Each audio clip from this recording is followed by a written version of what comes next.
And that's where you get it from. And your shoes are paramount in creating that kind of energy exchange with the ground.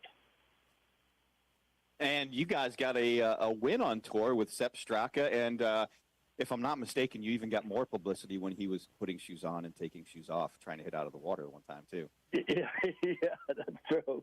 It was. We got a lot of great coverage on the BMW, and actually, he won the Honda Classic wearing the shoes. And it's interesting, when I was talking with him after the Honda Classic, if you recall, on the 18th hole, it was pouring like there's no tomorrow, and he hit, I believe it was a 6-iron into the final green, and he said, "Look, I was worried about my connection to the ground because it was raining, and the shoes came in, the feet were dry, and he had the performance he was looking for." But yeah, Sepp has had a great year, finished 7th in the FedEx Cup points, and this was his breakout year, and in talking with him, he attributes a lot of his swing changes and success there and the results to his balance and stability, which he loves the shoes. So yeah, we're very pleased to be associated with him.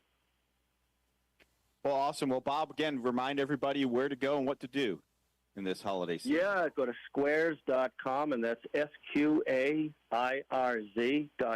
squares.com, and you get, starting today, you get $30 off any pair and a free shoe bag. Awesome. Well, Bob, we appreciate the time. Have a great holiday season. Same with you. My best to all of you. Thank you. Thank you. That is Bob Winskowitz, and that is Squares. And again, squares.com. Some great deals out there, some great shoes, and they're doing a great job of making the shoes not only great shoe, but they're looking cool. Oh, my gosh. Yeah, no, I said it the other day playing. I said they were the best-looking part of my game. Unless I'm, standing behind you trying to give you... Well, yeah, I can't bring Mark Greenhouse with me every time I go out to the golf course. Now, if I could, I'd probably be, right there with the rest of everybody. All right, want to remind everybody about the Orange Whip Golf Swing Trainer. Every golfer should have the Orange Whip in their bag. Go to orangewhipgolf.com and see why the world's #1 swing trainer should be in your bag, too. When we come back, we're going to have the head golf professional down here at Pine Lakes. Jimmy Biggs is going to join us, and I think I see a dog as well. So maybe we'll get some on air. And then we're going to talk to Patrick Aiken of the Golf PA. Follow that later on with David Lake of One Iron Golf, Jim Hackenberg of the Orange Whip, Fred Porter, Greater Golf Express, Pete Charleston of Golf Logic, and Eddie Fatal of Ashworth. So stick around for all of that. Mark Greenhouse down here live in Myrtle Beach at Pine Lakes. Colin Stannis back up there in Charlotte. You're listening to the Golf Shop Radio Network. The wait is finally over. The Vero X2 from Encore Golf is here. The Vero X2, the second generation of Encore's award-winning tour ball, now has a higher compression rating and wind-penetrating trajectory to give players greater distance and accuracy than ever before. Tested by the pros, the Vero X2 is ready for you. Go online to EncoreGolf.com to get your Vero X2s and see why Encore has the technology to go further. Encore Golf, the official ball of the Golf Shop Radio Show. It's my favorite time of year. A crackling fireplace, a little Christmas music in the background, hot chocolate, pies in the oven, family and friends. Season's greetings. Scott Shelton here for Charlotte Comfort Systems, the area's original Lennox premier dealer. At Charlotte Comfort Systems, we know total home comfort is very important during the holidays. We all want it, but what does it really mean? Total home comfort means the proper relationship between dehumidification and air purification, something the average company won't discuss. Ductwork evaluation, proper system loads, even a good financing plan, and most important, making your family the priority. Yes, we can easily fix a furnace, but ask us for total home comfort. You'll notice the difference immediately. Log on to charlottecomfortsystems.com. And if you need a new furnace, we can install it for as low as $59 a month. Plus, a 10-year parts and labor warranty is available. Visit us at charlottecomfortsystems.com. On approved credit, see dealer for details. Putting.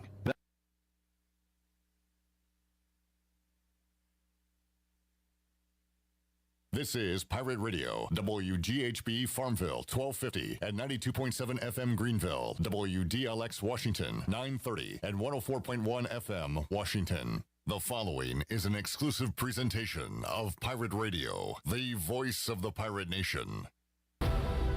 And you can expect us to play with a lot of effort, a lot of energy, and be able to execute and go make a lot of damn plays for this offense. I love a shark. A shark does two things. One thing, he never goes backward. He's always moving forward. The next thing he does, he never sleeps. You ain't never saw a shark and a catfish in the same fish tank. It won't happen. People think that for us it's just about catching the football and doing different things when it's in our hands. No, we're going to be the best damn blockers in the country. I want this so bad for this university, and we got a leader now. We got a leader that's ready to go. So let's take this program to the next level. We don't want nothing fake. Everything around us and surrounding East Carolina will be real, and the energy is real. So know your role. If you're a star, be a star. If you're a role player, you be the best damn role player there is. It's going to change. I promise you. As I stand here, it will change. Okay, and when it does, that stadium, it's going to be rocking, and heaven help whoever walks in there to play us.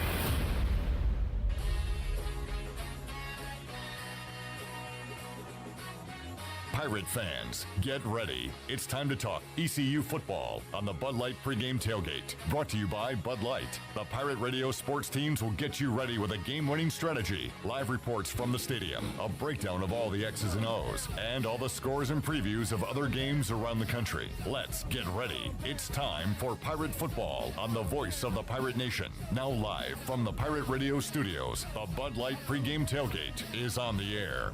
Welcome in. Good morning, all. It's the regular season finale of the Bud Light Pregame Tailgate right here on Pirate Radio, 92.7 FM in Greenville, 104.1 in Washington, 1250, 930, online, pr927fm.com.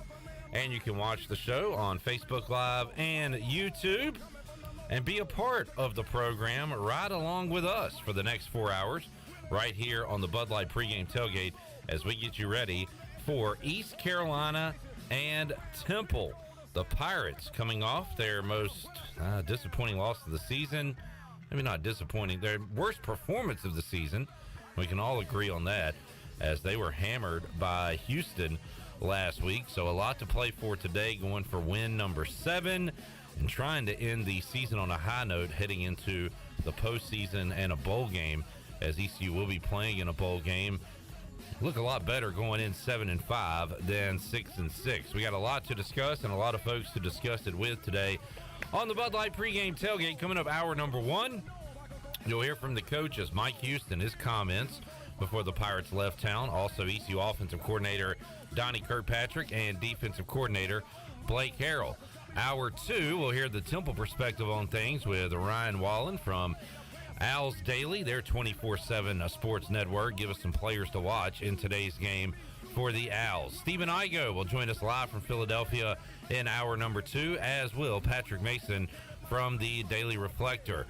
We'll talk to the big man on campus, Jeff Nadeau from Barstool Sports, during this 4-hour journey, looking at some games today. Rivalry Saturday. Boy, it's a great day of college football on Friday. Egg Bowl Thursday night.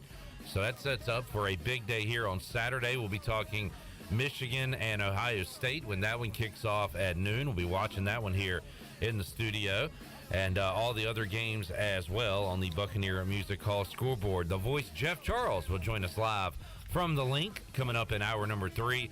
We'll also talk to my co-host on the U.S. Sailor 5th Quarter Call-In Show, Billy Weaver, coming up at around 11:45. And also joining us on today's program, Brian North.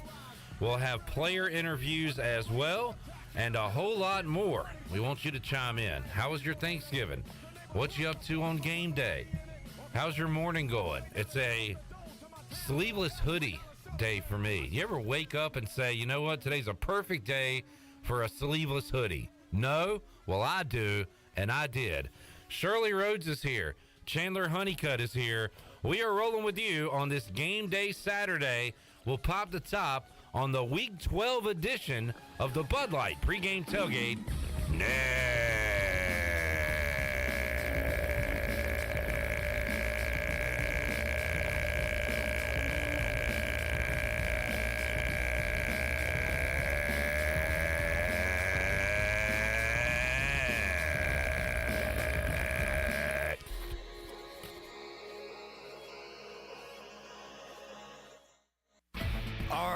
ready for some football, Pirate Nation? Bud Light is America's favorite light beer and the official beer of the ECU Pirates. When planning your fun times this football season, be sure to pick up some Bud Light at your favorite retailer. Bud Light carefully brews their beer to be perfect for anywhere there's fun. Because when there's fun, Bud Light is there. Get ready to have fun this season, Pirate Nation, and always stay in the game and drink responsibly. Bud Light, the official beer of the ECU Pirates, and proudly distributed by Carolina Eagle Distributing since 1989.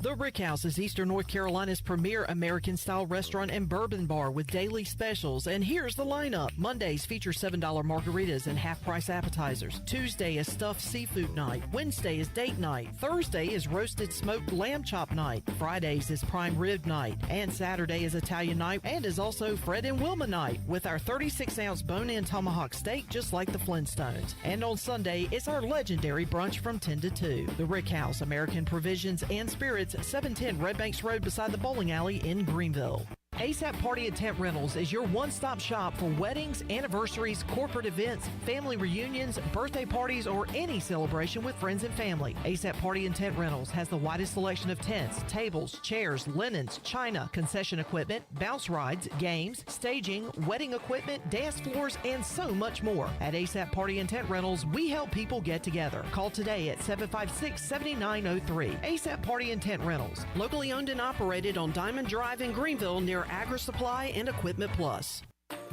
Did you know time spent outdoors can help improve your children's health and bring balance to their life? The Outdoor Heritage Advisory Council invites you to join the Patch program. This program is for any child under the age of 16 and includes activities like fishing, hunting, and hiking. These are just one of the many ways you can earn the exclusive patches from the Outdoor Heritage Council. For more information on how to sign up and get your adventure started, visit outdoorheritage.nc.gov.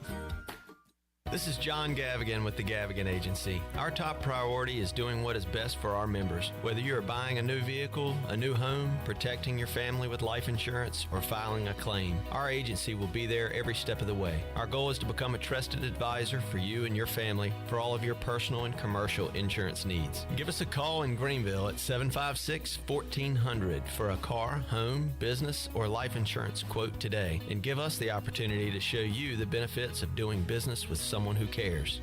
Hi, I'm Annalie Newhoff. And I'm Rob Campbell. And we are with CopyPro. We have been locally owned and operated here in Eastern North Carolina for almost 50 years. CopyPro is the leader in office technology. Does your business struggle with keeping printing costs low or producing professional documents? Here at CopyPro, total customer satisfaction is our #1 priority. We have a variety of solutions to help reduce your printing expenses and make your business more productive. Call us today at 1-800-682-6558 or online at copypro.net. CopyPro, we are the professional office systems people. The convenience of Pitt Greenville Airport is waiting just outside your front door. Service is back, so you're connected to destinations worldwide through flights from American Airlines. Plan your next trip. Book your flights today at flypgv.com or aa.com. Avoid the long check-in lines and congestion at the big airports and fly local at PGV. Fast, convenient, and close to home, PGV has American Airline flights perfect for your next trip. Book today at aa.com. PGV, where the pirates fly. Winslow's is now Fifth Street Hardware Restaurant and Tap Room. With a brand new look, Fifth Street Hardware also has a new menu and serving lunch and dinner every Tuesday through Sunday and brunch starting at 10:30 on Sundays. What else is new? Well, they have poker every Tuesday night, Trivia Wednesday with DJ Captain Morgan, and on Friday and Saturday nights they have live music open till 2 a.m. serving light appetizers all night long. New look, new name, same location on Fifth Street. Follow them on Facebook and Instagram for more specials. Fifth Street Hardware Restaurant and Tap Room. Pirate Radio. You know, I think this is a pretty blue-collar, tough, hard-nosed fan base, and that's where our teams are going to be. The voice of the Pirate Nation.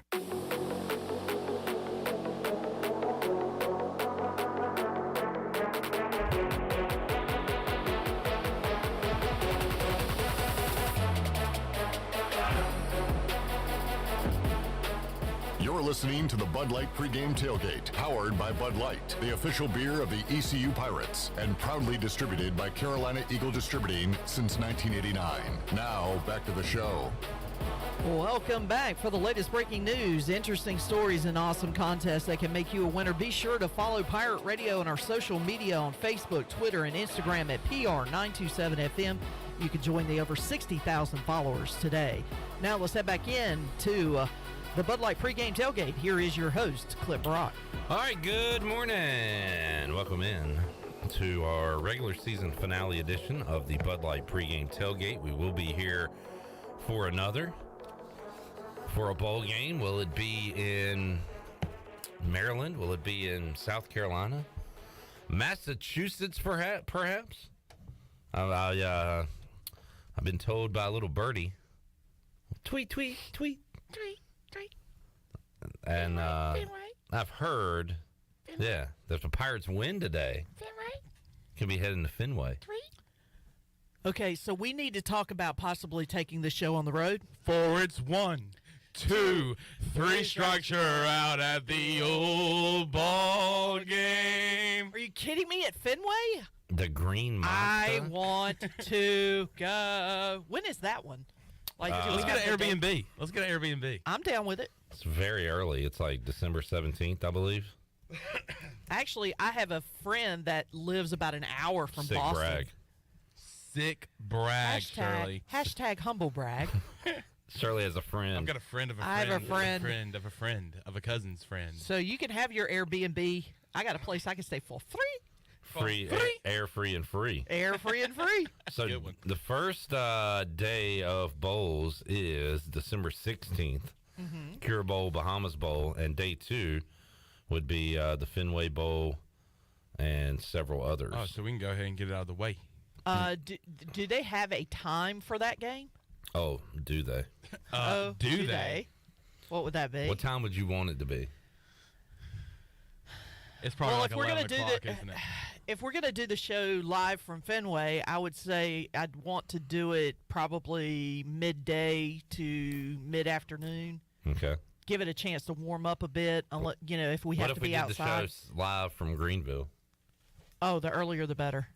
It's at 11 a.m. Oh, my gosh. Damn. You want it, you got it. Oh, my gosh. Woo! And it's going to be Kegs and freezing eggs. cold up there? Yeah. Yeah, that's what I'm saying. If we got to do the show from up there, we'll do it up there. I mean, we do what we have to do to bring the content that is needed to the Pirate Nation. So if we have to go up to Fenway and do the show from there, I mean, we just have to suck it up and do it. Forwards 1, 2, 3 strikes. Sorry. Looking at other possibilities, Boca Raton, Mouth of the Rat, is December 20th The Mouth at of the Rat Bowl. 7:30 PM, correct? I mean, it's an 11 o'clock game, so Bud I'm Light just like, pregame tailgate kicks off at 3:30 a.m. oh God! You want to talk about how loopy we're going to be for that if we had to do it that early? So the 17th is a Saturday. Yes. Which is kind of a bummer. I'd rather do the Bud Light pregame tailgate on a work day. Oh, that's Knock it true. out. Yeah. Boca Raton is on a Tuesday. I'm all right with it. Other opportunities for us. Birmingham, the Ham. The Ham Bowl. You I'm a ham man. I'm a ham man. All right, Ham man. That would be December 27th, which is a Tuesday. And interestingly enough, it says 3:15 or 6:45. Either the first responders is also American, which is also on the 27th, and it says 3:15 or 6:45. So, anyway, December 28th, Wednesday at 2 o'clock is the Military Bowl, which says ACC/Notre Dame versus American. December 28th at 2 o'clock. What were our other options? Myrtle Beach, I guess, perhaps. Are there any other options out there? I do not see that one. What about Gasparilla? Gasparilla. Gasparilla, that's, where is that? Florida. I know it's in Florida, but I would say Tampa. Probably. No, it is Tampa because that's the softball tournament that I go down there and play every February. The Myrtle Gasparilla. Beach, December 19th, 2:30 on ESPN. We go dancing. Why can't I find Gasparilla? Does it have another name? Down at the Beach Bowl. Yeah. December 23rd at TBD. TBD. On ESPN. ESPN. Live from Greenville, Chandler Honeycutt, ESPN. So there you go. But who knows? All still up in the air. We're just talking the scuttlebutt we hear. Scuttlebutt? Yeah. Huh. I haven't heard that in a while. Now, when would we get the bowl invitational? The bowl invitation, I'm assuming would it be immediately after the game, or would they wait a few days? Isn't there a bowl show on Sunday? It's the bowl. Now, that's a good question. I don't know. I believe it's tomorrow. Am I right on that, folks? College Bowl. It's the day after the championship games. Oh, yeah. Pretty sure it's the day after the championship Yeah, games. you right. Idiot. You right. You idiot. You right. So, next Sunday. Hugh's right. Although there will be some announced before that. But that's you right. Yeah. You right. I want to say we got the Military Bowl before the championship games last year. That wasn't played. Correct. And I've heard tell that they do not want to go back there. No, they do not. They do not want to go back to Annapolis. They will be going to Annapolis next season. The Pirates will, to take on Navy. Let's see what the chats are saying. Tyler says, pregame tailgate show on location for a bowl. Do it. Give the people what they want. Do it. Thank you, Tyler. Do it. Craig says, good morning, Pirate fam. I'm the best damn role player there is in this comment thread. Be Craig, the best damn role player you can be. doing his part. Way to go, Craig. Lee says, go Pirates. Hey, Lee. Let's paint Philly purple. Bubba says, keep an eye on App State, Georgia Southern tonight, as you could see the winner of that as our opponent in Myrtle Beach. My eyes kept on them. I got one eye on them and one eye on the rest of the action on Saturday. Uh-huh. So let's recap. Since we've been gone, like Kelly Clarkson said. Yes. All right. Since you've been gone. How was Thanksgiving? It was good. It was great. No deviled eggs or no ham. Other than that, homie. And other than that, it was good. You should But have been in my spot. I told Grandma, I said, you ought to be a damn ashamed of yourself. Whoa! And I'm not coming back next year. Oh, no. Putting the smack down on Grandma? Yep. I said, no deviled eggs, Grandma. Please, Chandler. I said, excuse me? Excuse me? Egg, excuse me? Egg, excuse me? Where's the deviled eggs? And I And you turned into the devil. I did. I showed my ass. No, I'm just kidding. But it was a good Thanksgiving. Flipped over the table. It was a good Thanksgiving with How the about family. this, Chandler? We had a lot of deviled eggs at our spread. Awesome, great. I Cool. ate nary one, none. Why? Zero. You didn't indulge? Didn't I mean, again, it's not, I didn't draft it. I like them, but there were so many other options, and by the time I had devoured plate number 2, I wasn't hungry anymore, and deviled eggs just never made it into the rotation. My appetite has gone down in the past years. I only had one plate. Only had one plate. I was, but I had a lot on my plate. Chicken and pastry was a part of the, chicken and pastry. Interesting. I know. I thought that was very interesting, but it was really good. Of course, had turkey. Man, I would rather go with a ham over a turkey.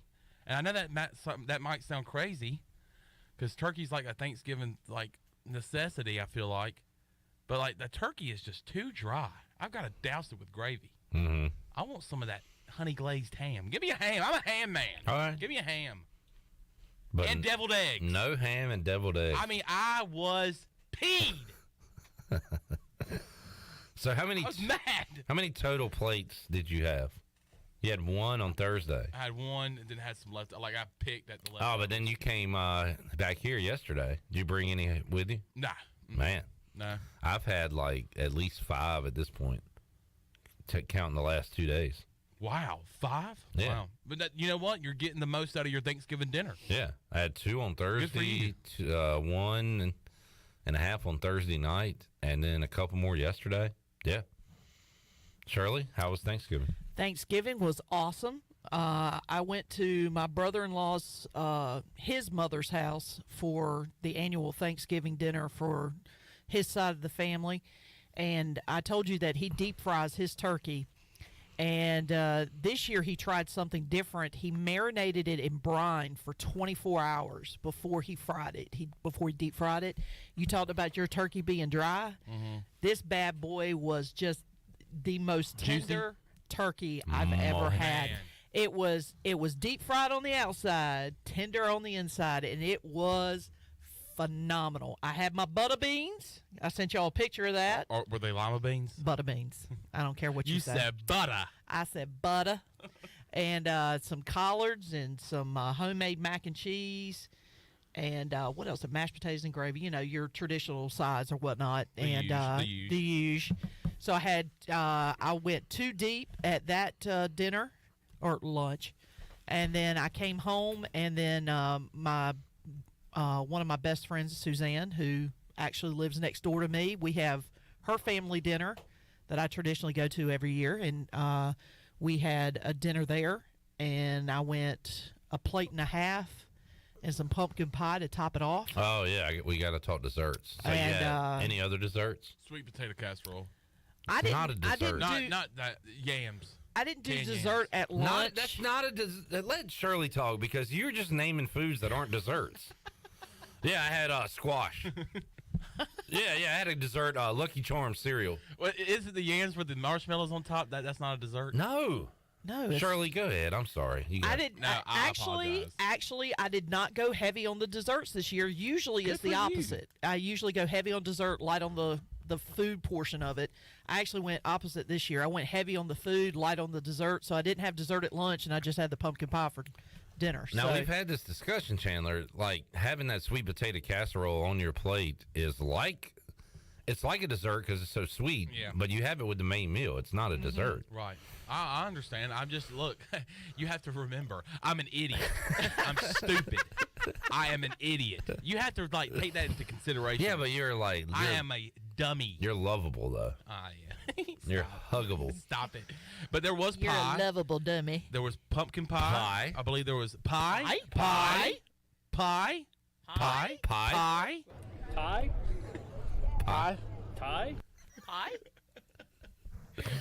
Chandler showed up and it was like pie, and his grandma said pie.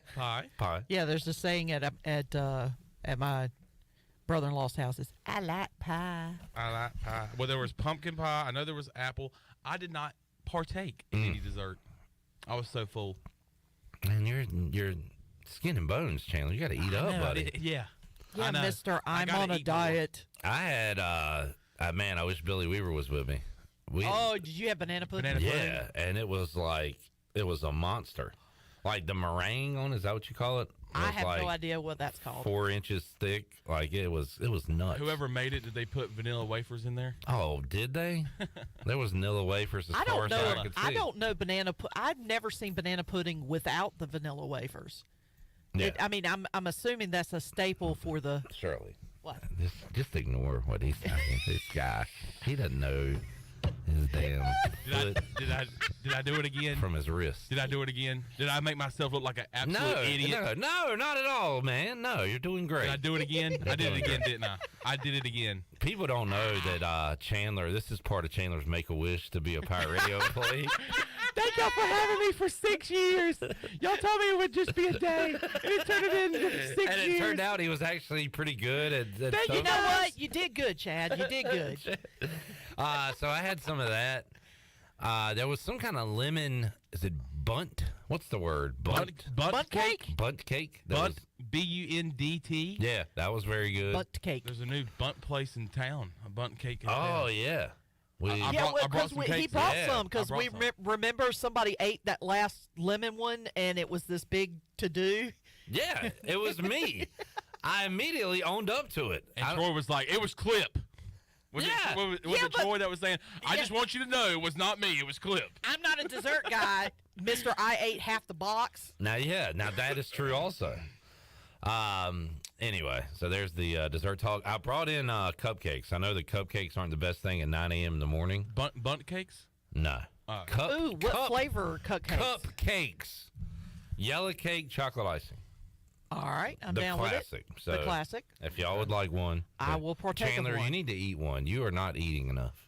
I think his sugar is low. That's why he's messing up everything. I'm a fat lord. You are not. Yes, I am, and you know it. Excuse you? I'm an idiot fat lord. Hush now. Stop talking. You're about talking to yourself like someone who looks like they swallowed a watermelon? Oh, hush, Shirley. that. Everybody hush. And it is a Welcome to the Bud Light pregame tailgate, by the way. it's a sleeveless hoodie Saturday. So if I you're want one of those. If you're out there listening, or if you're here and you're wearing a hoodie, I'm gonna need you to cut the sleeves off. So Chandler, we'll start with you. It's Bill Belichick Day, apparently. It's Belly Day. This is It's too belly nice day. of a sweatshirt that I just got. You think mine's not nice? Is that what you're saying? No, I just said I wish I had one of your sweatshirts. Well, you can just cut your sleeves off. I don't want to do that. All right, give me some scissors. Yeah. I want to see those right over there. sleeves. They're I over want there. you to take a picture or video of you cutting the sleeves off your hoodie on a hoodie. It said hood. All right. Where my hood? Where my hood at? Craig. Ooh. Good one. SMX. Where the hoodie, where the hood at? Craig says we are much better team than our record indicates. It stinks we are relegated to these type of opponents. Talking about App State, Georgia Southern. We want Power 5 at a minimum. And Bubba says, Craig, we had our chances. We're unable to get it done. Let's get number 7 today. You know, I mean, and if you're going to talk that way, Craig, I guess you're cool with Power 5 teams saying they might play against East Carolina and them saying, God, we want a good opponent, not some directional group of 5 school.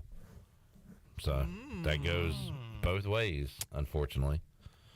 Touche, Mr. Brock. Touche. I'd almost rather play a good. I just want a good football game. I want Wake Forest. I don't care who our opponent is. That would be fun. I just want a good football team. And then we mentioned the other day Duke.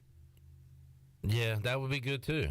But like, I mean, App State would be a fun matchup in my opinion. Think so, even yes. though we've just played them. We just played them, and we'll have them next year. Yeah, for that reason, I'd rather see a different team.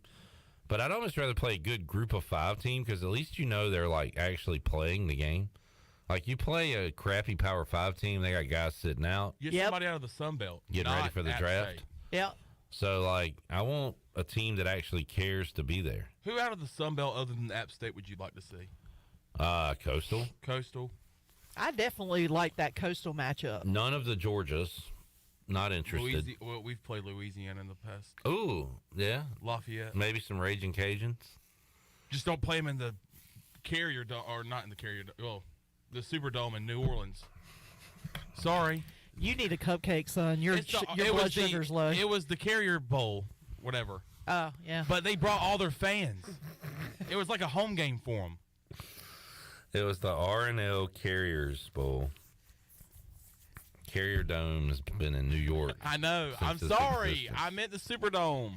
That would be the home. Can an of idiot Syracuse? make a mistake now and then? Please. I mean, I don't do it often.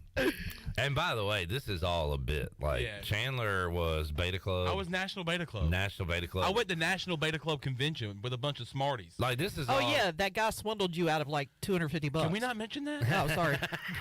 Can we not mention that? Oh man. Yes, I bought $150 worth of face cream. Okay. This is all about, and your face looks great, by the way. Thank you. Like, It's spotless. all soft. It's so soft. You got teddy bear hair. This face is worth $160. This is all about my ego. I tell Chandler to please, like, just pretend he's dumb to make me look smart, and you do a great job with it. You're one of the best actors of our generation. I appreciate that. Don't sweat it. Just look at our pregame videos that we put out. Our David Price Construction countdown to kickoff. It shows Chandler's acting ability each and every week. Yes, and by the way, we have fans of this show. We have fans of this show? I don't think so. Well, we have fans of this program. What? All right. People that love this program, which we appreciate you, by the way, a.k.a. John Moody, wants us to play like a gator in the bowl game so he can see me get mauled again. We have our listeners and followers want me to get absolutely murdered. That'd be a good game to play, or a good question. What mascot would you want to see in a bowl game that would be funniest for Chandler to get murdered by? Yeah. Obviously. A Wildcat. I've already been. No, yeah, we already did Cougar twice. Yeah. A gator would be crazy. Yeah. Big Dog said was really hoping for Stanford. A pine tree was going to mess that boy up. A pine tree. How about a natural disaster like the Miami Hurricanes? And you just get caught up in a hurricane. Yeah. Everybody evacuates. I wake up from like a nap, and everybody's like out of the state, out of the city. Yeah. And I'm just there by myself, and I just get mauled by a hurricane. A natural disaster would be pretty funny. Actually, that would not be funny. I take that back. Yeah. Like, what are you saying right now? A natural disaster would be funny. Yeah, strike that from the record. Jesus. A bear, but like I've been attacked by. I'm looking for something a little outside of the old box. A honey badger.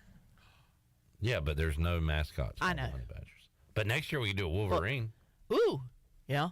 Wolverine. Whoa. That noise you just made, it sounded like a noise we heard on our promo. Ooh. Ooh. By the way, Shirley was uncredited. It's like when actors are in a film, but they're uncredited. Shirley, uncredited voice work. She was an extra. She does great owl work. So well done, Shirley Rhodes. Although I have to say that when I went back and listened to it, I was like, I sound more like a dog than I do an owl. Brad says that, Chandler, you're the Terry Bradshaw of Pirate Radio. He's a Hall of Famer, man. Yeah. Dang. That's high praise. That from is Brad. high praise. Wow. Thank you. I would do a Terry Bradshaw impersonation. And but he's I don't got really good have facial one. skin, too, you know. I feel like you just talk like this. Yeah, that's pretty good. Also, Chandler, and boy, the camera's got a good view of it. The chin strap is looking great today. Thank you, sir. Guess who's back? You got lined up. Back again. Chin strap's back. Or should I say chan strap? Oh, God. The chin strap's back, baby. The chin strap. Chin strap. Oh, my God. That's hilarious. Man. The chan strap. Who was it that said one day that it looked like my beer was connected to my headphones? It's like a kit all in one. Oh, God. Guess who's back? Craig says JMU has Coastal today with a chance to get to 8-3. JMU not being bowl eligible is nonsense. Well, is this their first year? FBS, so they're not eligible? I guess because they're in Sunbelt. Yeah, because I thought they were having a pretty decent year. Yeah, it sucks. Dang. What about a Mike Houston revenge game? That would be kind of cool. Steve says Cliff looks like he's from 8 Mile. Todd says TCU Horned Frogs. Do you imagine Chandler getting attacked by little horned frogs? Or a banana slug. Yeah, if we play UC Santa Barbara. Do you think that's it? How confident you're in that? Oh, no. I think those are the Gauchos. Yeah. The banana slugs. I think. Banana slugs? I've never heard of that. Yeah, no. Not a sports guy. Shirley, you're so close. UC Santa Cruz. Santa Cruz. Santa Cruz. Santa Maria. Santa Maria. What's the mascot for Santa Barbara? Is it the Gauchos? Yeah. Okay. Because that's where Jim Rome went to school. Racker. I'm a Gaucho. I'm trying to think of another. What is a mascot? Bruin? A Bruin is a bear? A bear. Okay. That was a Chandler question. A duck. Oh, man. A little Oregon action. Mm-hmm. A duck. What mascot, what school would you like to see attack Chandler on a video? Let us know. Whatever the hell a zip is. I'm glad that I'm the one that takes one for the team here. Oh, man. Every week, they're like, every week I'm like, what am I getting attacked by today? And a couple of weeks ago, it was Shirley in a Cougar costume. We almost played UMKC last week in basketball. Kangaroos would have been awesome. Now, they will beat you up. Oh, They will legit beat you up. That would be a bludgeoning of epic bludgeoning. Chandler, if we could guarantee you wouldn't die, would you, and you would get paid for this, I would hope so. would you go one-on-one with a kangaroo? Oh, yeah. Yeah? Barehanded. With my bare hands. Interesting. Hey, don't help me. Help the kangaroo. Help the kangaroo! All right, let's take a break. We'll come back. Hour one. We'll continue to talk Pirate That was football. a great 30 minutes of show there. That was really good. That was a good kickoff to the show. It was really good.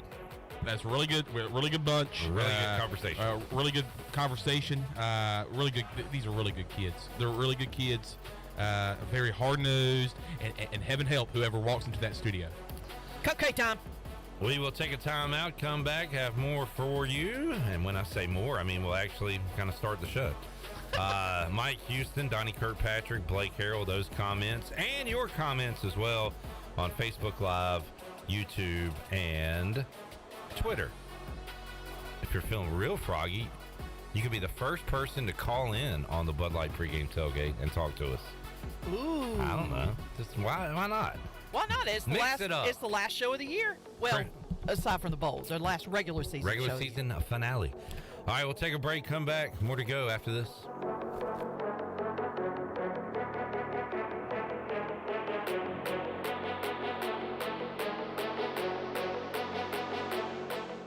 Hey, Ellerby, have you tried our new menu at Clean Eats? I was planning on going there today. Tell me what's new. First of all, you're going to love our new melts. A melts is a quesadilla folded over like a sandwich full of things like beef and queso and chicken parm. Scott, tell me you got more. Man, I do. We have pretzel bites with queso, our fabulous meat and taters wrap, and we even have Clean Eats mac and cheese, complete with beef or chicken on top. It all sounds awesome. I'm going to head over there now. Fantastic. I hope to see everybody at Clean Eats, 805 Red Banks Road, Arlington Village.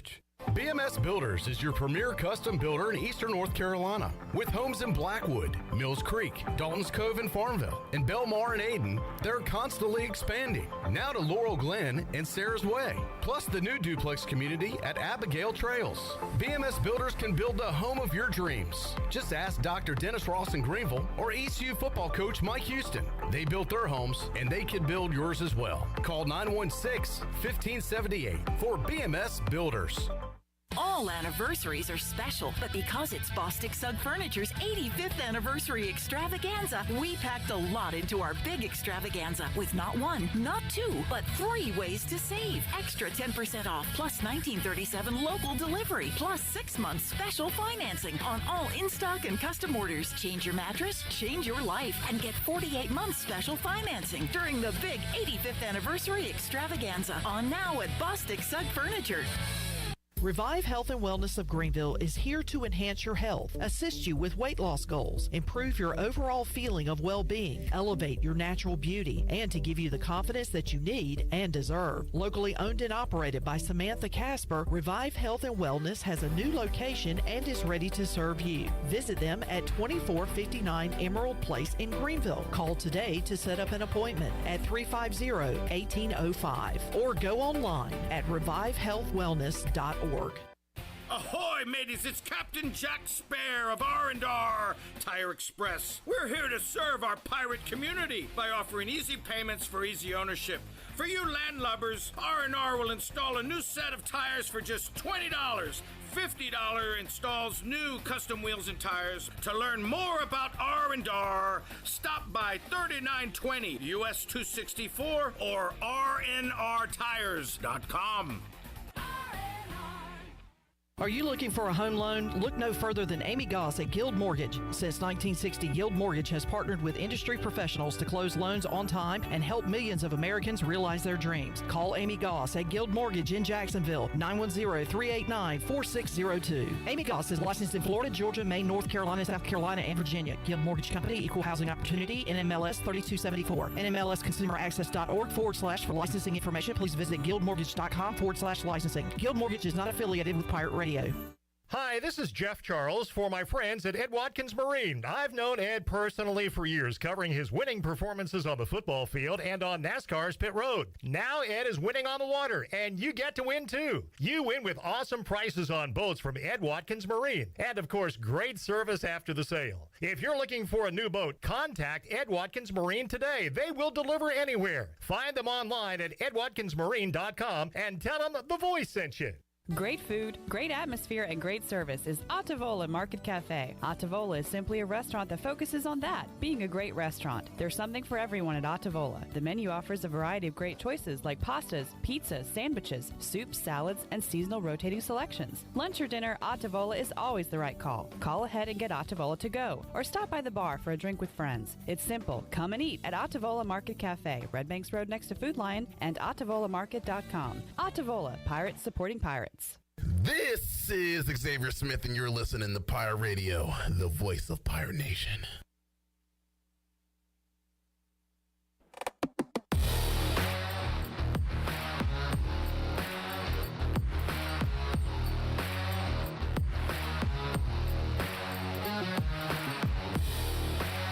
You're listening to the Bud Light Pregame Tailgate, powered by Bud Light, the official beer of the ECU Pirates, and proudly distributed by Carolina Eagle Distributing since 1989. Now, back to the show.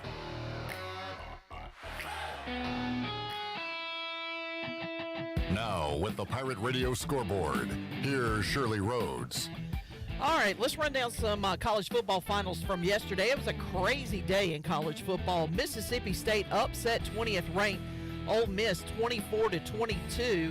It was Florida State over Florida 45-38. Number 18 UCLA beat California 35-28. Nebraska, which is going to be Matt Rule's new football team here shortly, they defeated Iowa 24-17. It was a wild one in Chapel Hill as NC State survived 17th ranked North Carolina 30-27 in double overtime. Arizona State loses to Arizona 38-35.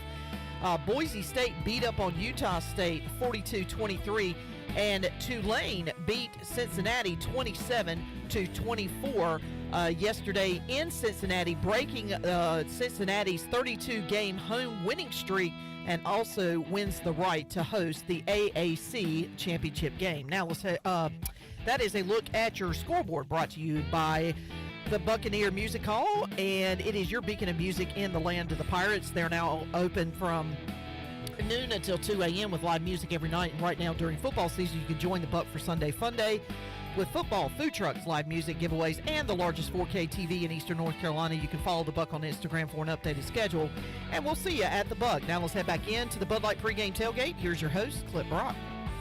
That could have been us snapping that streak. Yep. So close. So close. But it wasn't.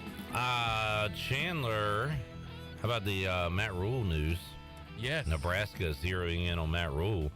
I hung out with Mully at Tiebreakers yesterday, and I said, Mully, there's a lot of audio of me saying that'd be a good fit. Like Matt Rule, more of a Nebraska fit than a, say, Auburn fit. Auburn, Arizona State. Arizona State. I could see Matt Rule to Nebraska more than those, and I said, I need to find that, just to play it, make me look smart. And he said, yeah, I think that ship's about sailed.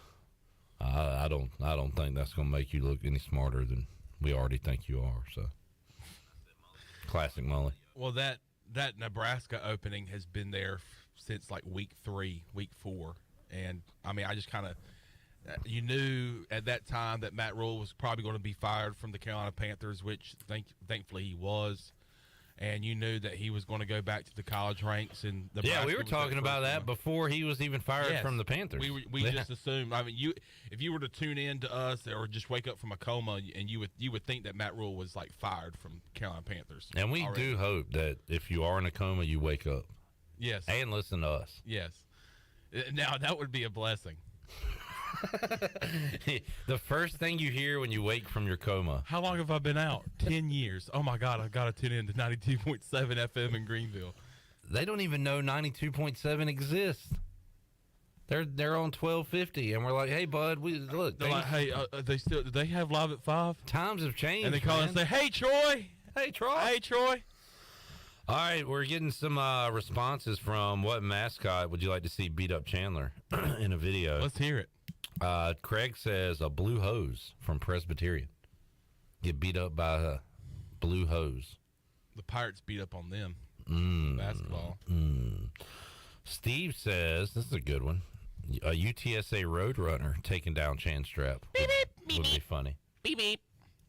What would they do? Peck you? He'd run you over. Run you over, I guess, yeah. Brad says, can you imagine Chandler fighting off some colonials? George Washington wearing a powdered wig attacking Chandler would be must-watch video. You just getting taken down by... I'm glad this is a pleasure to everybody. Oh, an absolute pleasure. What about George Mason? I want to be beat up by George Mason. What are they? The Dukes, I think. No. No? William and Mary's the Tribe. The George Mason Patriots. Oh, okay. Is what they are. What about... Oh, the Dukes are James Madison. What about a Hokie? A castrated turkey? How about a turkey do the hokey pokey on me? And instead of you eating turkey, the turkey eats you.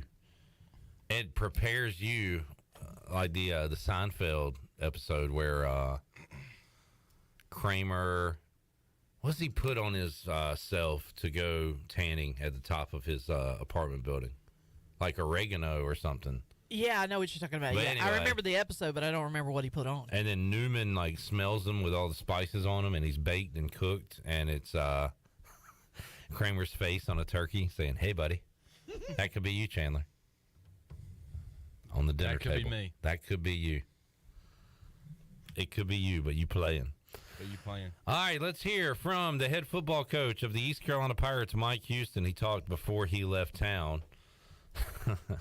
I'll get to your more comments in a moment. And here were his final words before Thanksgiving and splitting town for Philly. All right, Wednesday practicing books.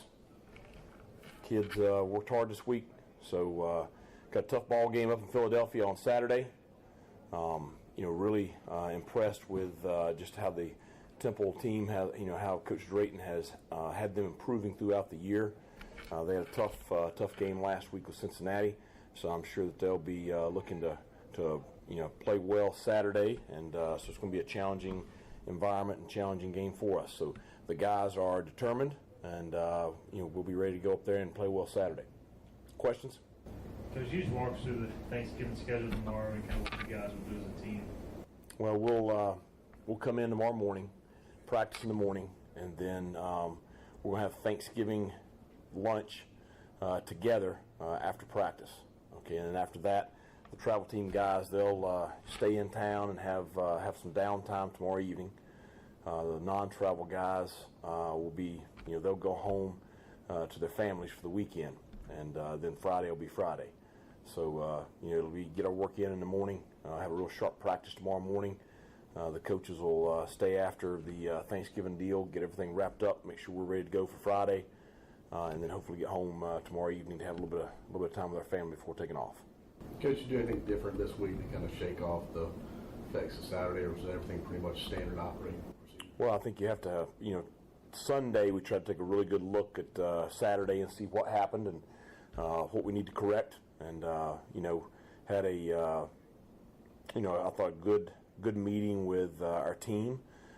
Came out and had a, I thought a very spirited Tuesday practice, which I thought was a good sign to get the week started. So, the big thing, we cut back a little bit today on time, just to make sure that we're pretty fresh going into the weekend, and really want to have a sharp day tomorrow to get ready for Friday. When you have a week like this where they only have 2 days of class, do the guys seem a little more focused knowing they don't have any studying and homework to do? Well, for them, it's just one less distraction here Wednesday, Thursday, Friday. That's probably the big thing. So, with the students not on campus, it's just us. So it's a little more focused on just football. We hear a lot of action coming in after practice. How have they responded since the loss on Saturday? Well, I addressed that just a second ago. I thought a very spirited practice yesterday, a lot of determination, and so I think they've had a good start to the week. Coach, these Thanksgiving week games, it can be kind of a mental challenge at times. Right. Is that part of the challenge, or is it maybe a good thing you're coming off, I guess, a game where you kind of have their attention in that regard? Well, I think I think the challenge is the change in schedule, and I do think it's something we got to really be dialed in going into the weekend, especially traveling. I'm sure that we'll have a group of Pirate faithful up there in Philadelphia. We had a great group out there at BYU and Provo. So, the guys, they're very, very focused on making sure that we play the way the Pirates play. Yesterday, Shane Calhoun was just talking about with his, blood family, I guess, being a few states away, that this football team kind of acts as his family. So I guess I'm kind of curious from your aspect, like, at what point, what was the transition from it just being a job into maybe becoming something more? Well, I think that's why you got into it. I didn't. My degree's in biology. I wasn't planning on being a coach, but my first year in, I was hooked, and it's hooked more and more as the years have gone on, especially as a head coach. We coach football, but there's so many things that these guys go through, and there's so many things that I talk to them about. And my calling is how can I help them? How can I be a supporter to them? How can I, when they need something, how can I support them there? And then how can I, help take an 18-year-old, kid and make sure that when he leaves here, he's, a guy that's, prepared to be successful in life. And it is, that's the special thing about what we do is, and it doesn't matter if you're a high school coach, when I was coaching at Division II ball or now here at East Carolina, you grow a real strong attachment to your players, and it's and there are times when there's difficulties and adversity, but you go through those things together, and it's a very rewarding career from that standpoint. Coach, before you got here, winning seasons were hard to come by. Saturday, if you win, it guarantees us a winning season. Could you just address how important that is to you and this program to at least finish with an uptick like that and then have a winning season guaranteed? I think it's huge. It's what we all want. We all want to go to bowl games, compete for championships, winning seasons. Pirate football means a lot to us. It means a lot to those kids. And so this game Saturday is another opportunity to go out and represent our institution, compete on the field, and the goal is to go 1-0 this week. And so that's it's a big deal to us. Anything else? I got one question. What is Mike Houston's go-to Thanksgiving meal? I'm pretty traditional. I love the turkey and dressing, and I love the pies now, sweet potato pie and pumpkin pie. So, but I don't know what Jake has on the menu for tomorrow for lunch, but I know my wife and her family, and then my mom is on her way down. She comes down once a year, for Thanksgiving, so I'll get to see her tomorrow. And so we'll have a family meal tomorrow night with our families. Mike Houston there before leaving town, talking about how important it is to win this game, go back-to-back 7-5, guarantees you a winning record no matter what happens in the bowl game coming up that East Carolina will participate in. All right, as we wrap up hour number one, had a lot of fun discussion. And we were talking about, we had a new David Price Construction countdown to kickoff video. In today's video, Chandler, after being attacked by a BYU Cougar and a Houston Cougar, was attacked by an owl, a Temple owl. And we were saying, what mascot would you like to see beat up Chandler? Steve says the Delta State Fighting Okra. That'd be interesting. Oh, okay. All right. I haven't had okra in a while. I am not a fan. Hey, tell Billy Parker to throw in some okra today. Some fried okra. You take that up with Billy. I'm not touching that stuff. Kenny says a South Carolina Gamecock, but he said, I bet Chandler could beat it. Kenny, it's a little risque for this early in the morning.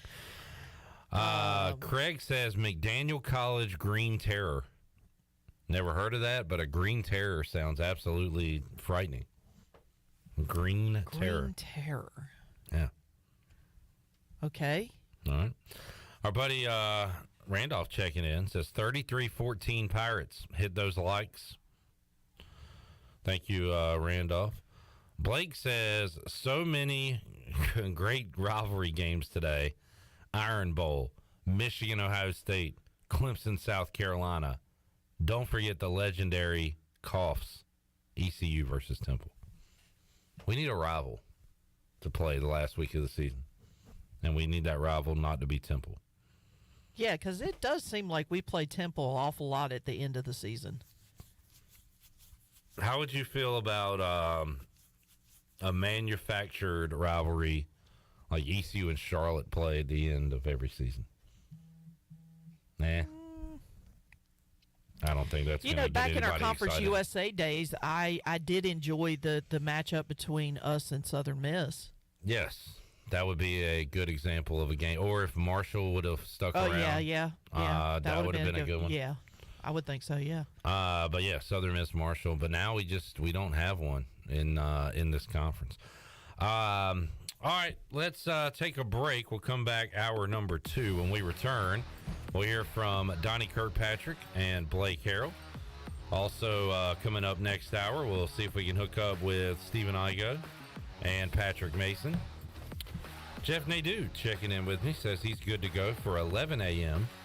So nice. A lot to go here on the Bud Light pregame tailgate as we take you up to the 1 o'clock kickoff.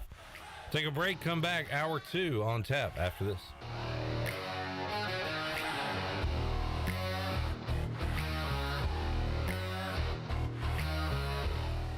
Hello, Pirate Nation. This is Jamie Cuccinella, inviting you and your family to come by Cuccinella's Pizzeria and Italian Ice. Cuccinella's has been serving our special family recipe New York-style pizza since 1932. We think you'll taste the difference in just one bite. When you come in for a pie, don't forget to try our house-made Italian ice or gelato. We make small batches every day from scratch with all fresh ingredients. Cuccinella's on Old Tar Road in Winterville and a new location coming soon to Uptown Greenville.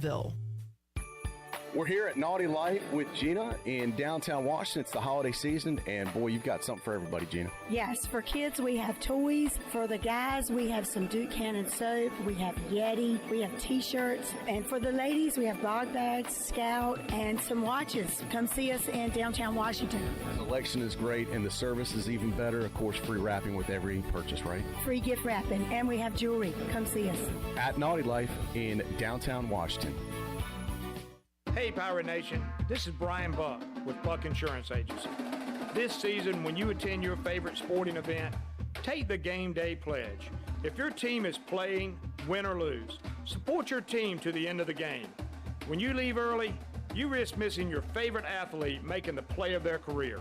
When our family buys a ticket, we always plan to stay to the very end.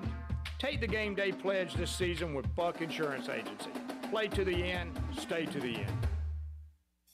Country Mart has been locally owned and operated for over 40 years and is your premier country store serving the best cheese biscuits and country food around. Country Mart is open every day and has 2 locations in Bethel on Highway 11 and in Stokes on Highway 903. Both Country Mart locations are top-of-the-line fuel stations serving Shell gas, including 93 ethanol-free high-octane gas. Country Mart, fueling you up with great food in your engines with great gasoline. Go Pirates! Do you need custom t-shirts, apparel, or promotional items for your business, organization, or event? Keep it local. Print it local with University Sportswear. UniversitySportswearENC.com is your one-stop shop for all promotional products for your business. With over 1 million items to shop from, UniversitySportswearENC.com offers high-quality products at prices to fit any budget. Visit UniversitySportswearENC.com for contact information and to get shopping. UniversitySportswearENC.com, the official sportswear provider of Pirate Radio. The Buccaneer Music Hall is your beacon of music in the land of pirates. The doors open at noon, 7 days a week. And the Buck has live music every night, along with football. Monday is open mic night, the first Monday of each month. Tuesday, it's karaoke with DJ Captain Morgan. Wednesday, it's acoustic night. Thursday, it's the dance party with DJ Kid Scene and live music every Friday and Saturday night with the best bands on the East Coast. Follow the Buck on Instagram for information and schedule of events. This season, party like a pirate at the Buck. Be sure to check out David Price Construction for all of your commercial or custom residential renovation and building needs. Run by ECU alumni, David Price Construction specializes in commercial projects, maintenance on facilities, and large-scale residential renovations and additions. Proud to be voted the Remodeler of the Year by the Home Builders Association of Raleigh-Wake County in 2018 and Best Business Commercial Remodel Project winner for 2020. David Price Construction, the proud ECU Home Services partner. Wings Over delivers. Wings Over delivers. Wings Over delivers. If you're looking for wings to be delivered to your home, Wings Over Greenville has you covered with no third party needed. Wings Over Greenville has its own in-house delivery service. Be sure to try the all-new tender sandwiches by ordering ahead on the Wings Over mobile app. Open till 3 a.m. on Friday and Saturday, Wings Over has everything to cure those late-night munchies. Give them a call at 758-9464. Wings Over Greenville. They deliver. This is Pirate Radio, WGHB Farmville, 1250 and 92.7 FM Greenville, WDLX Washington, 930 and 104.1 FM Washington.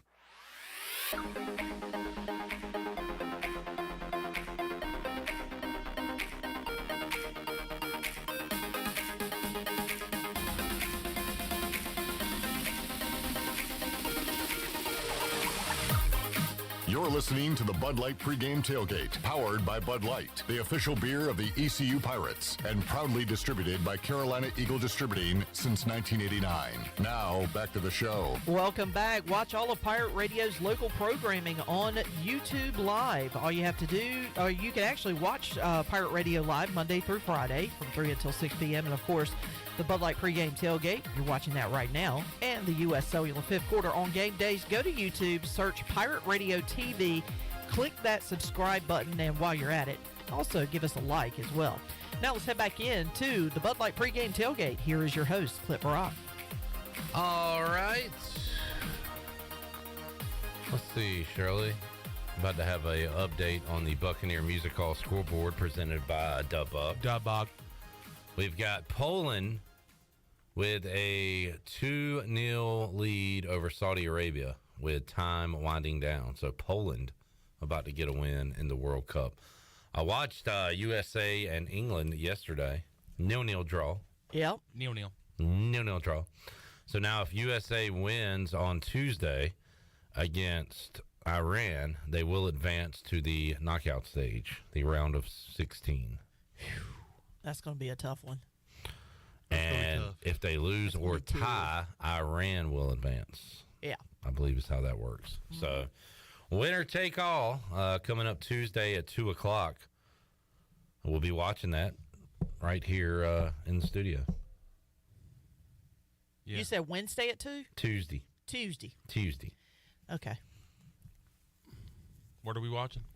USA, Iran. By the way, it's double game day in Pirate Nation. It is. 1 o'clock kickoff for ECU Temple. And then tonight, it is the ECU basketball Hoopers versus Old Dominion at Old Dominion. Crank up the band. It's game day. Come on. What a great trip to Florida for Mike Schwartz and the boys, going 2-1. Mm-hmm. Only loss coming to a very good Indiana State team. An all right Indiana State team. But a great win over a Toledo team by 11. A Toledo team that was favored by 11.5. And the Pirates said, that's funny. How about we beat you by 11? Mm-hmm. And then did the You ever heard of Bert Bly-11? We're about to beat you. Bly-11. By 11. Well done, sir. But coming up tonight, I'm not sure, 7:30 tip, ECU versus Old Dominion. That would be tough to look it up since we're Pirate Radio and we tell people what time games are. Wait a minute. Hold on. For you to just roll out do you really think you think I'm going to look up the time for tip-off? You're crazy. For you to just roll out a 7 or 7:30 tip, I don't know, give or take. 7 o'clock. I was right. I was right on the first one. 7 or 7:30. I said 7 first. You had now, if I would have said 7:30 or 7, then then I would look like an idiot. But I said 7 or 7:30. But so the right time was my first guess. God, I'm so smart. God. Chandler, I need a line on that game, and I'm not going to ask you to find it. I'm going to get it myself. I want to guess it. I want to guess the line. I love playing guess the line. All right, I'm going to guess it before I look it up. I'm going to say Old Dominion by – I'm going to give them a field goal, 3. I'm going to go Old Dominion 5.5.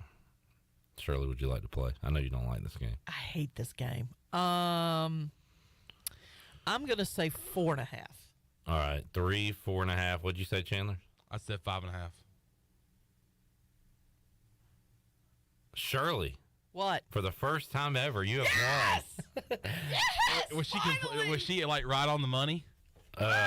According to you, maybe, but in real life, no. Old Dominion -4. Wow. Great job, Shirley. So there you go. For the first time in the history of ever. For the first time in forever. Literally. Old Dominion -4 against ECU. Pirates on the year 1-1 as an underdog. So, wait a minute. Were we? No. 2-1. We were underdogs to. We're underdogs to Mercer by a point. Yeah, by a 1.5. Yes, yeah. sir. So the Pirates have been in this situation before. So that is 7:00 tonight in Norfolk. All right, let's hear from ECU offensive coordinator Donnie Kirkpatrick as he met with the media earlier this week. Looking back, just from your perspective, the last game, can you put a finger on what exactly happened? Well, I need more fingers, I think, than I have. So we'll dig that sore back up, yeah. Offensively, I can speak about it. I think coaches probably spoke quite a bit about the mindset and some of the things that, maybe went on. I think he used, the perfect storm and some things like that. So I'll let him have covered that. Offensively, I thought it was a game of we could not finish drives. We did have a couple 3-and-outs early, I thought. We had a couple errant balls that, maybe should have been caught, maybe should have been a little bit more in. You gripe, you think the guy maybe was interference on one of them. Okay, so that whatever. But really, we just could not sustain the drives. We had some things going. As I told you last week, Houston's defense, nobody thought they were any good, but they were pretty good. They're one of the more talented. I'm not saying they're the most talented, but they were up there. They just had so many injuries. The SMU thing threw all the stats off. They had 7 starters out, in that game. 2 got hurt in the first half. So the second half, they're playing with 9 starters out on defense. Well, you're not going to be very good. You play against SMU, who's pretty good. So, they were talented. So you got to play good. And they were the team that, remember I was telling you, they stone you, and then they would give up a big play. Somebody blow a cut. Well, you know what? The game was exactly that way. We had 7, maybe 8, depending on how you look at one play, where we had a chance to make a big play. Guy was open. One time we missed the read. Okay, one time we had pressure. One time they dropped. It was one of those things. So we could just never, ever put the thing in the end zone. Scoring a point, you're not going to win the game. So it was very frustrating. Still frustrating. We are trying to put that behind us, but you use that to correct, what you got to do better. I think it's not nearly as much physical. I think we pressed a little bit. I think the kids wanted to do it. You know what I'm saying? I know the coaches wanted to do it. I think we all pressed a little bit. I think, I don't know, why. I know Hope, a couple of the guys mentioned a little bit about, the Cincinnati game might have had a little bit more of a hangover than maybe we thought. We all know that happens from time to time. Coach never talks about conference championships or really doesn't talk a lot about winning the game. He talks more about the process, what you do to be successful. So I don't think we had put too much into the conference, but the kids hear all that. I think they wanted that. I know the seniors wanted that. So I guess that knocked us out of it. Did we lose a little of our edge? Because you got to have a lot of edge now. You're playing at this level. You're playing good teams every week, and you got to play your best. Houston's on a roll. They've won 5 of 6. You look at it. If they win Saturday, which you still have to go win, they'll be 6-2 in the league. Only the team that wins between Cincinnati and Tulane will have a better record, so they'll tie for second. So they're a quality team. Now, should we lose like that? No way. That's something we got to do better, and hopefully we'll play better this week because Temple's a good team too. You know what I'm saying? Temple's a much improved team. They don't have a great record. I get that. The whole bit. Stan's done a great job. Stan was a GA for us when I was at Eastern Michigan. So I've known him for a long time. He's had a lot of great jobs. He's a good guy. He's brought a lot of enthusiasm to their program. And right now they're not putting any pressure on themselves to win. They're putting pressure on themselves just to go play good. And they're doing that. They're playing hard. Every game they're playing hard. They had a disastrous game against Central Florida. But really all the other games, they've been in there and they've competed. So I think they're 5th in the nation in sacks. That's pretty good. So I know that there's some things we're very concerned about. It'll be a good game. Philadelphia, late winter. I don't know. I think the weather's going to be pretty kind to us. I don't think it'll be a crowd noise deal, but I'm sure it won't be a motivational deal either from that. You know what I'm saying? So you're always concerned about those things as a coach. That's probably more than you wanted. You were able to get Mason Garcia some snaps. Yeah. What is the ideal situation for him going into Saturday if you have an ideal situation concerning him in playing time? Well, I just think that,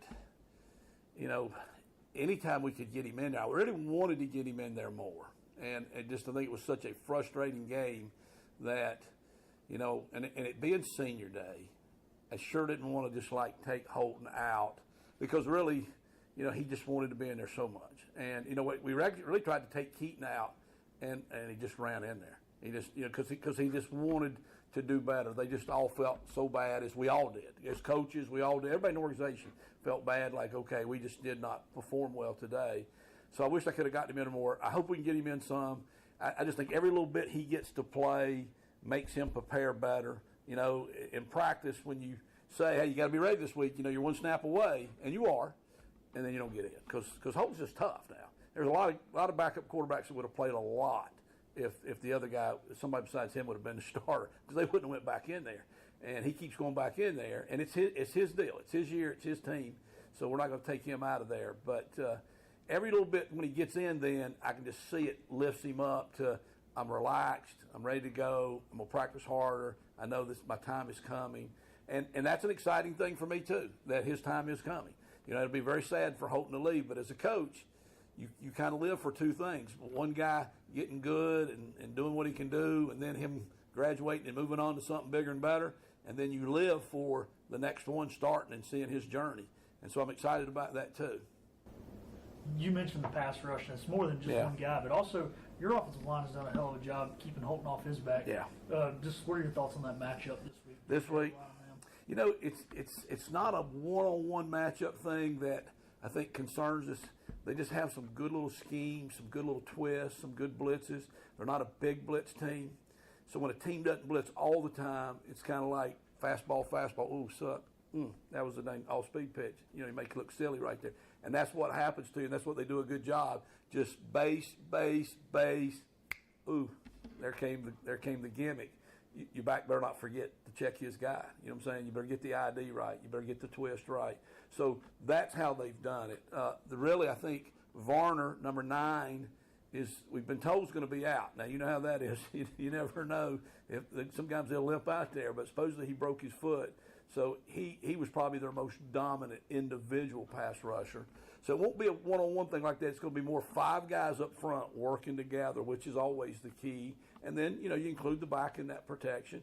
The quarterback's involved in that. And, receivers are involved in that somebody's got a hot route. Somebody's got a quick route. Somebody's got to be looking. Somebody's got to be at the right depth, or, you have to hold the ball too long. So that's what we've been in 3rd and long way too much the last 3 weeks. We've got a bad trend going there. We had been really good, and I think that's why we've played well most of the year, because we'd stayed out of 3rd and long. Our average was like being in 3rd and 5.5 in 3rd downs. The last couple of weeks now, it's been 3rd and 7, 3rd and 8. It's been our average. So that means we're having too many lost yardage plays. We got to eliminate that. Final game of the regular season. Are there any plays left in the playbook that we haven't seen yet, or well, kind of emptied it out already? No, I think there's always things, and you have new things, and sometimes you practice them all week and you don't get a chance to run them because other type plays are, they're down, specific. They're on the field specific. It's a red zone play, it's a goal line play. It's a 3rd down play or stuff like that, or maybe it's a 1st down play that you need a 1st down. Sometimes you need it on the right hash. Sometimes you need it on the left hash, according to, your quarterback's left-handed. Maybe it needs to go that way. So sometimes you don't get those called. I'd like to get some things called that just worked. At this point last week, just anything would have worked. I wish we could have found it. I wish we could have drawn something else up, because it just didn't seem like it did. and I say that, yet I'm saying 7 or 8 times we had, in this business we talk to each other in the field, and we don't play Houston next week. And obviously Brandon Jones, great friend of mine, was the O-line coach here, so we talk a lot. Coach Weaver talks with him a lot. He kind of hooked us up. We talked with the defense coordinator because we don't play you. So he's like, hey, what can you tell me? What'd you have on us? Because you had a couple of things, okay, and then there was a couple of things you did, and I want to know why you did that. What made you do that? And we asked him the same thing, and he was, we were sharing information, and he's like, you had us on this one. That totally blew us away. He dropped it, or I don't know why he didn't throw it to this guy, or whatever, or so-and-so slipped, and you're like, yeah, I know. Trust me, I know. But it's a result-oriented game. We all know that. So that's the whole thing. When you get a shot, you got to make a shot. And so we got some stuff. Yeah, we haven't done everything. I mean, we're not a trick type deal. That's really not what we are. Coach wants to be a downhill, beat you up, be more physical type deal. We constantly say it's not what you do, it's how you do it. But, and my man Lincoln's now the goo of all goos, and he surely deserves it. That was his saying, too, when we were here, because we were really simple when we were here. I mean, literally, we dropped back. The guys ran good routes. The guy threw it good. We blocked them good. When we had backs that ran good, we were really good on offense. We had back-to-back 1,000-yard rushers, which we have now, I guess. And I really felt like we were trending in the right direction. We came home from Utah. I was feeling really good about where we were going. And not that I'm feeling bad now. I'm just feeling like it's time to get the brakes on, get it turned around. I like to finish good here. I think we have probably 2 games. I think that's safe to say. I sure would like to go play good here. And we'll do anything we can do to make that happen. We talked a lot about Holton playing through an injury this year, but Isaiah Foote, he's like gone in and out all year. Like, what's his first year starting? What's he done on the offensive line to kind of burst you up? Man's he grown up. You know what I'm saying? 2-3 years ago, he's one of those guys you're thinking, come on, man. You got to grow up. And he has. And it just shows in his toughness because I think he's playing with 4 injuries right now. And he keeps coming back out here to practice, too. And, we're not making him. We keep saying, can you go? And he's like, yeah, I got to go. I want to go. And we are thin up front. We're very inexperienced there. When he was out Saturday, we got exposed a couple of times. So, sometimes as an offensive lineman, you only get noticed when you do bad. You also get noticed probably when you're out and the other guy does bad or something. Then you go like, wow, we really miss him. He is better. So you go give him an extra hug. So, yeah, I mean, like I say, he's the bionic man right now. They put him together. I don't know what it costs to outfit him right now. He's got so many braces and wraps on, but he's expensive.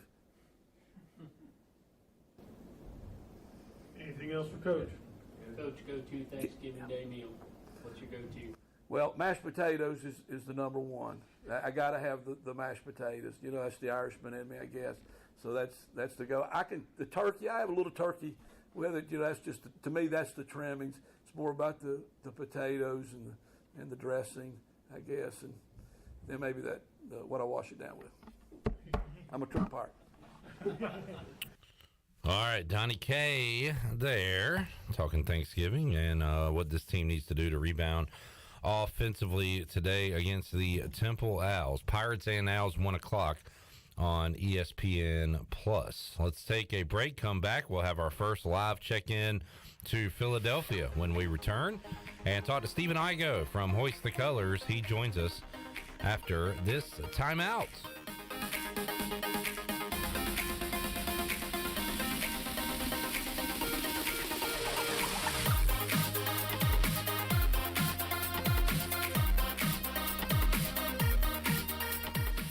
Are you ready for some football, Pirate Nation? Bud Light is America's favorite light beer and the official beer of the ECU Pirates. When planning your fun times this football season, be sure to pick up some Bud Light at your favorite retailer. Bud Light carefully brews their beer to be perfect for anywhere there's fun. Because when there's fun, Bud Light is there. Get ready to have fun this season, Pirate Nation, and always stay in the game and drink responsibly. Bud Light, the official beer of the ECU Pirates, and proudly distributed by Carolina Eagle Distributing since 1989.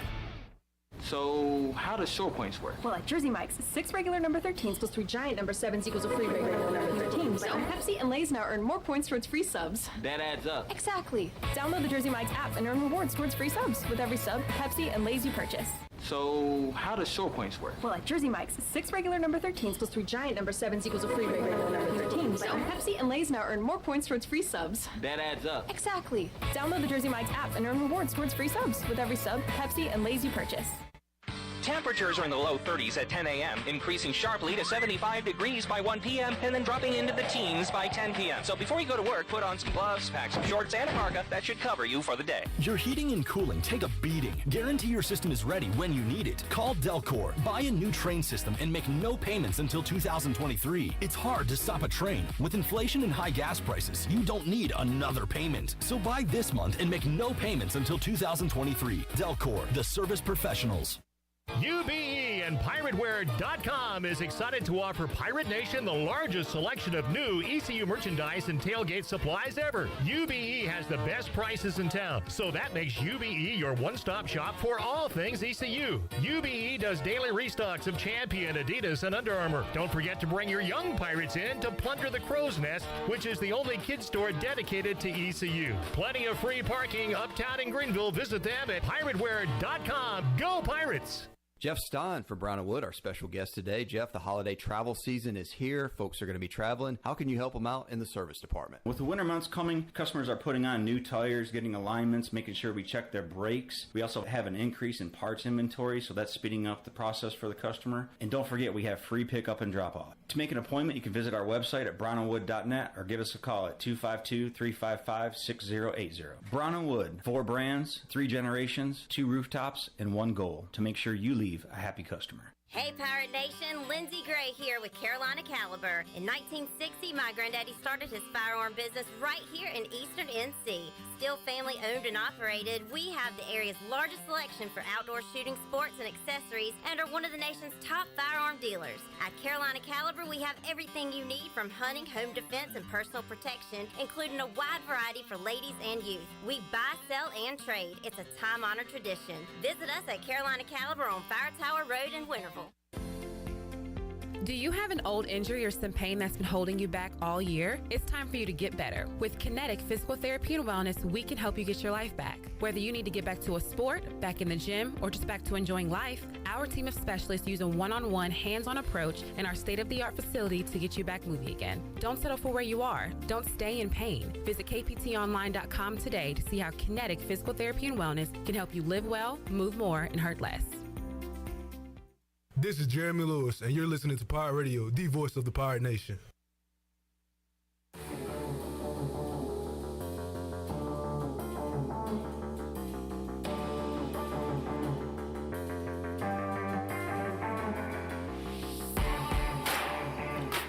You're listening to the Bud Light Pregame Tailgate, powered by Bud Light, the official beer of the ECU Pirates, and proudly distributed by Carolina Eagle Distributing since 1989. Now, back to the show.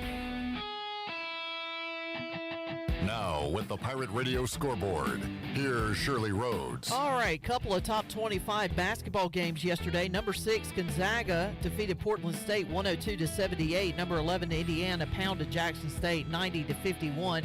Number 8, Duke defeated Xavier 71-64 in the Phil Knight tournament. Number 23, Maryland defeated Coppin State 95-79. And number 1, North Carolina was upset last night by undefeated Iowa State, who happens to be unranked. They are now in 5-0.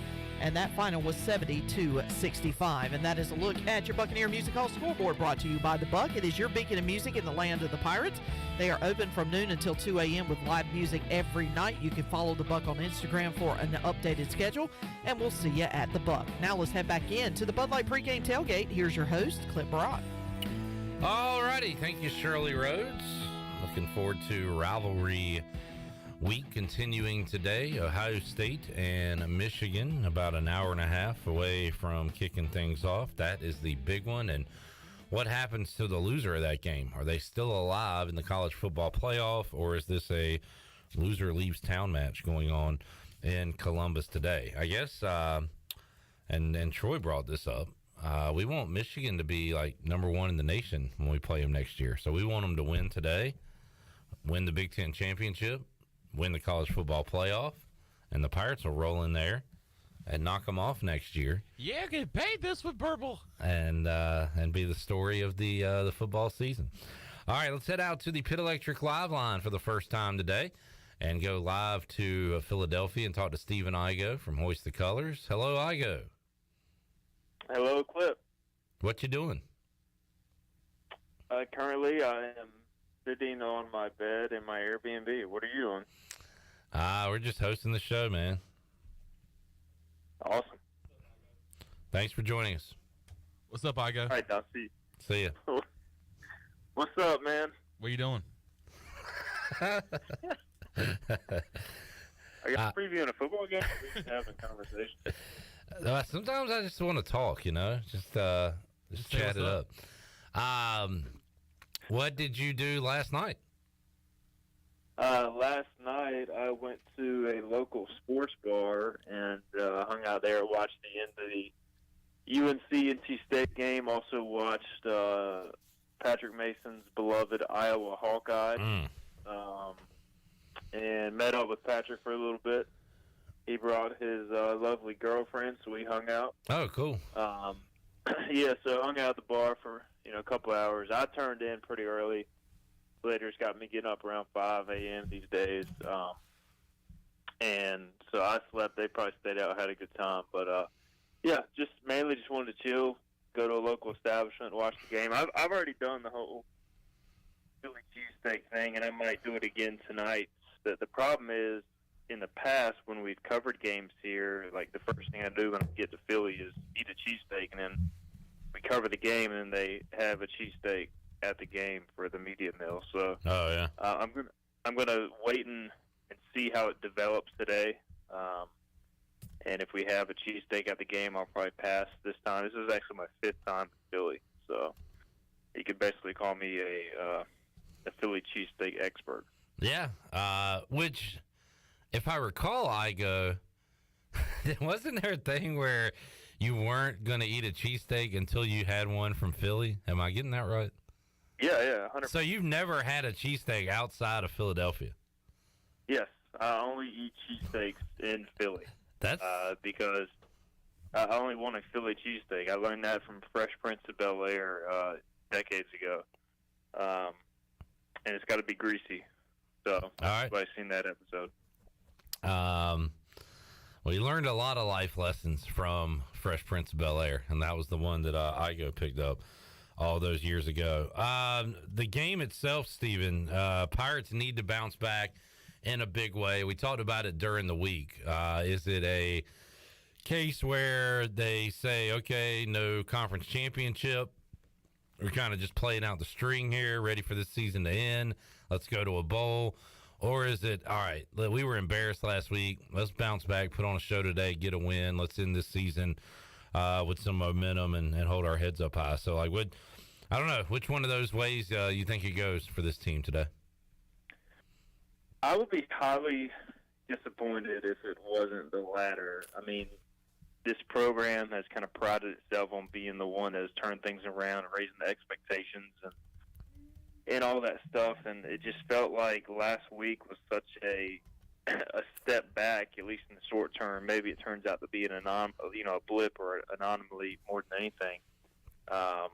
But I just think if you go out and you lay another egg today, I'm not going to say you lose all the momentum you built the last few years in terms of turning the program around, but it kind of puts a stain on what you've done if you're the senior class. Like, to me, there's a huge difference between 7-5 and going into the bowl with momentum versus 6-6 and kind of limping your way into the bowl. Like, it'll just make everybody feel so much better.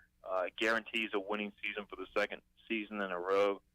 So, like, yeah, technically there's not really a whole lot to play for from, like, winning a championship or a trophy or anything, but still a lot to play for in terms of securing that winning season, making yourself feel a little bit better, and just having some pride, man. Like, last week was just embarrassing for everybody, coaches, fans, players, team personnel. Like, it was awful. So if they don't respond from that, I think that maybe you're looking at a deeper issue. And to be honest, I don't think there is a deeper issue, which is why I expect them to respond.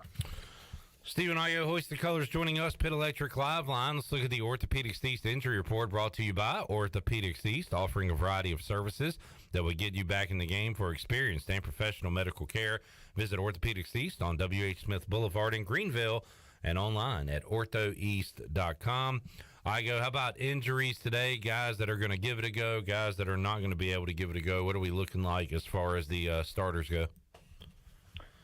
I don't think there were really any major injuries last week. I mean, they had some guys who limped in and out, but nothing major. As far as I know, it should be a pretty healthy group in terms of this time of the year. And, you know, Jalen Johnson's been back the last couple of weeks, which has been good to see. He made some catches last week. Shane Calhoun's been back. He's kind of working his way back to closer to 100%. I don't know if he'll get there again this season. Holton Ahlers continues to play through everything. I mean, he's got the back, which he's dealt with a couple of years now. We know the shoulder. Last week he had his finger on his throwing hand wrapped. So there's something going on there. So, like, he's just beat up.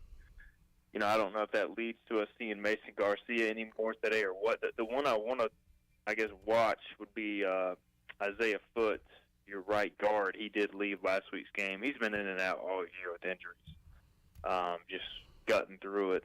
But he was practicing this week, so I would expect him to play. But Ben Johnson, the Marist transfer, he played a lot last week, could play a little bit more this week because Foot's just been, his shoulder, similar deal to Ahlers, has been popping in and out all year. He's, you know, wearing about 3 or 4 braces and continues to fight through things. Igo, do you want to have another, our weekly Mason Garcia chat on the pregame like we did last week? Yeah, might as well. All right. Do we see him today on the field? Yes, I think we see him. I think it'll be more. I think it'll be more of kind of what we expected last week. Like, you'll see him in spots, in some situations. I think last week's game just got so out of hand that they could never get any offensive momentum, that they just never allowed them to really utilize that package, you know. And two, if the offense for whatever reason struggles like it did last week today, I think you see him earlier just to try and spark something. I personally don't expect that to happen, but I do think we see him more in the actual game. I still don't see him getting like an actual series or anything like that. All right. You think in spots, certain plays, certain, spots on the field. I hope to see him early when the game is still, a game, and just kind of see what he's got. But we'll see what Coach Houston and company decide to do today. I go looking at Temple and the edge. Where, if anywhere, does Temple have an edge on ECU today? How can you not say the special teams offensively? Oh, okay. I have both those favoring Temple. Although Pro Football Focus ranks ECU special teams as a whole around 70th in the country. I think Temple is like 81. Their special teams are not great. The one thing they do well is kick field goals. So that is an advantage over East Carolina, although their kickoff specialist has only produced 5 touchbacks, 49 kickoffs. So there should be an opportunity to return kicks today. If you're ECU, I think it was in 2020 the last time the Pirates were here. Tyler Snead took one back to the house, and then he jumped into the empty bleachers. So maybe we see somebody else do that today.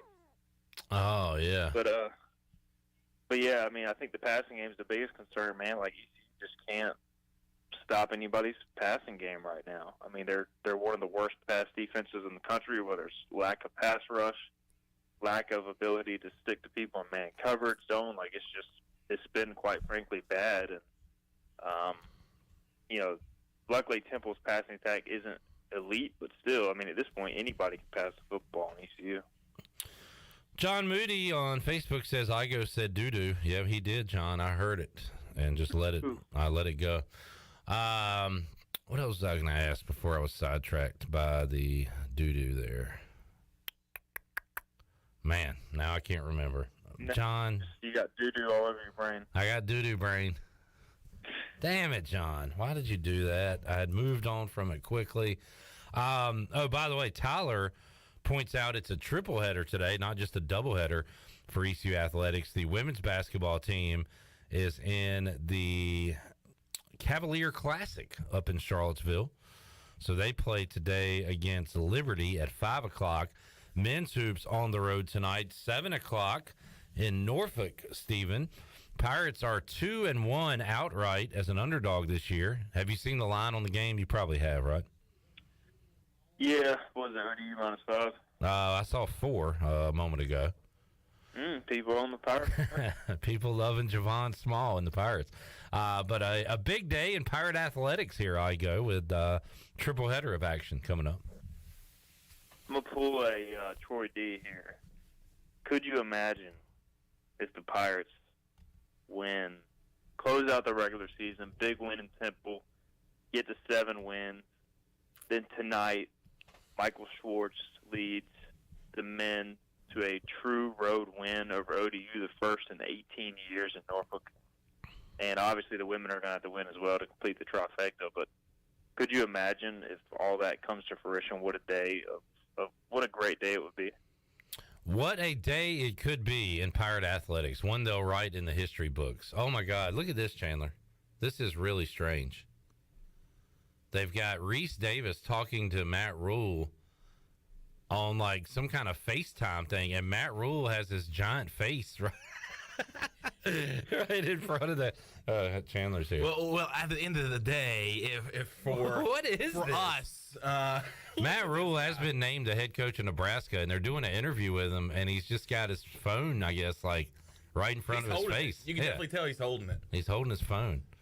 At the end of the day, oh, I got the remote right here. I want to hear what he's saying. He's like, storied history, a storied probably tradition. a bunch of nothing. And at the end of the day, I just I want to go places and develop players. You know, that's my passion. For us. For To watch us. players grow on and off the field, and no one in history has done that better than the Nebraska Cornhuskers. And so, all it right. seemed like the right fit, and I'm excited to get there. Matt Rule's he was in the middle of like a field. This is very strange. All right, Steven. He's already becoming a Cornhusker. Yeah. Oh, yeah, he's in the middle of a cornfield. I tell you what, though, I think this will work. I say that, man. It's just hard. You know, one of my friends. This is a weird place. Yeah, one of my friends pointed out, like, college kids finally realized that they could go to, like, nice weather places or cool universities instead of just going to Nebraska. And they hadn't been good in, like, 30 years. So, but Matt Rule's a great coach, college football coach anyway. Yeah, and I mean, dude's won at Temple and won at Baylor. So, like, I think if he can win there, he can win at Nebraska. If he can't win at Nebraska, then, I mean, you start to really wonder if anybody can. Yeah, he has shown he can resuscitate programs and also continue to build on programs. So, at the end of the day, I think he'll do a decent job there. All right, Steven, thanks for joining us. We'll check out your work on the website, hoistthecolors.net, and we will talk to you next week on Pirate Radio Live. All right, fellas. Y'all have a good show. You too. Enjoy the game. There is Stephen Igo from Hoist the Colors joining us. We've got the chat YouTube thing where somebody comments with a weird name and then logs in with a different weird name and responds to that person. So we got that happening again today on the show, if you're interested. All right, let's take a break. We come back. When we return, we'll talk to Patrick Mason from the Daily Reflector. Maybe he'll join us to talk about his trip to Philadelphia. Somebody just called in and said that the Matt Rule interview literally was the same verbiage he used when he was Carolina Panthers coach. Yeah, it doesn't change. And then somebody tweeted out just a moment ago, they said, where the heck is Matt Rule doing that interview from? The camera is shaking like it is in the Blair Witch Project. Yeah, he's, it almost looks like he's elevated. Is he in like a tree? He ain't out hunting, is he? I could be, Shirley. But he's still got that phone right in his face.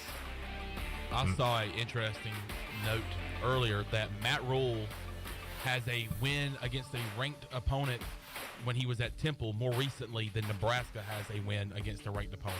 Wow. And you got to imagine they play ranked opponents all the time. Yeah. All right, let's take a break. We'll come back. Patrick Mason joins us live from the city of brotherly love. Back with you after this.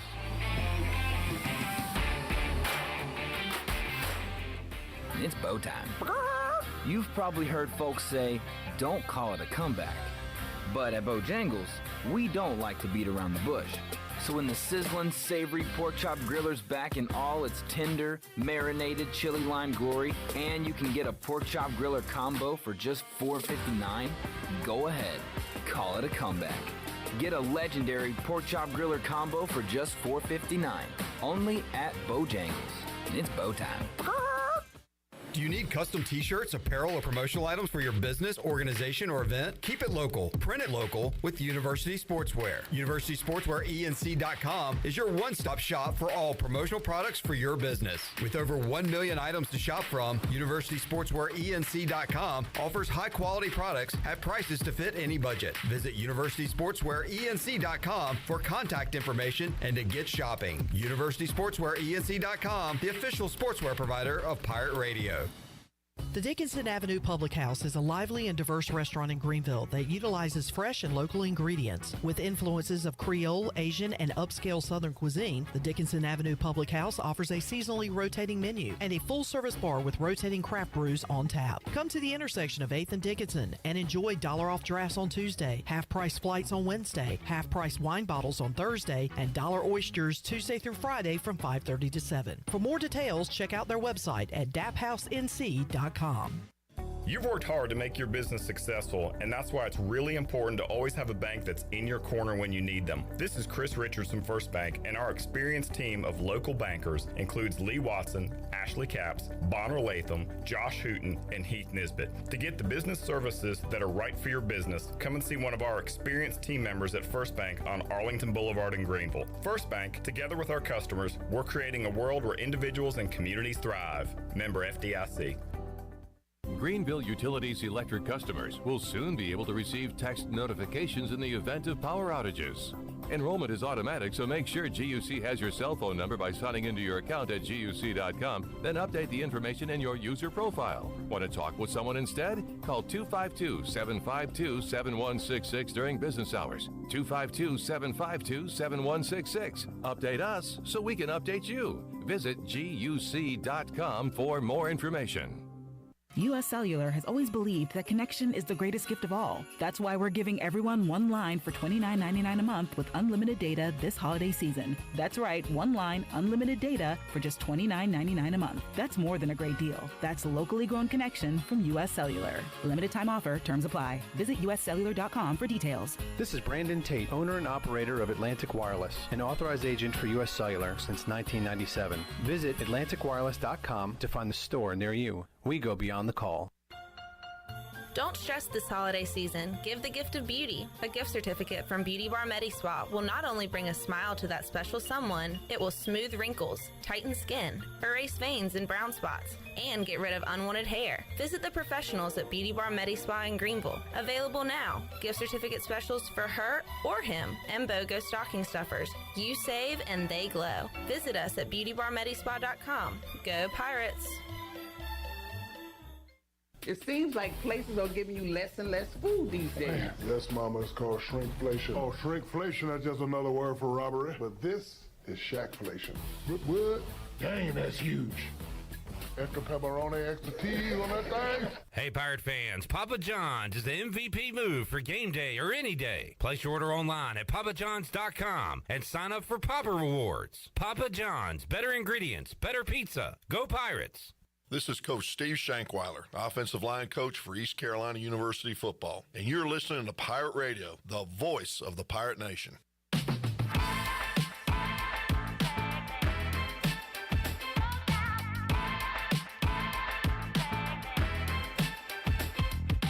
You're listening to the Bud Light Pregame Tailgate, powered by Bud Light, the official beer of the ECU Pirates, and proudly distributed by Carolina Eagle Distributing since 1989. Now, back to the show. All right, welcome back. Did you miss a show on Pirate Radio? You can listen to all of Pirate Radio's archived local programming by subscribing to us on Apple Podcasts, SoundCloud, or Spotify. You can subscribe today by going to the podcast app on your iPhone or Apple device and search for Pirate Radio Audio Archives. Now let's head back in to the Bud Light Pregame Tailgate. Here's your host, Clip Brock. We head back out to Philadelphia. on the Pit Electric Live line and talk to Patrick Mason from the Daily Reflector, who joins us now to close out hour number 2 of the Bud Light pregame tailgate. Patrick, good morning. How are you doing, sir? Morning. How's it going? Doing pretty good. Good to hear. We got Igo's side of last night's evening in Philadelphia. Let's hear your side of it. He said y'all met up. He said your lovely girlfriend's with you. He insinuated that he closed the night out early. Said you may have stayed out a little later. So let's hear about your night in Philadelphia last night.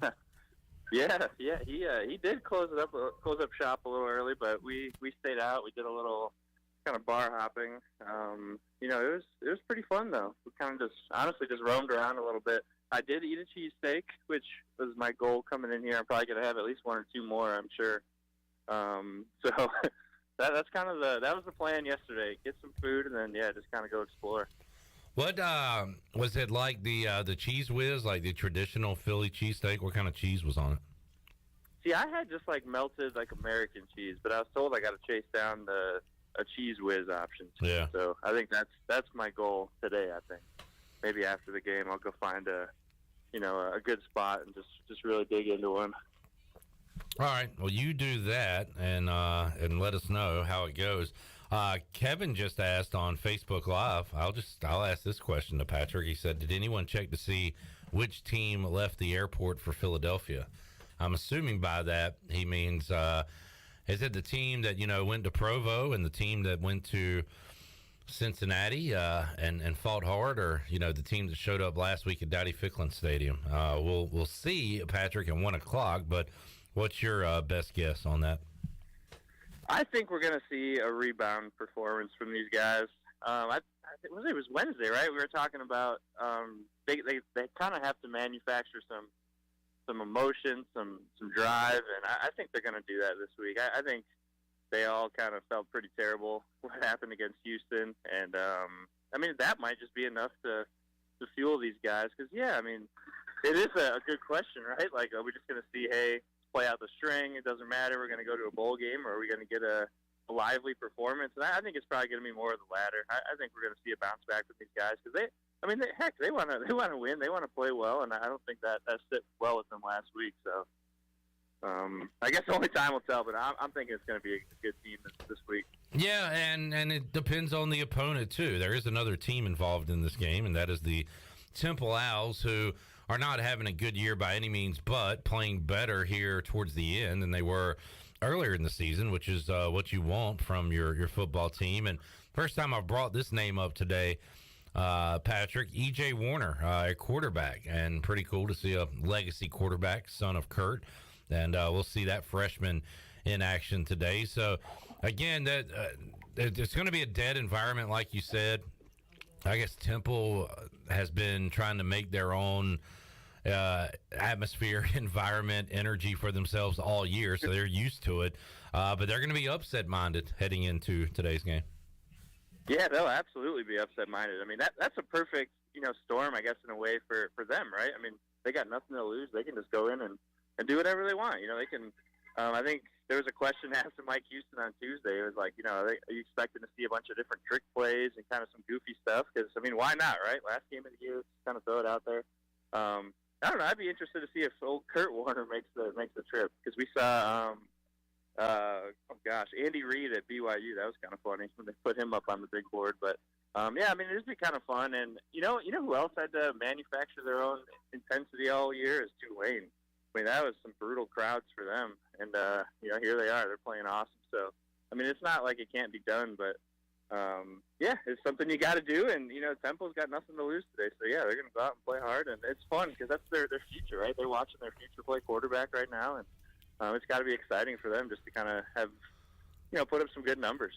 When Igo and I made our picks on Wednesday, I picked Tulane to beat Cincinnati, and I did it because basically the line was telling me to do that. Where, why is Cincinnati only a 1-point favorite at home against Tulane? Kind of told you which way that game was going to go. I didn't necessarily believe it, but I went with it. But, Patrick, I know you coming into your first year covering the American did not have the Green Wave in the championship like nobody else did, right? Right. Yeah, I definitely didn't see that coming. I thought there'd be a decent football team, but not like that. Which is pretty cool for them because, I mean, I was truly like disappointed for them just in what kind of crowd turnout they had when we went down there. Because it was they're a good football team, and no one just seemed to care. There's so many other things going on in that city that just kind of puts them down on the totem pole there. So yeah, I mean, good for them, and like you said, that was just a 1-point swing there. So yeah, I mean, go with that, go with your gut, and it ended up working out.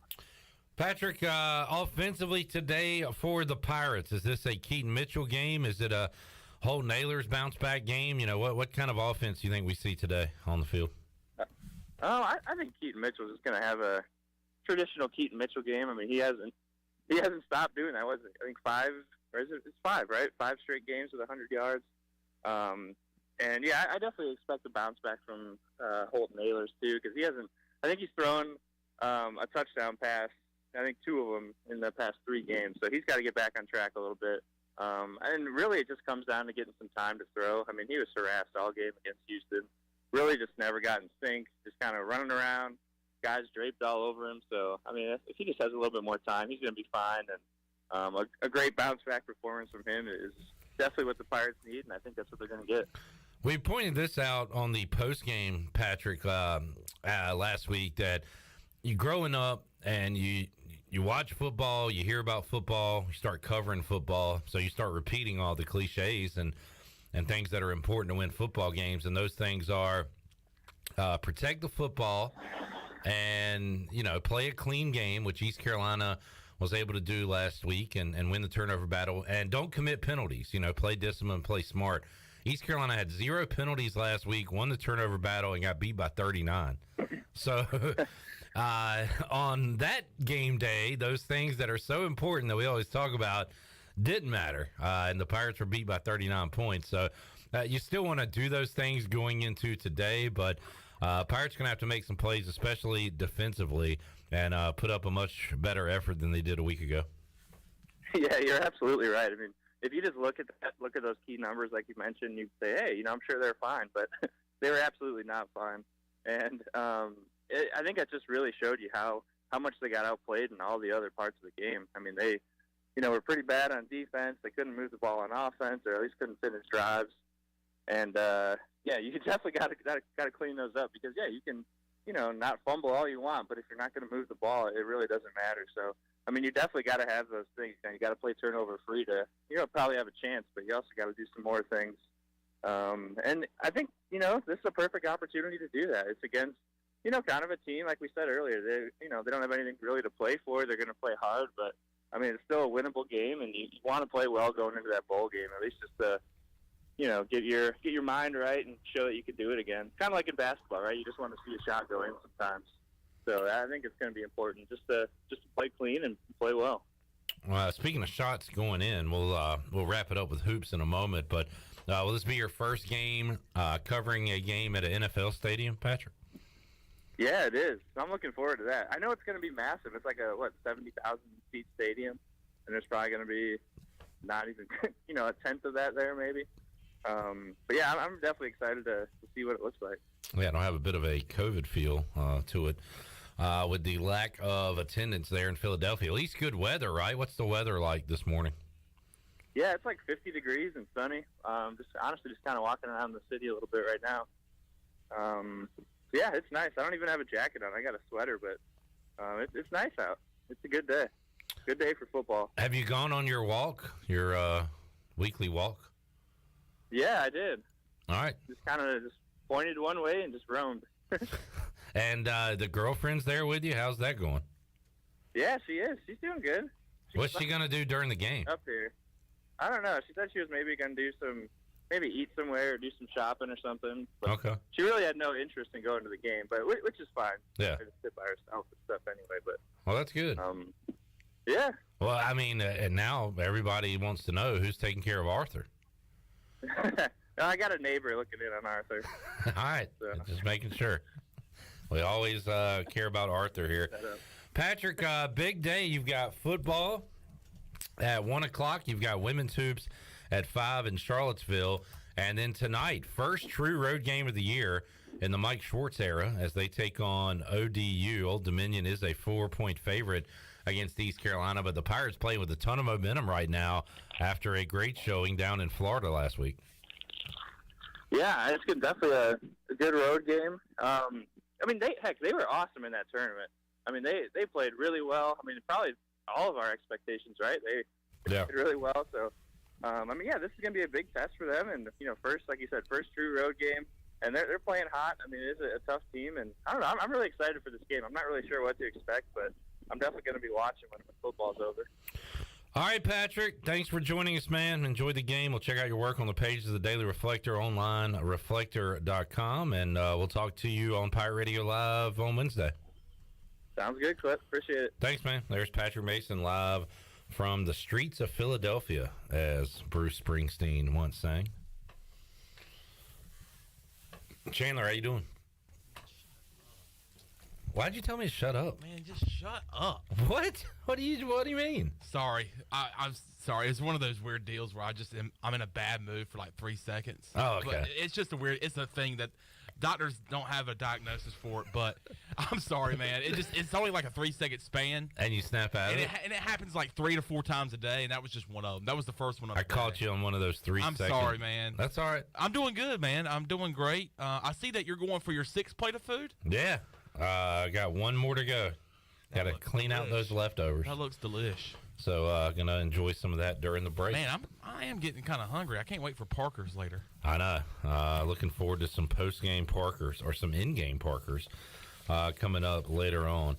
You want to do like a mid-4th quarter-ish watch-along today? Yeah, sure. Sounds good. Come back here and we'll watch the end of the game. Yep, sounds good. All right, we'll plan on that as East Carolina taking on Temple today. 1 o'clock. We are about halfway home on the Bud Light pregame tailgate brought to you by Bud Light. Reminding Pirate fans to stay in the game, drink responsibly. Bud Light, the official beer of the ECU Pirates, proudly distributed by Carolina Eagle Distributing since 1989. All right, let's take a break. When we return, we'll talk to the big man on campus, Jeff Nadeau, Barstool Sports.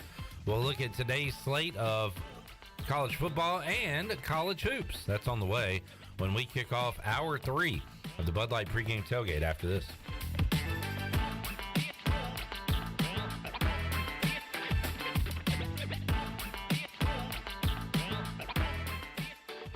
This is Holt Nailers. I've been eating at Parker's Barbecue since I was a kid. Now, all these years later, I still love to eat at Parker's. In fact, I love it so much, I bring my entire offensive line with me. They protect me, and I look out for them with great food from Parker's Barbecue. So whether you bring the team like me or just your friends and family, the awesome barbecue, chicken, and seafood at Parker's is a win every time. Parker's Barbecue, where they always treat you like family. Before you hit the road this travel season, be sure to get your tires inspected by the tire guys at Greenville Auto World. The Greenville Auto World service team sells all the top brands and economy tires if you need a new set. Need an oil change, state inspection, or AC repair? Greenville Auto World can work on any type of vehicle, and the monthly oil change special is only $29.99. Make an appointment now by calling 364-8730. For award-winning service, trust Greenville Auto World. With over 30 locations across North Carolina and southeastern Virginia, Quality Equipment is your local John Deere dealer, where you'll find everything you need for your next project.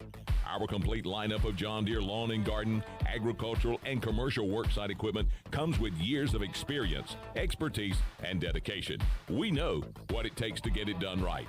Stop by today or visit us online at qualityequip.com. When it comes to hauling dirt, asphalt, or stone, you can trust the pros at First and Goal Hauling Incorporated.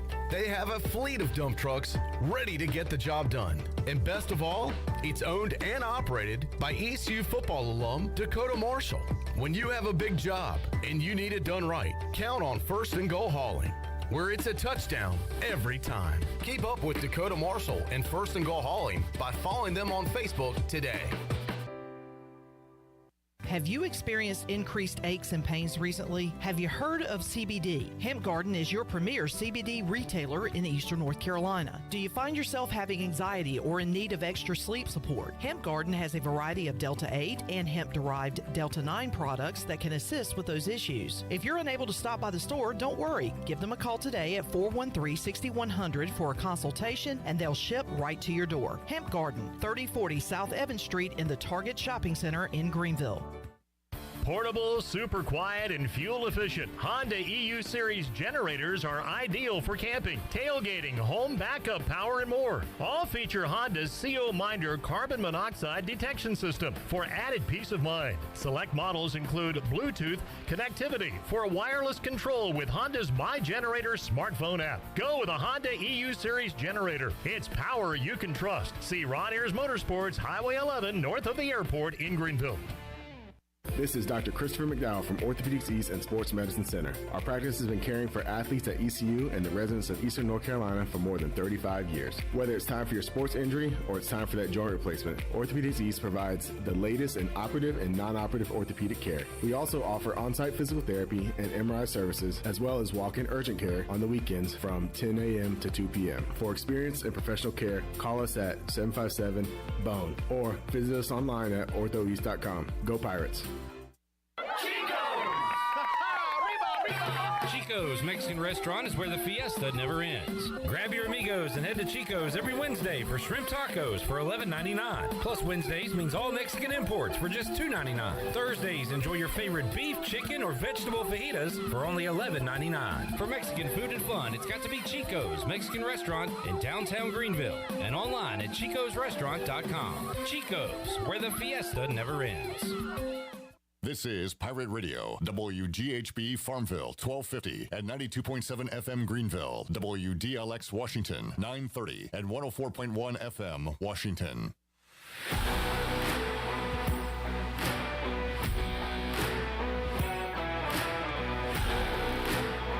You're listening to the Bud Light Pregame Tailgate, powered by Bud Light, the official beer of the ECU Pirates, and proudly distributed by Carolina Eagle Distributing since 1989. Now, back to the show. Now, with the Pirate Radio scoreboard, here's Shirley Rose. All right, here are some games of interest. Kicking off in an hour from now, Georgia Tech is at number 1 Georgia for noon kickoff. Ohio State will host Michigan at noon. It'll be Rutgers at Maryland. South Carolina is at Clemson for a noon kickoff as well. Oklahoma State will host West Virginia. And then coming up at 1 o'clock, of course, Temple will host East Carolina. Number 25, Louisville, will be at Kentucky for a 3 o'clock kickoff. And then coming up at 3:30 this afternoon, it'll be number 7, Alabama, hosting Auburn. And that is a look at your Buccaneer Music Hall scoreboard, brought to you by The Buck. It's your beacon of music in the land of the Pirates. And they are open from noon until 2 a.m. with live music every night. And right now during football season, you can join The Buck for Sunday Fun Day with football, food trucks, live music, giveaways, and the largest 4K TV in Eastern North Carolina. You can follow The Buck on Instagram for updated schedules, and we'll see you at The Buck. Now let's head back in to the Bud Light Pregame Tailgate. Here's your host, Clip Rock. All right, thank you, Shirley Rhodes. And all those big teams and some important games there being played at noon, I'm wondering, what will we get to watch tonight after the U.S. Sailor fifth quarter call-in show? Brian Kelly and the family, LSU at A&M. I guess the big one will be Notre Dame at USC, 7:30. So that'll be a fun one to check out. And kind of light. We'll see if Jeff Nadeau has anything circled for college football today, and college hoops as well, as he joins us on the Pit Electric Live Line, big man on campus, Barstool Sports. Jeff, hope you had a happy Thanksgiving. How you doing, man? Great, same to you. Yeah, and professional wingman as well, Jeff Nadeau, joining us on the program. Big man, off to a really good start in college basketball, and I saw that you posted your good run in college football rolls on too. And again, you pick and choose. You are quality over quantity, and you've had a pretty good year this year, right? Yeah, I've had a great year. I've had a good couple of years of college football. It's been really just about finding spots and not going too crazy. Kind of, as you said, quality over quantity, and that's always worked well for me. So, yeah, pretty good card today, though. A lot of games, and some really good spots. Let's start with up there in your neck of the woods, East Carolina taking on Temple. And I guess this Temple team, they are far removed from when they were, a power in this conference, but playing better towards the end of the year than they were earlier in the year. They got East Carolina at home today. Line was 10 last time I checked. East Carolina coming off a horrific loss. In fact, Nadeau was trying to call into the post game last week, but our lines were locked and loaded for 2+ hours, Jeff, and couldn't get a time to get you in. But you had some thoughts after that performance by ECU last week. Well, it would have been better if you didn't answer my call, because I guess I have to realize that other fan bases don't behave the way I do when my team loses, but I don't know what that is one of the most disgraceful performances I've ever seen in college football. I mean, seriously, you have a lot in front of you. You're at home, and that's the performance you give out there. That's it today. You're coming here, and I'd have to guess, maybe 2,000-3,000 people there, if that. It's going to be a very morbid atmosphere in Philadelphia. This is a tough one because I don't really want to back Temple. Temple is a team that seems like anytime you trust them, they lose 38-6 or something. But, they have been better since Warner came in as quarterback. This number's kind of been bet down a little bit, which is interesting. I have to think sharp money's all over Temple here. The question you have and everyone has is, what's ECU playing for here? But then again, what's Temple playing for? If you're them, you're just trying to, I think, get to the end of the season, not get injured, not do anything stupid. But it's a tough game. It's not a game I'm going to be looking at bet today. Jeff Nadeau joining us. Jeff, let's talk about a couple of the big ones, and then we'll see if you found anything in the weeds here for this college football Saturday. We'll get to college hoops as well. But Ohio State, Michigan. So Wolverines pound the Buckeyes last year. This one is in Ohio State. And Ohio State right now, 8.5-point favorites. Total is at 56. So any lean one way or the other on this, not just a rivalry game today, but a college football playoff play-in game? Yeah, you have to say to yourself, if you like Ohio State, can they win by double digits? And that's always what you've had to say, because they have to win by double digits. They can't win by 7 here. You're not going to win. I played 7.5. I laid it. I kind of been pretty confident that Ohio State was going to get the job done for weeks now. I think one game that I kind of wondered about Michigan, and it's kind of interesting because they ended up rolling in the second half, but I thought Rutgers did some interesting things against them in the first half. I noticed that Rutgers' big receivers were giving the smaller corners from Michigan problems, and I translated that to this game because Ohio State is the best receiver core in the country. I think they are a group that can really push around that corner and safety group for Michigan. And I feel like the difference in this game, again, is going to be Ohio State on the defensive end, that run game, the ability of that defensive line. The quarterback play is just much better on the Ohio State side. I feel like this game is like 34-21. I think Ohio State kind of pulls away and wins this one by double digits. That's where I had it. Ohio State has been good at scoring late and covering late, and they might have to do that again in this game because they're always favored by more than a touchdown, double digits, and it happened last week against Maryland with the fluke fumble. It happened earlier this year. I remember in a game I was watching where I think they got a defensive score late. So they have been good at closing games, and you might need that today when they take on Michigan. All right, Jeff, what else are you looking at for this rivalry Saturday? I got one at noon, I believe, or 1 o'clock, noon or 1. UMass Army under 45. This game is, very meaningless to both these teams. You got one really bad team, and you got a team in Army that's just looking forward to Navy. But both these teams, I think, bottom 5 in America in rush rate. These teams love to run the ball. They're two of the slowest-paced teams in America. And say what you want about UMass. They're an awful offense. They only score 12 points a game, but they've actually been quite good on the defensive end this year. They keep games low scoring. I think last week they lost 23-3. I think today's game could be similar. I think Army really just keeps the ball on the ground. We know they're not an up-tempo, crazy, high-level offense. They're going to run the ball as well. I think this is like a 24-10, 23-6 type of game. I'm going to go under 45, Army, UMass. I also like, crazy enough, I like Iowa State today, plus 10 against TCU. I'll keep fading TCU as a big favorite. Clip, this year in Big 12 play, they've only won one game by double digits.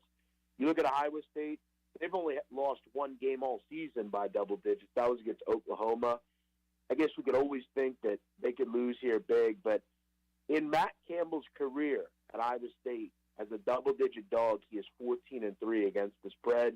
He's 11-1 against conference opponents against the spread. They have a great defense. I think they can hang in this game. We know TCU's not great on the defensive end. I think Hunter Deckers and Iowa State give a little scare to TCU today. I don't think they'll win, but I think they'll cover.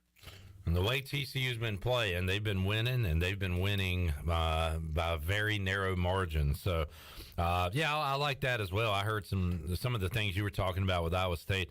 They've lost like 6 in a row by one possession or something, Jeff. They play everybody close, even in losses. So, all right, how about a little hoops, Jeff? And let's give a little love to the Pirates while we can early here in the season. Mike Schwartz and his team off to a good start this year, including a 2-1 trip down to Florida and a very good win over the Toledo Rockets. Now, Toledo lost the previous day.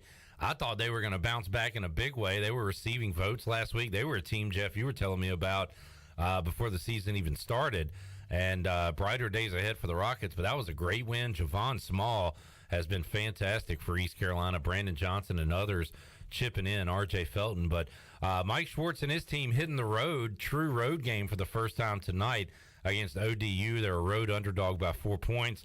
We'll see what happens tonight, Jeff. But, man, I've been pleasantly surprised by this ECU basketball team early. Yeah, probably shouldn't be an underdog here either. That's kind of interesting. I guess the one thing is, and I feel like I've heard you say it, haven't they had to come back in a lot of games? I think I've heard you say that. So the first 3, they were down double digits. They were down and now I forgot the numbers. One of them was 19, one was 17, one was 15, and had to come back. They finally had their first wire-to-wire win in their last game they played. And then against Toledo, they were down by 1 at half. So they've trailed at halftime all the games, Jeff, except for the last one they played. You obviously can't have that continue. But, yeah. in a game like this, I feel like with Old Dominion, they have one great player, Ben Stanley. He's been all over the place. He played at Xavier. He played at Hampton. Now he's at Old Dominion.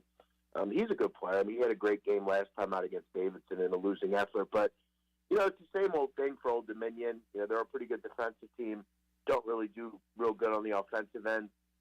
If I have East Carolina as a dog, I'd probably have some interest. But, look, I've told people all week, Clip, this is a very volatile time for college basketball. I think there's a good spot or two, and if you want, I can tell you about it. But I'm not really focused really on college basketball until Monday when we get back to the home road atmosphere again. I hate these tournaments.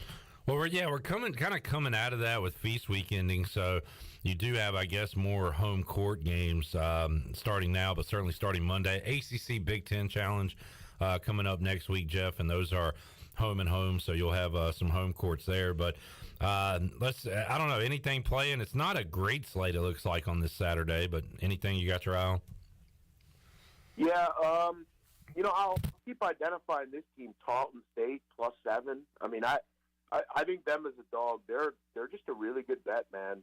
They play hellish defense. They're coming off a nice performance in their tournament. They get a Wichita State team that, as we know, in the AAC struggle to score. I think this is too many points. They're going to be a team that's going to give a lot of higher-end teams trouble. Tarleton State play a very interesting defense, good guard play. I also like Youngstown State. They're a team I've identified as a very good offensive team early this season. They shouldn't have any trouble with Western Illinois. And I played Nova early, JMU, South Dakota State. These two teams want to go up and down. JMU has just been putting hundreds on the board seemingly every game. South Dakota State's always very efficient offensively. I think we see a good pace here. I'm going to go over. But like I said, I've mostly am involved with college football today. Yeah, no doubt. And while we have a couple minutes left, we'll wrap it up with a little NFL talk. Your Birds, Sunday night football against the Packers, and Philadelphia is a 6.5-point favorite. Commanders all of a sudden have their hat in the wild card ring as they're playing some pretty good football. They host the Falcons and are 4-point favorites. And then, boy, that Broncos line keeps going down. Broncos coming here to the state of North Carolina, taking on the Panthers. Broncos a 1-point favorite. Jeff, anything NFL-wise? I know you're focused on college football and everything. Have you looked ahead to Sunday's lines at all? Yeah, all week I kind of felt like that Packer game, I think, was kind of worrisome here. I know that Green Bay has not played well, but, it's Aaron Rodgers coming in. And the Eagles right now need to get healthy in the secondary. They've been without their nickel corner, Avonte Maddox. They've not looked great. So that line, I feel like, is kind of speaking to you and saying, well, take me. I'm only 6.5. All I got to do is win by 7 here. And, Green Bay hangs around. I bet Green Bay when they played, I believe it was the Bills, as 10-point dogs. And they came through the back door and got that one. I'm going to be interested to see if this one moves to 7. I'm pretty interested in that. You also mentioned Washington, man. You're right. They have played well. It's been a complete 180. And I think early in the season it was, this offensive line sucks. That's why Carson Wentz isn't playing well. And it's like, well, offensive line's still the same, and Heineke's playing pretty well. So maybe it's just that Carson Wentz sucks and shouldn't play. But, Atlanta's been a good ACS team all season. I kind of see a total here at, 40.5? Yeah, I lean Washington. They played very well this season. I got to give them credit. Shout out Ron Rivera. Defenses look good. Also, what are the Jets doing? Why do they bench Zach Wilson? What's that all about? You got the locker room stuff. There's reports, although nobody's really ever confirmed what's happened, right? But apparently, I read that headline that he's got a lot of repairing to do in the locker room or whatever. They didn't just bench him. He's not dressing out, right? He's done. At least for the next couple weeks. All sorts of issues up there. Yeah. It's a shame. Chase Young, by the way, Jeff, listed as questionable, and could see him make his debut on Sunday. So another one of the lamest things I've seen this year is when the Commanders beat the Eagles, and he's in the locker room playing Meek Mill, and it's like, dude, did you play? What was that, in college? What do you like? Yeah, get lost. Dude. Let's get on the field and then do some celebrating. Something, and then you can do that. Nadeau, good to talk with you, man. Have a good week. What's going on in Barstool land? Jeff Nadeau, I tell you what, man, your stock, it's a little volatile. You kind of go up and down when it comes to being in El Presidente's favor, but you're doing something right. He can't stay mad at you long, so keep it up, man. Thank you. Yeah, I'll be up there on Monday. We got the big Cyber Monday sale. And, yeah. We actually got something cool planned. I'm actually very involved with it. I was asked by Dave to be involved with it. So, yeah, it'll be fun. And, listen, hey, I think even when you mess up, things are good. So you just keep kind of pushing forward. Awesome stuff. All right, Nadeau, thanks, man. Can't wait to see Cyber Monday. It was hilarious last year, and looking forward to more this year. Thank you, Clip. All right. Talk to you. See you. There is the big man on campus, Jeff Nadeau, joining us on the Pitt Electric Live Line. Jeff Nadeau, Barstool Sports, who, for those that follow Barstool, he was in the doghouse, like the deep doghouse, to the point where Dave Portnoy put out a list of the dumbest people, right? And he was top of the list. And he was number 1 with a bullet. But since then, Nadeau has just done his thing, and Portnoy said, just can't stay mad at the guy. He's one of a kind. So, just kind of like all of us, man. Like I've been in the doghouse before. Got to work my way out. Chandler, you get in the doghouse every now and then. Yeah. Christian, by the way, said that you have Antonio Brown syndrome. Like you snap for 3 seconds, kind of lose it. Yeah. But then get it back. Yeah. He seems to not get it back as quickly as you. I don't think he ever gets it back. Right. Yeah, he's got that issue. So, yeah, but you're doing all right. All right. I do have an update on the field today that ECU will be playing on. Oh, let's get a field update. It will not have Temple anywhere on the field. It will have the Philadelphia Eagles logo in the middle of the field. and then we'll have Eagles in the end zones with like a black paint filling in on the end zone. So beautiful. It will be Eagles out on the field today. As we just mentioned, Philly will be home coming up on Sunday night. They figured, you know what? Let's just go ahead and paint the field. Who cares about Temple? This is the Eagles Stadium. Is your eye okay? Sorry. It's all twitchy. That was a pretty serious eye rub there. Yeah, that was kind of strange. But I've done it since I was little. I always scratch my. Okay, all right, that's weird. Let's take a break. Also, I have, as we go to break, an interesting report that just popped up on my Twitter feed. What you got, Shirley? What you got, girl? Colorado has offered Primetime the head coaching job, and he has, quote, legit interest, end quote, in becoming the school's next head coach. Too legit to quit. That is according to Bruce Feldman. Chandler, you just said a line there. Too legit to quit. Too legit. Too legit to quit. Did you know that that MC Hammer would hang out on the sidelines when Dion played? And they were like boys during that, and they would do the too legit to quit? Oh, yeah. I've seen that in I feel like you just said that, but you didn't know. I didn't connect there. Yeah, but that was a great connection. And do not do like I did and fall for the report that he was going to go to South Florida like I did yesterday or a couple days ago. I literally saw, and then I looked, I was like, oh my God, South Florida. It's like a South Florida fan page that posted it. So I went and looked, and there was nowhere to be found. I was like, South Florida. We should start our own Deonda somewhere, rumor. Deonda Campbell. All right, well, man, that's big news. Stay in the same conference. Big Colorado, though? I don't like that. That is weird. I don't like that for is Deion. A weird fit. I'd rather him be somewhere else. I'd rather him be like at Georgia Tech, at least in Atlanta. Where Deion in the mountains? Deion Prime in the mountains? I don't know. All right, let's take a break. We'll come back, visit with the voice, Jeff Charles, when we return after this.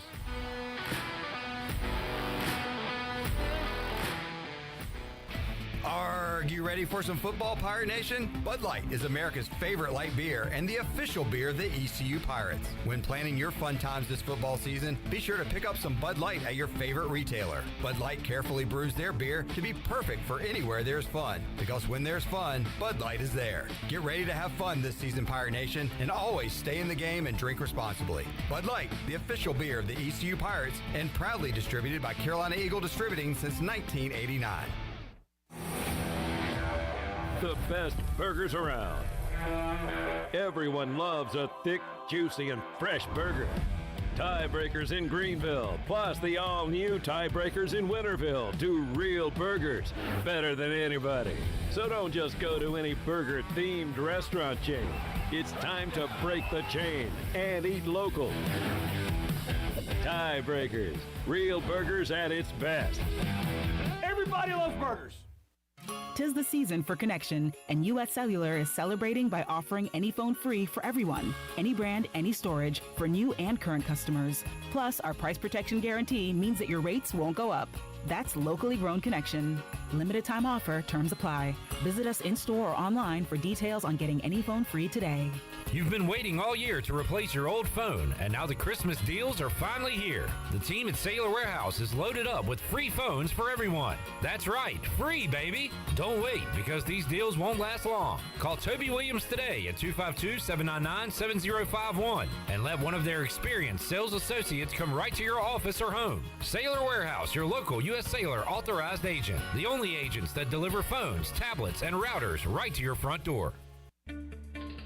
I'm Michael Vaughn with East Coast Grading and Utilities. Many of you know my dad, David Vaughn, and his work in putting in subdivisions all over Pirate Nation. But East Coast Grading and Utilities is not just for those type of big jobs. We're here for the homeowners. Whether it's concrete, driveways, hauling rock, or sand, whatever you need, East Coast Grading and Utilities can get the job done. Call us at 252-531-7494 or check us out on Facebook at East Coast Grading and Utilities.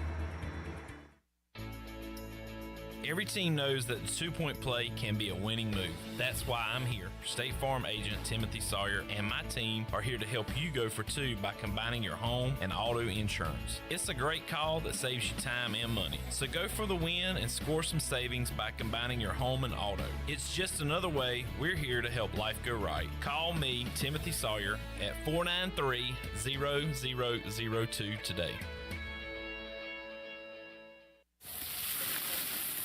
We know that juicy, cheesy, grilled to perfection burger sounds amazing, but it does sound like something is missing. Pepsi, baby! The yin to this burger's yang. Burgers and Pepsi go together like burgers and Pepsi. This perfect blending of flavors makes every bite of lettuce, every sesame seed on the bun, and every sip of that crisp, refreshing, ice-cold cola a journey to Foodtopia. Burgers, better with Pepsi. That's what I like. Is that the sound of an ooey gooey cheesy crunchy slice of P-I-Z-Z-A? Obviously, but as good as that sounds, we think it can get even better. Oh yeah, that's the sound of a freshly opened fizz-filled Pepsi. The only thing that can take this flavor medley of crunchy dough, mouth-watering cheese, and savory sauce to the next level. How about another bite? Pepsi and pizza sound like a match made in heaven and taste even better. Pizza, better with Pepsi. That's what I like.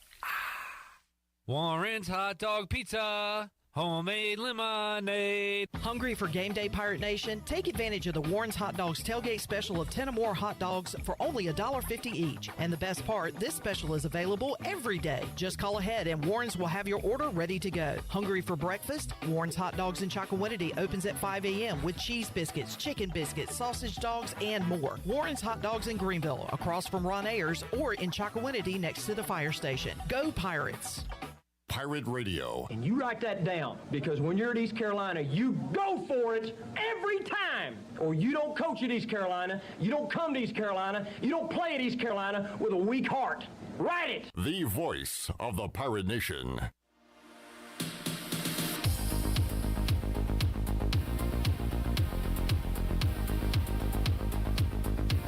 You're listening to the Bud Light Pregame Tailgate, powered by Bud Light, the official beer of the ECU Pirates, and proudly distributed by Carolina Eagle Distributing since 1989. Now, back to the show. Welcome back for the latest breaking news, interesting stories, and awesome contests that can make you a winner. Be sure to follow Pirate Radio on our social media. You can follow us on Facebook, Twitter, and Instagram at PR927FM.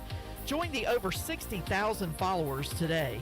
Now let's head back into the Bud Light Pregame Tailgate. Here's your host, Clip Brock. Back with you on the Bud Light Pregame Tailgate, hour number 3.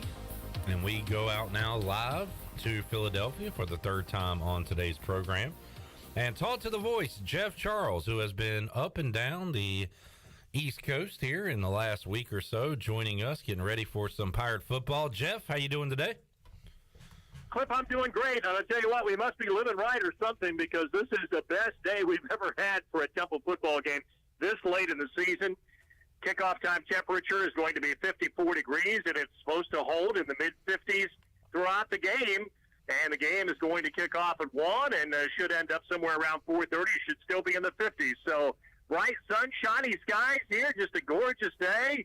And I can tell you from past experience, we have been here on some very tough weather days. I remember walking into the stadium a number of years ago, and it was sleeting, and it was in the 30s. Well, today it's a gorgeous day and a great day for football. Good to hear. Weather will not be a factor. We certainly did not think that when this schedule came out all those months ago, but that is a good sign. Jeff, also, Pirates trying to bounce back, which they've been pretty good at, coming off losses in the Mike Houston era. Not a ton of losing streaks here for Coach Houston. They have lost 2 in a row, fought hard against Cincinnati, and then just laid an egg on Senior Day last week. So a little redemption for the Pirates here. I know they want to look a lot better than they did a week ago. Well, there's so much to play for today, Cliff. There's no question. Back-to-back winning seasons for ECU, we can't sneeze at those because you have not had a whole lot of them. In fact, you've got to go back to 2013 and 2014 when Coach Ruff and McNeil was here to find back-to-back winning seasons. Well, they've got a chance to do that today. They've got a chance to have a winning season, back-to-back winning records, and some momentum heading into the bowl game. And perhaps if they win this game, maybe a little bit more of an attractive bowl game. So there is a lot to play for. And then, of course, you look at the seniors who will be playing their last regular season game as well. So people say, well, it's the end of the season and they're not playing that well. They've lost their last two. What's there to play for? Well, there's a lot to play for today. And, again, I think the guys have had a good week in practice. I know the coaches being around them on Thursday, they feel good about this team. And so I expect the Pirates to come out and play well today. But anybody who thinks, Cliff, that this is a layup game playing Temple, that's not going to be the case. Temple has improved. I know they're only 3-8, but they've been playing some pretty good football here in the second half of the year. And what really has to concern you is the big plays that they make on defense. They have 37 sacks and 87 tackles behind the line of scrimmage. So it's going to be paramount on the Pirates today to keep Holton Ahlers upright and give him some time, because these guys get a lot of pressure on quarterbacks.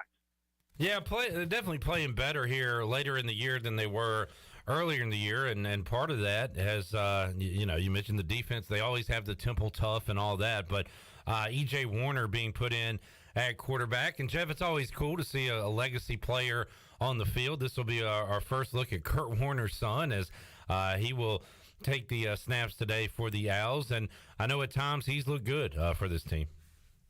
Yeah, he has. He's not a real big guy. He's 6 feet, even 190 pounds, freshman. He grew up in Arizona, grew up in Phoenix. His problem has been throwing interceptions this year, Cliff. He has thrown 11 picks. He has 13 touchdowns and 11 picks, throwing for 58.7% through the air. That's kind of what you would expect from a freshman. In talking to the ECU coaches, they say he's a smart player. He knows their offense. They say arm strength-wise, maybe not what we have seen with some other quarterbacks in this league, but they say that he gets rid of the ball very quickly. So it'll be interesting to watch him play. I've watched him play on television a few times this year. He's not going to hurt you a whole lot with his legs. Of course, he's been sacked quite a few times, but he's minus 50 yards this year running the football with all the sacks figured into that figure. And then, of course, his longest run's only been 5 yards. So it doesn't look like he will hurt you a whole lot running the ball. They do have some good receivers. Jose Barbone is a really good receiver. He's got 59 catches coming in. Adonicus Sanders, a transfer from Georgia Tech, has 37 catches. Ahmad Anderson, a transfer from Purdue, has 32 catches. And their tight ends are good. Their tight ends have hurt East Carolina in the past, especially Jordan Smith. And they do throw quite a bit to their tight ends. They have 46 catches between those two. So he's got some weapons. And he's also got a really good running back in Edward Sadie, who is a local kid from right here in Philadelphia. He's right at 600 yards on the season, 5 touchdowns. He doesn't have, I would say, not really great speed, good speed, but he's more of a power back who looks to run over people. And then they've got a good backup behind him in Darvon Hubbard, who's a Texas A&M transfer. So as you can tell, get my drift here, a lot of Power 5 transfers on this Temple football team, both offensively and defensively, Cliff.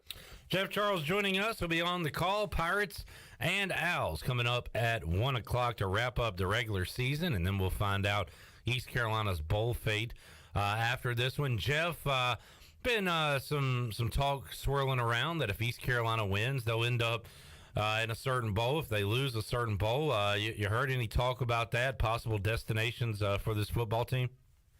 No, I really haven't, Cliff. I think there are 3 or 4 bowls that are under consideration at this time. I think the Fenway Bowl is one. I think the bowl in Birmingham is another. Maybe Tampa, maybe Boca Raton. I think a lot of things have to flush out today. We do know one thing. East Carolina is going to go to a bowl game somewhere. And so, again, I think this game is important as to the attractiveness of the bowl game. A win today puts the Pirates in a little better position, I think, for a more attractive bowl. A loss, and you go in to the bowl season 6-6, and it's certainly not as attractive as if you have a winning season. So for all of those reasons, that's an important game that's coming up here today. Jeff, while we got you here, you've got some Ohio ties, Michigan ties, Ohio State and Michigan about to go at it in the Horseshoe coming up in about 30 minutes or so. Do you have a pick for that rivalry game? And you want to talk about stakes, college football playoff implications on this one. What do you think happens today? Well, it's a huge, huge game. I know they're calling it the game of the century for probably, the 10th time or whatever, but when you've got a couple of undefeated teams, and yes, national hopes are on the line in that game, it's going to be just incredible. I've had some of my Ohio State friends have been texting me this morning, and I heard from one of them who said that there is a bet for $750,000 on the Buckeyes today. So I don't know who in the world would do that, but somebody has, and that's just the nature of this rivalry. It's an incredible rivalry, whether the game is played in Columbus or Ann Arbor, and the Buckeyes had the better of it for so many years, and then Michigan, of course, finally won. Jim Harbaugh finally got that monkey off his back with a victory over the Buckeyes last year. I just think it's going to be a great football game. Some of these games have been played in snowstorms, as you may know, Cliff, and I'm hoping the weather's a little bit better for the game today, but it's going to be a great football game. And, the crowds, whether that game is in Ann Arbor in front of 107 or 8,000 or in Columbus with just over 100,000, I mean, it is a great spectacle, and it's a great college football game.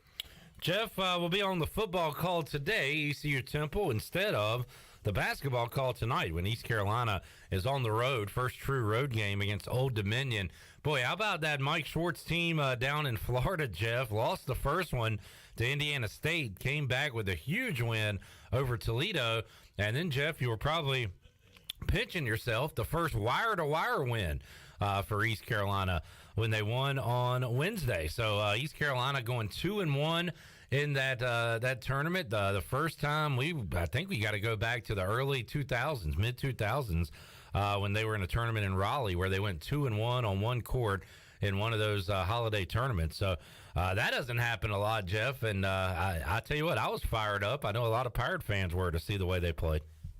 Well, they played really well, and I'll tell you what, Coach Schwartz has them playing really, really hard, Cliff, and they're going to have to play that way. They're going to have to emphasize defense. They will get offensive baskets and easy baskets off their defense this year, and, it's good being around the guys really for the first time, and we were down there with them for 5 days total. It was just really good to see the camaraderie and how the guys get along and how the chemistry is being built, how Coach Schwartz is laying the foundation for his program. So, the guys are all buying in. They're playing really hard. Defense played great, and it feeds their offense. So, yeah, going down there, winning 2 out of 3 was really good. I think going into it, I don't know if I felt the Pirates could win 2 out of 3 because the competition was really good. But you mentioned that win over Toledo, Cliff, and that is a team coming off 26 wins that had 4 starters back, and a team picked to win the MAC. So that's a quality opponent that the Pirates were able to beat on a neutral floor. And then they took care of business with UTA the next day and had a chance to beat Indiana State. Got a little bit too far behind. They were behind like 16 with 8 minutes to go. They made the comeback, but the hole was just a little bit too deep. So they played well down there, and we'll know a little bit more about this basketball team going on the road, a true road game at Old Dominion. That'll be a tough game at ODU coming up tonight. But we'll see how the Pirates can do before coming back home with 2 home games on Tuesday and Friday then next week. Jeff's been painting them purple on the basketball court. He'll try to paint one today at Lincoln Financial Field. And, Jeff, have a great call today. Safe trip back, and we'll talk to you next week on Pirate Radio Live. Okay, Cliff, enjoyed it. Thank you. Thank you, as always. Jeff Charles joining us pregame from the Link, and we will take a break, come back, and go right back to the Link because Brian Bailey has requested that we call him. And we will do that, and we'll get his on-the-field report when we return on the Bud Light Pregame Tailgate. Hour number 3 rolls on. We're back with you after this.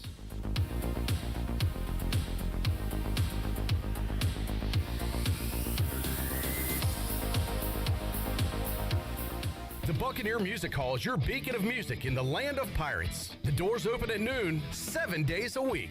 And the Buck has live music every night along with football. Monday is open mic night the first Monday of each month. Tuesday, it's karaoke with DJ Captain Morgan. Wednesday, it's acoustic night. Thursday, it's the dance party with DJ Kid Scene and live music every Friday and Saturday night with the best bands on the East Coast. Follow the Buck on Instagram for information and schedule of events. This season, party like a pirate at the Buck. Be sure to check out David Price Construction for all of your commercial or custom residential renovation and building needs. Run by ECU alumni, David Price Construction specializes in commercial projects, maintenance on facilities, and large-scale residential renovations and additions. Proud to be voted the Remodeler of the Year by the Home Builders Association of Raleigh-Wake County in 2018 and Best Business Commercial Remodel Project winner for 2020. David Price Construction, the proud ECU Home Services partner. My whole business just went up in flames, but my agent was there before the fire was out. We started a plan. I've got 25 employees who could be out of a job if we didn't get this place running again. My independent agent and auto owners insurance, they made sure we didn't skip a beat. I mean, we didn't miss a single payroll. That's incredible. For whatever lies ahead, we're always there. This is Brian Smith with Town Insurance in Greenville. Call me today at 756-8300. Go Pirates! Here today with Kyle Gaines from Washington Chrysler Dodge Jeep Ram. What's new? So this is the best time to buy. We have no payments for 90 days when you finance with us. Also 2.9% financing for 72 months on the all-new 22 Jeep Wagoneer. And don't forget, you can sit down with me, custom order your next vehicle, and save time and money. Don't have a Christmas idea? We have you covered with buy 3 tires, get the 4th one for $1. And don't forget, drive a little, save a lot, located in Washington, North Carolina. And also check us out on the web at WashingtonChryslerDodgeJeepRam.com.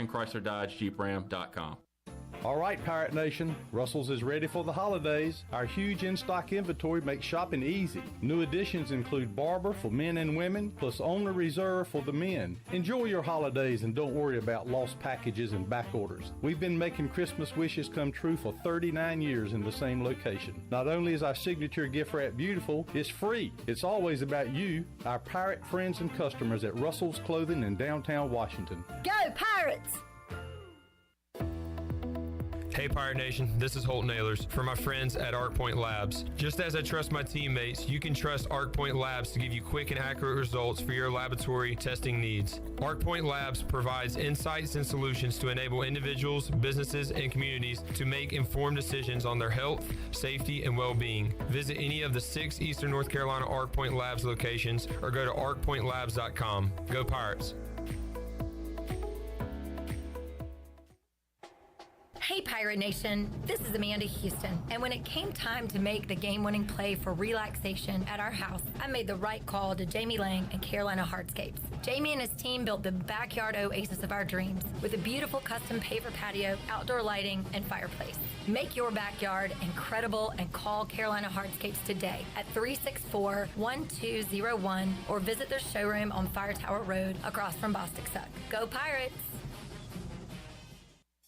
Country Mart has been locally owned and operated for over 40 years and is your premier country store serving the best cheese biscuits and country food around. Country Mart is open every day and has 2 locations in Bethel on Highway 11 and in Stokes on Highway 903. Both Country Mart locations are top-of-the-line fuel stations serving Shell gas, including 93 ethanol-free high-octane gas. Country Mart, fueling you up with great food in your engines with great gasoline. Go Pirates! This is Holt Nailers, and you're listening to Pirate Radio, the voice of the Pirate Nation.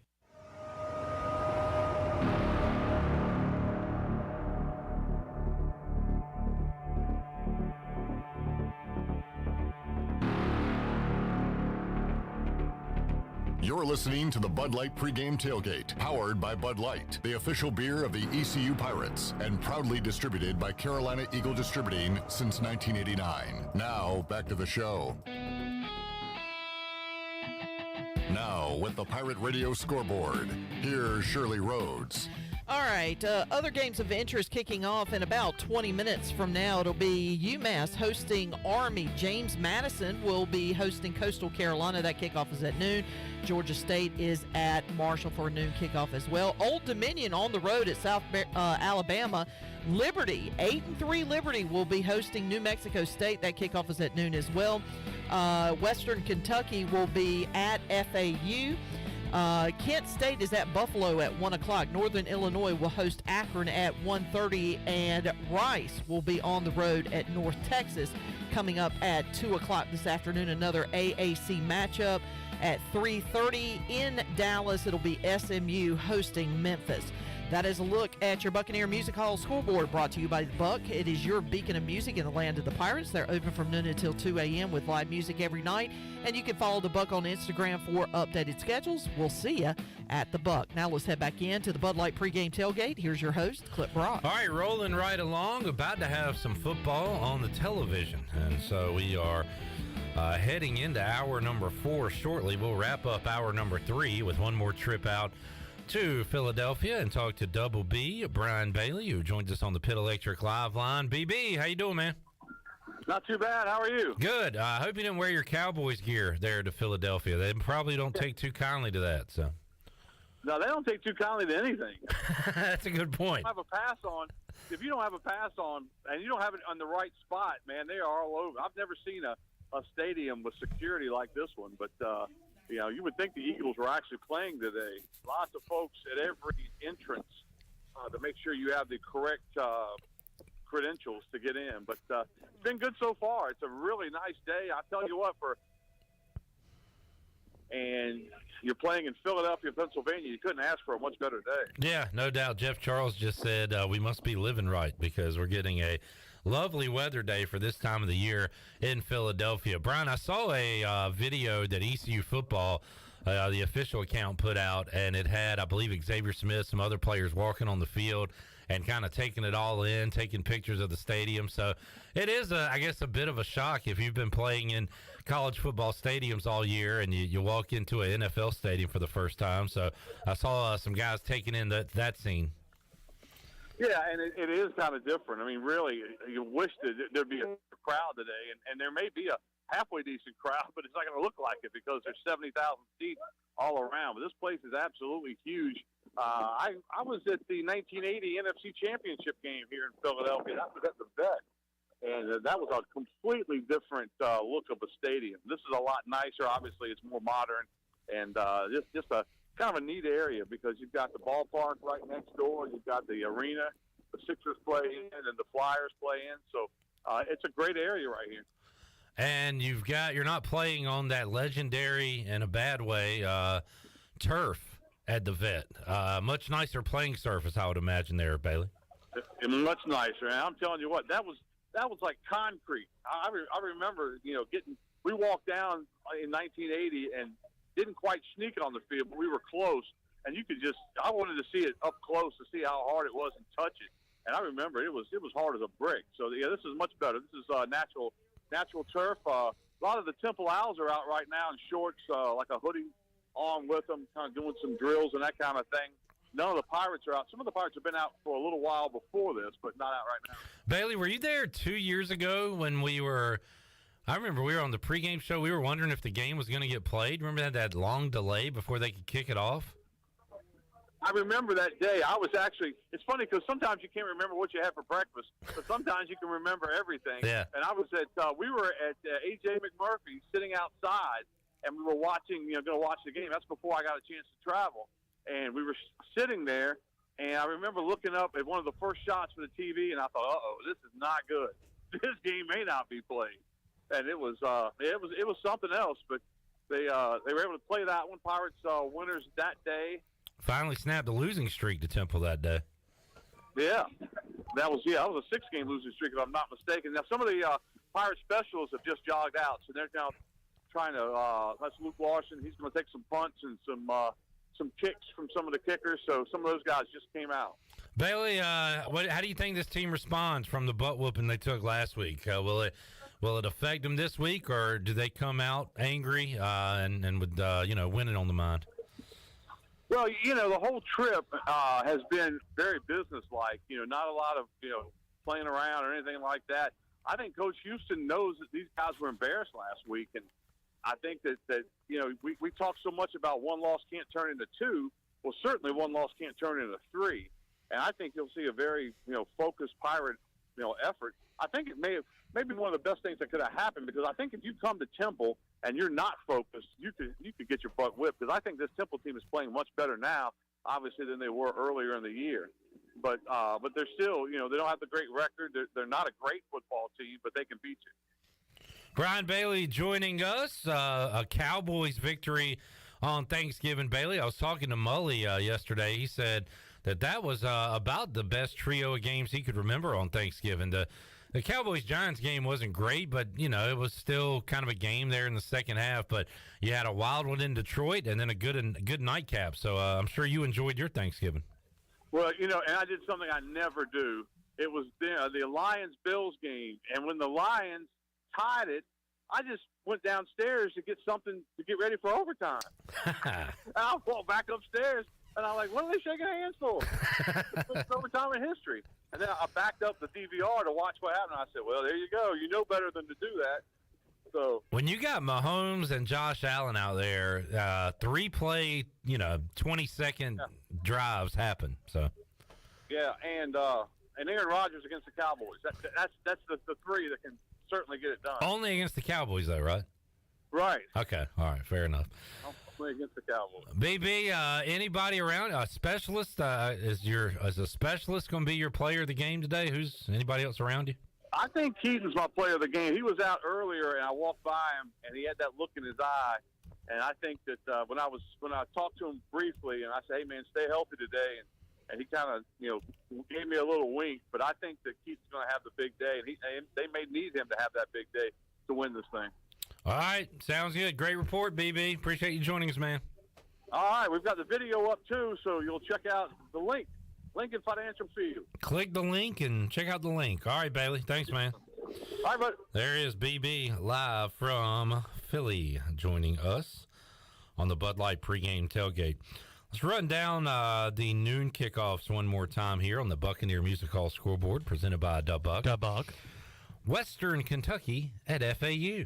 Okay. FAU last game before joining the American. Okay. What else you got there? Georgia State at Marshall. How about a little West by God, Virginia at Oklahoma State? By God. It is rivalry week, so we got Rutgers at Maryland. All right, now a couple of good ones. Michigan at Ohio State. OH. South Carolina at Clemson. Interested to see that one. Yes, me too. South Where's Carolina coming off a butt whooping last week that they put on Tennessee. Put up, 66? Taking on Clemson. That game is in Death Valley. Okay. Army is at UMass.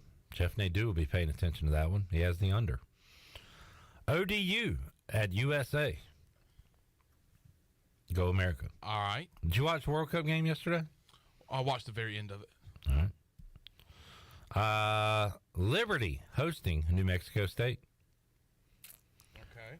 Georgia at home against Georgia Tech. Let's play Guess the Line, Chandler. Georgia at home against Georgia Tech. 37, 36, 37. 35 and a half. Damn. Did you see it earlier? Yes. Okay. I just couldn't remember what it was. Coastal at James Madison. Those are your noon kickoffs here on this Saturday. We will keep you up to date on those in hour number 4 of the Bud Light pregame tailgate. All that on the Buck scoreboard, brought to you by Dubuck. Presented by Dubuck. South Carolina is a 14-point underdog. Man, I kind of like that. I like the Gamecocks. I like that. I like the Gamecocks. And it's not just about what we saw last week. It's about Clemson's inability to produce offense. Yeah. That's what gets me. So, Shirley, I'll tell you what, before we go to break, can we hear from Shane Calhoun? Can we? Of course we can. Let's do that. Shane Calhoun met with the media earlier this week. Let's hear from the Pirate tight end. Shane, just obviously kind of uncharacteristic day for you guys Saturday. How have y'all responded since then as a team? We did team meeting on Sunday. We just kind of came together, coaches and players, and just figured out what kind of went wrong with us. Was it our preparation leading up to the game, or was it, just us as players not really being locked in, leading up to the game on Thursday and Friday. So we kind of came together and figured out a plan for this week going forward. It's almost one of those things when things look like that, like it's almost everybody has to take some of the blame, like coaches, players, everybody, like it's kind of on everyone. Yeah, I feel like a lot of people have to take the blame. You have to look in the mirror a little bit yourself. I feel like we let Cincinnati beat us twice. And we just kind of get that out of our system and hope for a better week this week. Is it encouraging that you do have some more games to play? You know, that wasn't like the best one of the season. It's always encouraging, having more games to play. You can, get that taste out of your system a little bit. If that was the last game of the season, we obviously wouldn't want to end the season like that. So we're just happy we have another opportunity this week. Is it good this week to maybe just kind of get out of Greenville and just change the vibe, change the scenery, and then just get in front of just a different scene? I mean, it's always good to get out of Greenville a little bit, see some different things. I feel like it'll maybe help the team stay more focused. Obviously, we're going into enemy territory. You have to be more locked in, more focused on your fundamentals, stuff like that. Just keeping a better mindset going into the game. You guys have done a good job of just bouncing back from losses all year. I mean, this is I guess the first losing streak. Can you draw on any of those experiences to kind of help you move forward? I think in all of our losses this year, we kind of reflected on ourselves a little bit, and I think we hadn't reflected on ourselves in a while. So I think this is a good opportunity for us to reflect, move forward, and just fix everything that can go wrong with us. What do you see from Temple on film early in the process? Temple's been playing teams very well. Obviously, they played Houston well. They were sticking with Cincinnati for a little bit there in the second half and playing well in the first half as well. So, they're a good team. It's a good matchup for us, and hopefully we'll bounce back from it. Thanksgiving week, how do you kind of balance, trying to get some, I don't know if you're going to get any family time, but bonding with your teammates, but also staying focused on the game, that sort of stuff? Obviously, I won't get any family time being from Florida. My family's going to be, doing their own thing down in Jacksonville. But, you just got to stay focused, mental mindset going into the game. Obviously, with Thanksgiving festivities, people can get unfocused, stuff like that. But you just got to stay true to the game and stay true to what you know. What's your favorite Thanksgiving dessert? Thanksgiving dessert. I like sweet potato pie and I also like carrot cake. So probably my favorite two desserts right there. Very nice. Are you a turkey guy, or do you think turkey's overrated? So my family actually did turducken last year. So obviously I didn't get it for Thanksgiving, but when I came home, I got some of that. So that was the best I've ever had for Thanksgiving. That's pretty cool. How much do you just enjoy though because you guys will have a team meal, and it is kind of like a you guys talk about family a lot, but it's almost like even more family that day. Yeah, I mean, especially for me being so far from home, this is truly my family away from home. So, I'm looking forward to sharing a meal with the guys, and I can't wait to have that experience with them again. You guys have been playing a really big stadium, obviously NFL stadium, but not very many fans. Is it a little harder to get motivated, or is it a little maybe even easier because it's all about the guys in the locker room? There's not as many distractions. I feel like it's a little bit of both. Obviously, you have to, stay focused and keep that mental prep, all week going into the game, knowing how it's going to be. But obviously, at the same time, there's not as much to worry about. You're not going to have a crowd noise, stuff like that. So you can really kind of just focus on yourself and what you have to do to win. Do you kind of enjoy playing, where the Eagles play in an NFL stadium? It's got to be pretty cool, right? Yeah, obviously for a lot of us, that's the level we want to make it to. So it's great playing in an NFL stadium, and it just kind of gives you a glimpse of what it was like to play at the next level. You get to make it there. Shane, it seems like every time the ball comes your way, you just have a way of catching it. So I guess what goes into that when maybe you might just get a few targets a game? How do you just kind of always stay ready? I mean, I feel like a lot of it is preparation. I work hard on, my craft and what I have to do, during the off season to get ready for games and stuff like that. But also another thing is just confidence, knowing you can make a play whenever the ball comes your way. So you've kind of had to battle through some pain, injury this year. What's that kind of been like? Because I'm sure it's been tough to miss some games. It's been tough. This year is the first year of my life I've ever missed, more than one practice in a row. And, obviously I missed 2 games. So it's been tough for me. It's kind of given me a different outlook on, the game and what life after football may be. But obviously it's given me, some more passion and energy for these last couple of games. And I haven't played the last couple of weeks. All right, there is Shane Calhoun meeting with the media earlier this week. Carrot cake? Does that make you look at him differently? I mean, I was thinking about taking him for my fantasy player today, but nope, not no more. Can't take a carrot cake guy. Wow. All right. I wasn't going to take Shane Calhoun anyway, but really? You need to relax on Shane Calhoun. No, this is going to be like a Shane Carden situation where you're just bashing him, and he's going to show up, and you're going to have to face the music. Are you willing to do that? I thought I faced the music pretty well when Shane was here. You did? And then I got a chance to see him again out on the town in Greenville. Did he punch you? He reared back, and then Rocco Scarfone said, "Hey man, it's fine. That was 7 years ago." And I was like, "Hey, what's going on?" Let bygones be bygones. Let bygones be bygones. Bygone it. Daggone it. Bygone it. All right, let's get a break in. When we return, hour 4. Let's go, baby. Of the Bud Light pregame tailgate. 1 hour till kickoff. We'll talk to the Weave, Billy Weaver. We will also hear from Ryan Wallen, Owls 24/7, and Brian North. That and a lot more on the way. Hour 4 of the Bud Light pregame tailgate. We roll on after this.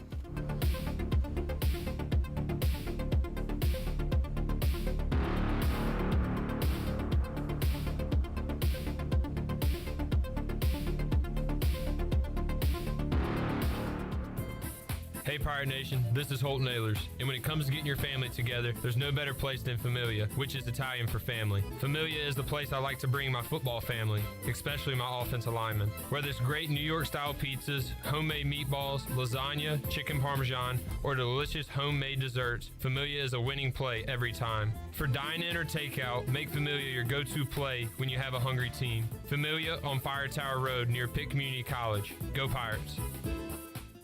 Take a hit from a 300-pound linebacker, and you better be wearing pads. Take a hit on the road, and you better have good auto coverage. When you've got North Carolina Farm Bureau Auto Insurance, you've got the best local agents ready to help you bounce back. If you don't, well, you'll probably play football without a helmet, too. In Pitt County, call Carlton Venters or C.J. Messerly at 252-756-3007. North Carolina Farm Bureau Mutual Insurance Company, Farm Bureau Insurance of North Carolina Incorporated, Southern Farm Bureau Life Insurance Company, Jackson, Mississippi, an independent licensee of the Blue Cross and Blue Shield Association.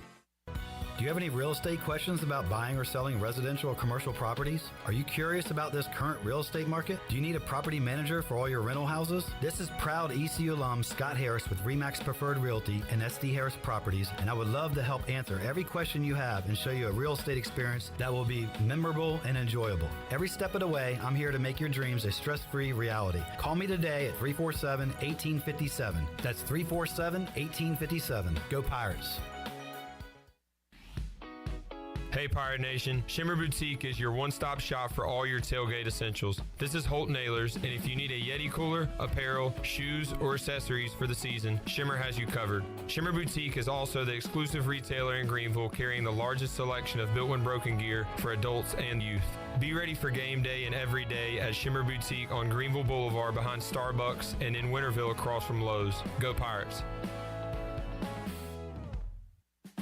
Love is finding the internet of your dreams from MetroNet. Get ready for fast, reliable, 100% fiber speeds with unlimited data so you can stream, study, surf, and game on all your devices simultaneously. No lag times or buffering. MetroNet offers student deals. Get 100 megabit internet for just $39.95 a month. Switch today at metronet.com/switch. MetroNet. Love your internet.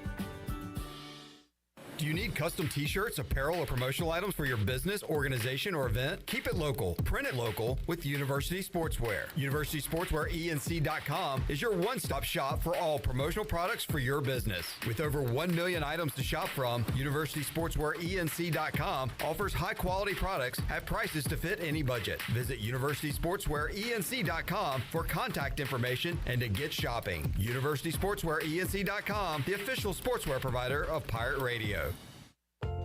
This is Braxton Green with Angel Oak Home Loans. If you're looking to purchase a home, it is still a great time, and being pre-qualified before you begin shopping is an advantage. At Angel Oak, we offer a wide variety of programs ranging from conventional, government, and portfolio loans that can fit most financial situations. To get started, contact our experienced team of Talbot Green, Joanne Weir, Wanda Hager, or myself, Braxton Green, at 751-2060. NMLS 1719250, Equal Housing Lender. While you're sleeping, our whole hogs are slow cooking over wood to create that bite that Eastern North Carolina is known for. I'm Sam Jones, and for more than 3 generations, my folks have been the torchbearers for what whole hog barbecue is supposed to be. At Sam Jones, you'll find plenty of smoke, but no mirrors. Everything, and I mean everything, is made fresh daily, including our sides, sweets, and sauces. Come on over and see us at Sam Jones Barbecue, and I bet you'll be able to taste our passion in just one bite. Sam Jones Barbecue, Fire Tower Road. This is Pirate Radio, WGHB Farmville, 1250 and 92.7 FM Greenville, WDLX Washington, 930 and 104.1 FM Washington.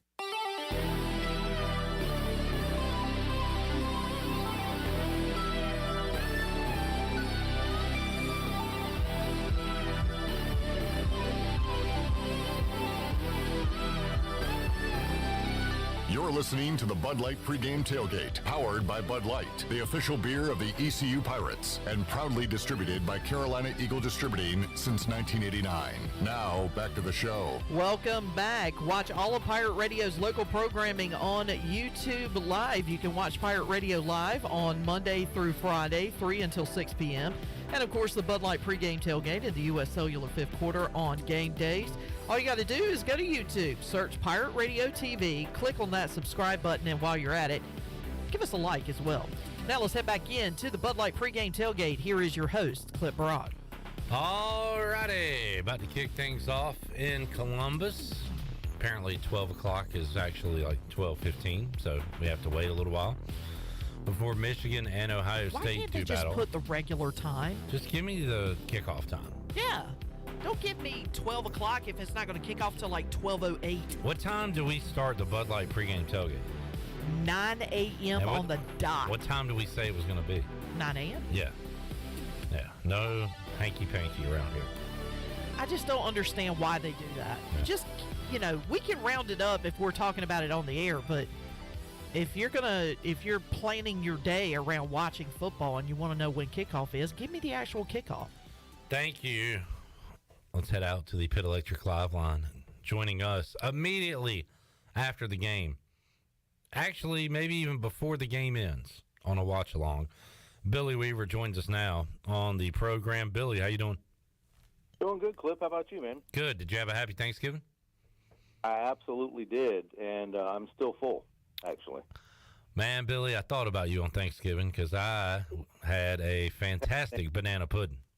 I knew it. I had banana pudding, too. My mom made some. Ooh. Which was, nothing like Mom's banana pudding. There you go. So fired up, ready to go. Final regular season game, East Carolina and Temple, and we can put behind us what happened last week, Billy, unless they come out and play flat again. And then we're going to have another U.S. Sailor fifth quarter call-in show like we did last week. But let's start offensively. Weave keys to the game for the Pirates today.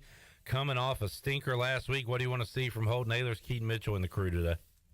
I want to see him run the football and protect the football. ECU's ranked 58th in the nation in rushing, and Temple is not good against the run. I think they're in the 120s somewhere against the run. So the Pirates have a chance to get some yardage in the rushing attack today. And I think if Keaton Mitchell gets going, I heard Brian Bailey earlier saying he kind of had a look in his eye. That's good.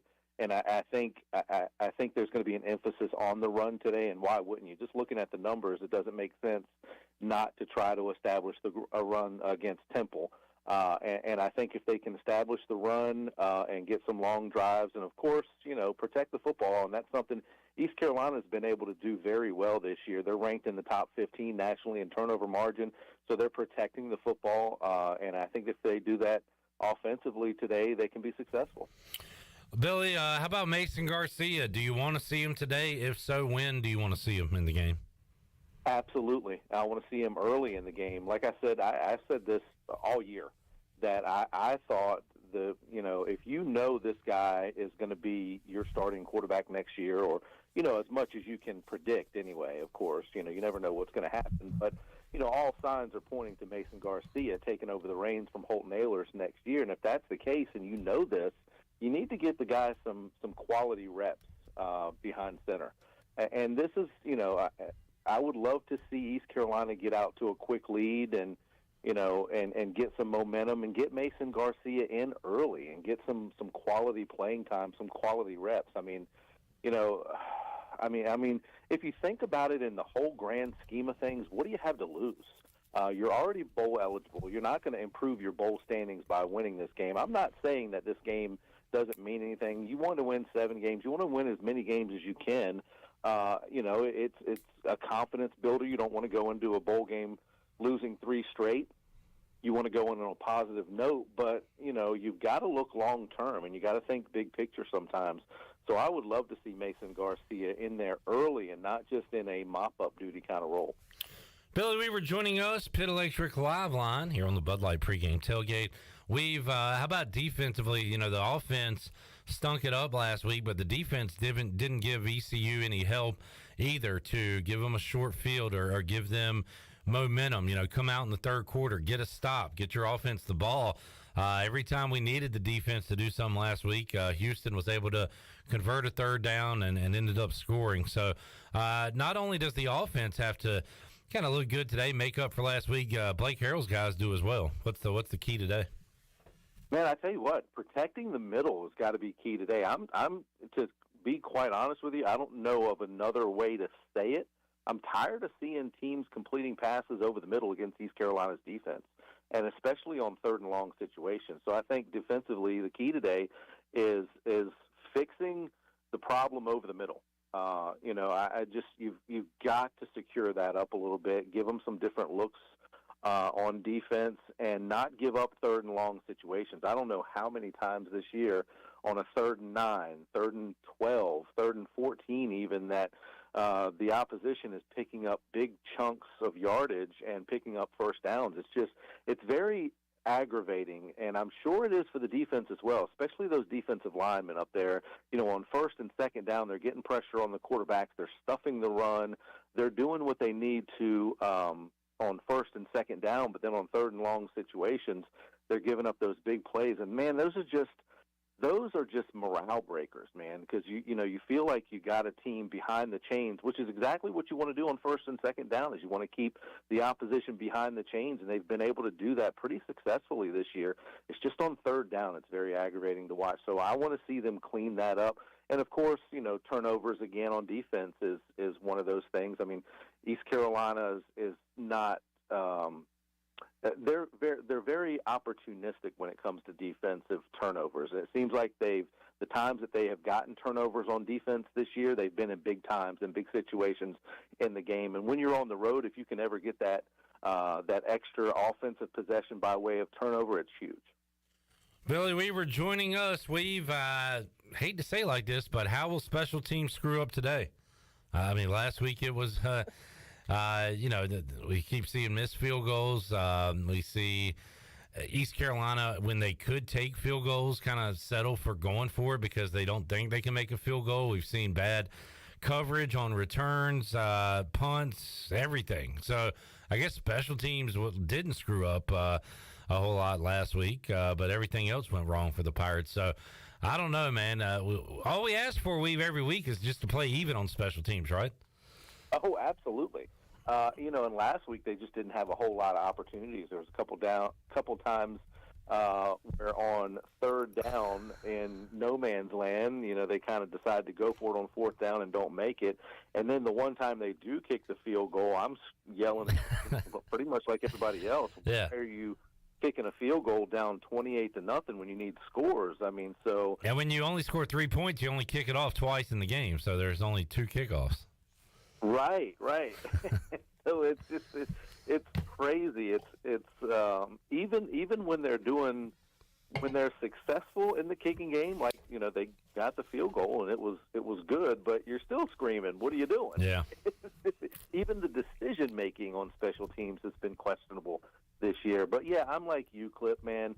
If the special teams can just play even, oh man, you'd just be happy. Just make extra points, and your field goals within 30, 35 yards, and anything beyond that, of course, is kind of a crapshoot. But hopefully the Pirates will stay out of those situations. It'll just be extra points today. Just don't want to see any long field goal attempts for a game winner on the road. I would just, like you said, man, just play even and we'll be happy. Billy Weaver joining us, Pit Electric Live Line. We'll check in with Weave. We will be here after the game on the U.S. Sailor 5th Quarter Call-In Show. We'll recap this one, Weave. We'll kind of tie a bow on the regular season. We'll start talking bowl destinations. So we'll be doing all that and watching some football here later on this afternoon with you. Oh, yeah, it's going to be a whole lot of fun. And, hey, one other quick note. I did notice that both teams are in the top 30 nationally in penalties. So with that said, you would expect to see a clean game. So I'm going to go ahead and say it now. Flags are going to be flying like crazy today. All right, you heard it here first. 2 teams that are very disciplined, don't get a lot of penalties. Flag Fest coming up at the link today. Good call, Weave. it's just always the way it works out. Yep, isn't it, Clip? That's the way it goes. We do this 4-hour pregame show, tell you what to expect, and the opposite happens every week. So, yeah, might as well go ahead and put it out there now that that's going to happen. All right, Billy, thanks, man. All right, man, we'll see you. There is Billy Weaver joining us, Pit Electric Live Line. Gus Johnson is talking. Wow! There he goes! Wow! He's got to get away from the cop speed! Speed! There he goes! Here we go! So we got Michigan, Ohio State, Gus on the call. Let's get crazy. Do we have any scores? Has anybody scored? Yes. Oh, whoa! Yeah. Oh, sorry, I didn't realize I was that close to the mic. Yes! It's like Marv Albert. Yes! Yes! UMass has scored over Army 7-0. Georgia State has a 7-0 lead over Marshall. Georgia Tech has scored first over Georgia. Wait, what? Yeah. Georgia Tech has a 7-0 lead over Georgia right now. Huh? What? What? Wow. All right. And Old Dominion has a 7-0 lead over South Alabama. Right now, those are the only scores we've got. Oh, wait. JMU just kicked a field goal, so 3-0 over Coastal Carolina. Could there be a weird score, Saturday? Weird score? It could very possibly. Well, I mean, it was a weird score. Freddie. Freddie? Freddie. You never know on rivalry week. Good point, Chandler. You never know. Yeah. Good I'm call. glad you could say I hate rivalry. you, dude. Shut up. Shut up. All right, hold on. Let Just shut up. Let the 3 seconds go just by. shut He'll up. be all right. I hate you. He'll be okay in a minute. Oh, my God. I'm so sorry. Okay. I'm so sorry, guys. That's no problem. Wait for it. All right, that's the second one. I've got 2 more. Maybe I'll. That's not a 2 more. Let's take a break. When we return, what are we going to do? We are going to talk to Ryan Wallen. Owls 24/7, get to know some of the personnel ECU will be facing in this game. We'll look at it from the Owls' perspective when we return. Hour 4, Bud Light Pregame Tailgate after this.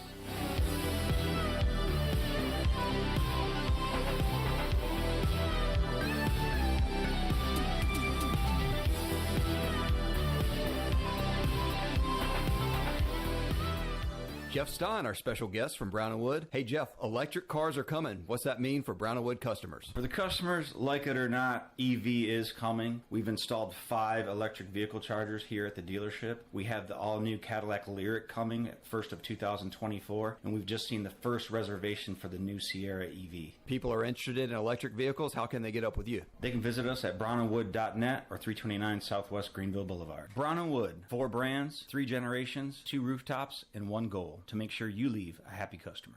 So, how does short points work? Well, at Jersey Mike's, 6 regular number 13s plus 3 giant number 7s equals a free regular number 13. So, Pepsi and Lay's now earn more points towards free subs. That adds up. Exactly. Download the Jersey Mike's app and earn rewards towards free subs with every sub, Pepsi, and Lay's you purchase.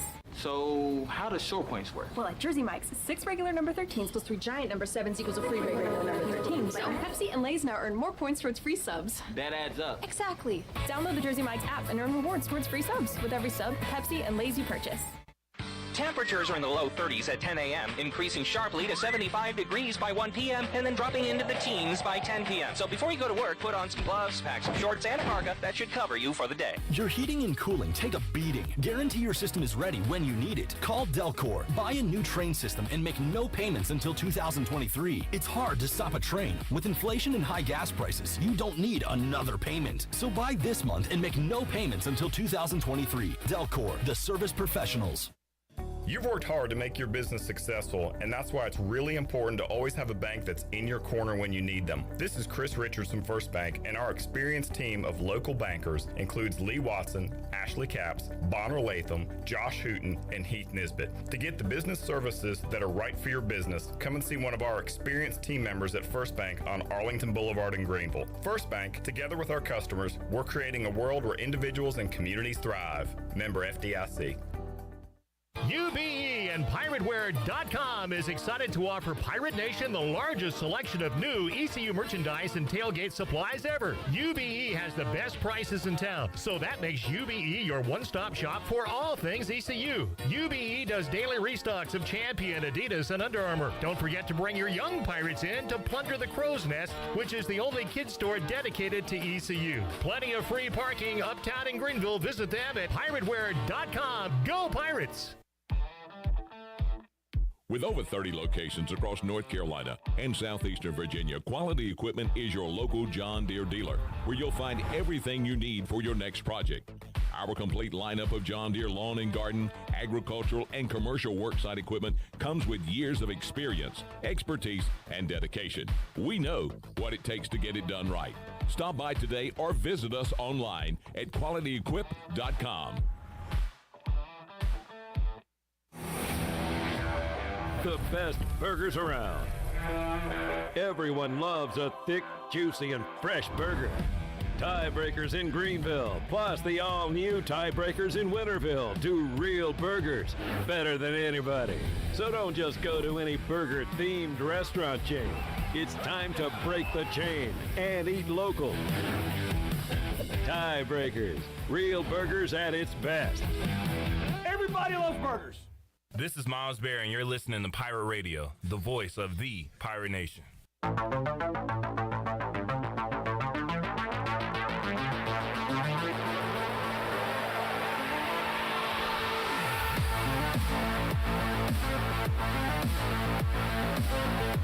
You're listening to the Bud Light Pregame Tailgate, powered by Bud Light, the official beer of the ECU Pirates, and proudly distributed by Carolina Eagle Distributing since 1989. Now, back to the show.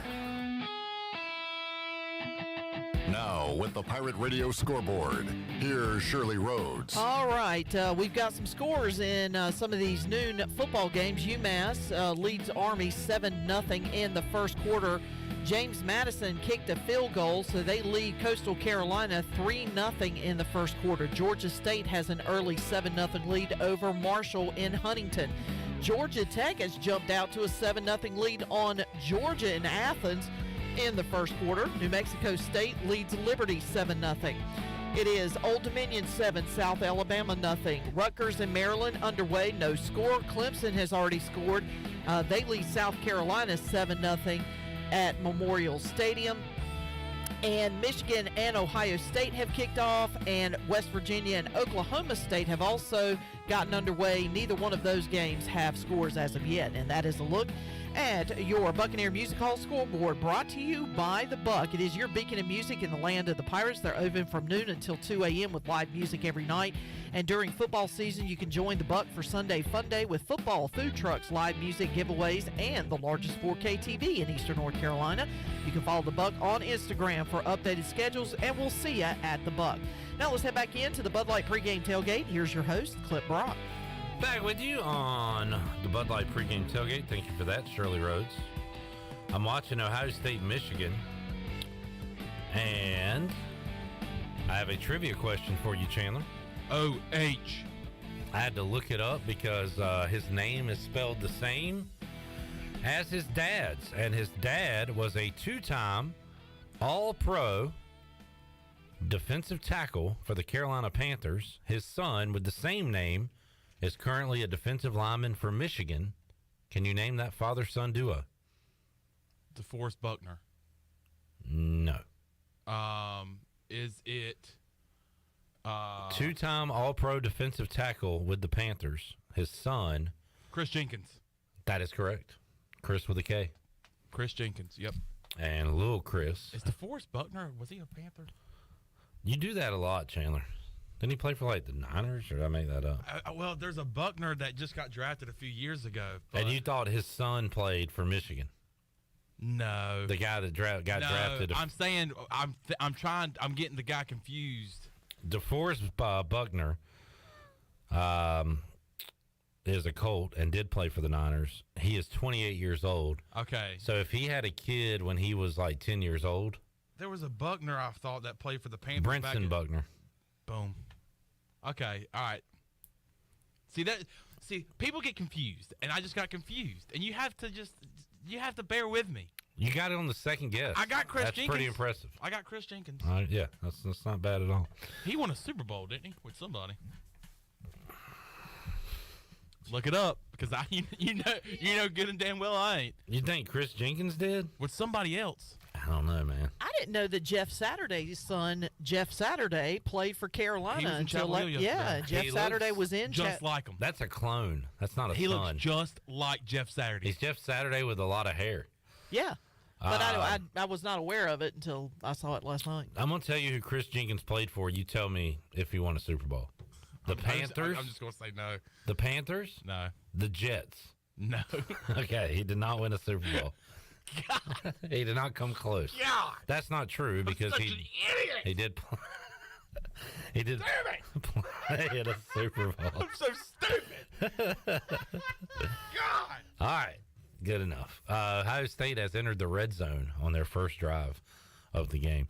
All right, earlier this week, we talked to Ryan Wallen from Owls 24/7, Owls Daily, and got a scouting report on Temple. Let's hear some of that right now. As far as where this team is trending, would you say it is at at least an upward trajectory right now heading into the end of the year? Yeah, of course. I think right now this is what you wanted to see from Temple this year, ideally, was improvement. And that was because the program was left in such bad state from the last administration that was there. And you had a lot of holes to fill. You had a lot of plug-and-play guys that needed to come in from other schools and make an impact. You have a true freshman quarterback who ended up taking over the starting job and has played pretty well in E.J. Warner especially over the course of the last month or so. But, yeah, this is trending in the right direction, and I said at the beginning of the season that you wanted to see this team compete, not be losing these AAC games by 20-plus points every week and showing no fight and showing no competitiveness. But like you said, they have been competitive. 2 weeks ago they had Houston on the ropes. They had the lead with a minute left, and unfortunately they gave up a long touchdown pass to lose that game. But that's what you want to see out of a team that's rebuilding and hopefully will return to being one of the top competitors in the conference in the coming years under Stan Drayton. Ryan Wallen joining us, and Ryan, man, Temple went on a run and we know how it is here at East Carolina. If you're good, teams are going to come after your head coach, and that certainly happened to the Temple Owls. But just a string of good hires and solid coaches. When you look at Al Golden and then Adazio, Matt Rule, Jeff Collins kept it rolling and kind of ended there on Rod Carey. But it was quite a run of home run hires there for Temple. And I remember even saying, years ago, that this has got to come to an end at some point. And it did. So now it's Stan Drayton's job to, as you said, to kind of turn it back around. Yeah, I think the whole thing with Rod Carey was it just wasn't the right fit. I don't doubt that Rod's a good football coach because, he had won MAC championships at Northern Illinois, and that's not easy to do, to convince kids to come to Northern Illinois and win there. But, I just think it wasn't the right time nor the right fit for Temple, especially after the Manny Diaz fiasco after he departed for Miami after 18 days as the head coach of the Owls. So I think that was kind of part of the reason why things didn't work out with Rod, maybe because he wasn't the initial choice and the recruits maybe were the players were a little susceptible and suspicious of whether this was just going to be another one where the coach was going to jump ship after a couple years. So I can understand that, but Drayton has fully turned this team's mindset around in the sense that these kids really trust him. They believe for him, and he has preached that since day one. He said that was one of the first things he wanted to establish was trust and relationship with the players and, make them a football family, not just, a player coach. Ryan, tell us about E.J. Warner, and you got that last name there. You're going to have the spotlight on you. So how about Kurt's kid and how he's looked this season? Yeah, I think early on he has looked solid, from the get-go. He's had some growing pains. There's some times where he's still trying to do a little too much and make plays rather than, maybe doing the wise decision and throwing the ball out of bounds. But, when you can throw for over 2,500 passing yards, as a true freshman and lead the nation in passing as a true freshman right now. I think that speaks a lot to your football pedigree. You know, he's shown moments of being an extremely accurate passer, just like his father was.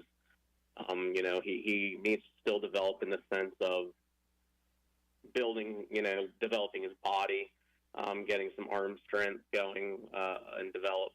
But, you know, he has the mechanics there. He has the awareness in the pocket. He has that pocket presence that you want in a quarterback, and he looks like he could just be that solid quarterback for Temple and that next possible great quarterback for the Owls. You know, he's already broken P.J. Walker's freshman single-game passing record, single-season passing record for a true freshman. So, you know, when you put your name up there with P.J. Walker, who obviously now is with the Carolina Panthers and playing on Sundays and is arguably one of Temple's greatest quarterbacks of all time, you know, that says a lot right there. Yeah, Pirate fans certainly remember Philip, a.k.a. P.J. Walker, and I got a lot of Panthers fans in the building who have enjoyed watching him play on Sundays, and looking forward to seeing Warner for the first time. How about weapons on offense, Ryan? Who are some guys to watch coming up this Saturday?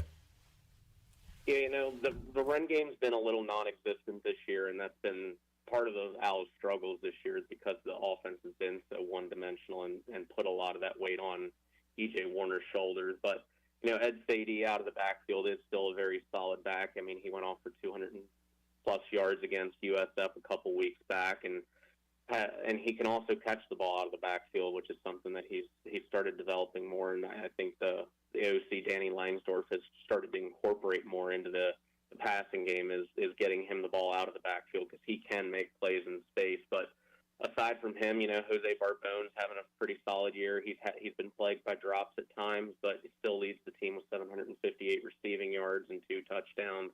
Adonicus Sanders is a transfer from Georgia Tech who has made plays, but he's been a little banged up as of late, and we're unsure if he's going to play this week.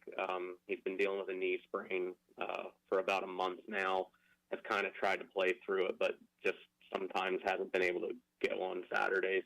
But other than that, you know, Temple's got 2 really good tight ends in David Martin Robinson and Jordan Smith, big body guys that are really good at catching the ball and making plays off that position.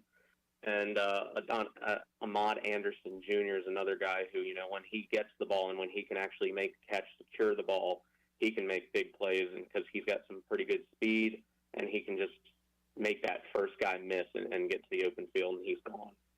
For more info on Temple, make sure you check out owlsdaily.com. You can follow Ryan on Twitter and also Owls Daily 24/7 Sports.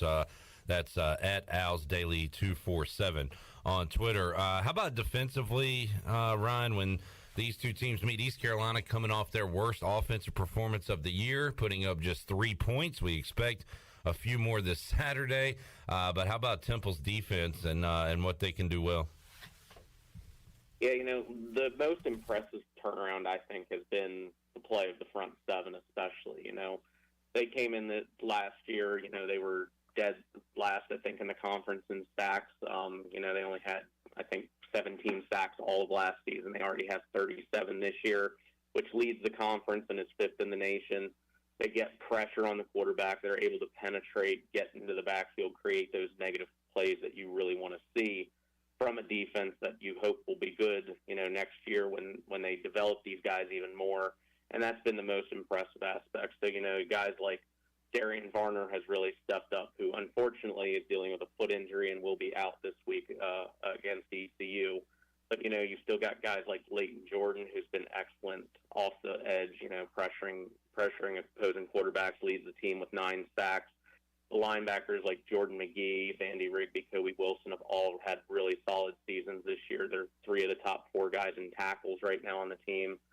And you know, just the line as a whole, I mentioned already Varner, but you have guys like Jerquavian Mahone, Zach Gill, all been really good at stopping the run. Demerick Morris, Jalen Satchel, their stats might not show it, but they've done a really good job at, you know, stuffing holes and being a team that's been able to manage opposing teams' run game opposed to last year when teams could just gash them for the run and they didn't really have to worry about teams passing on them last year.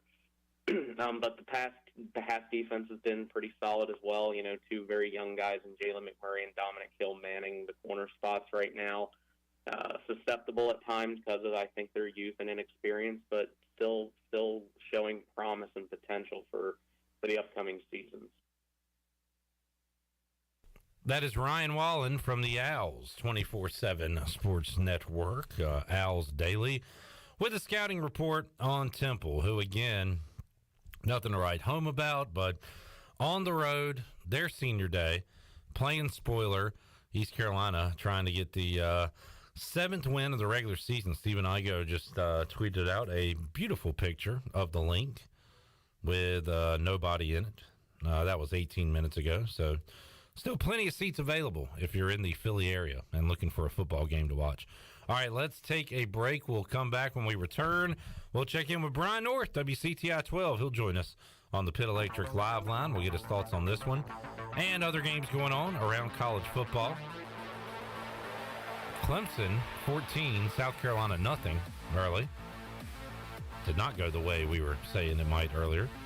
Ohio State, too easy for them on their first drive. Now Michigan trying to answer, but they have it 3rd and 8. So we'll keep you up to date on all the scores on the Buccaneer Music Hall scoreboard presented by Dubuck. Also, Coastal Carolina just scored, so they lead James Madison 7-3 in the first quarter. The Shants. All right, we'll be back with you after this.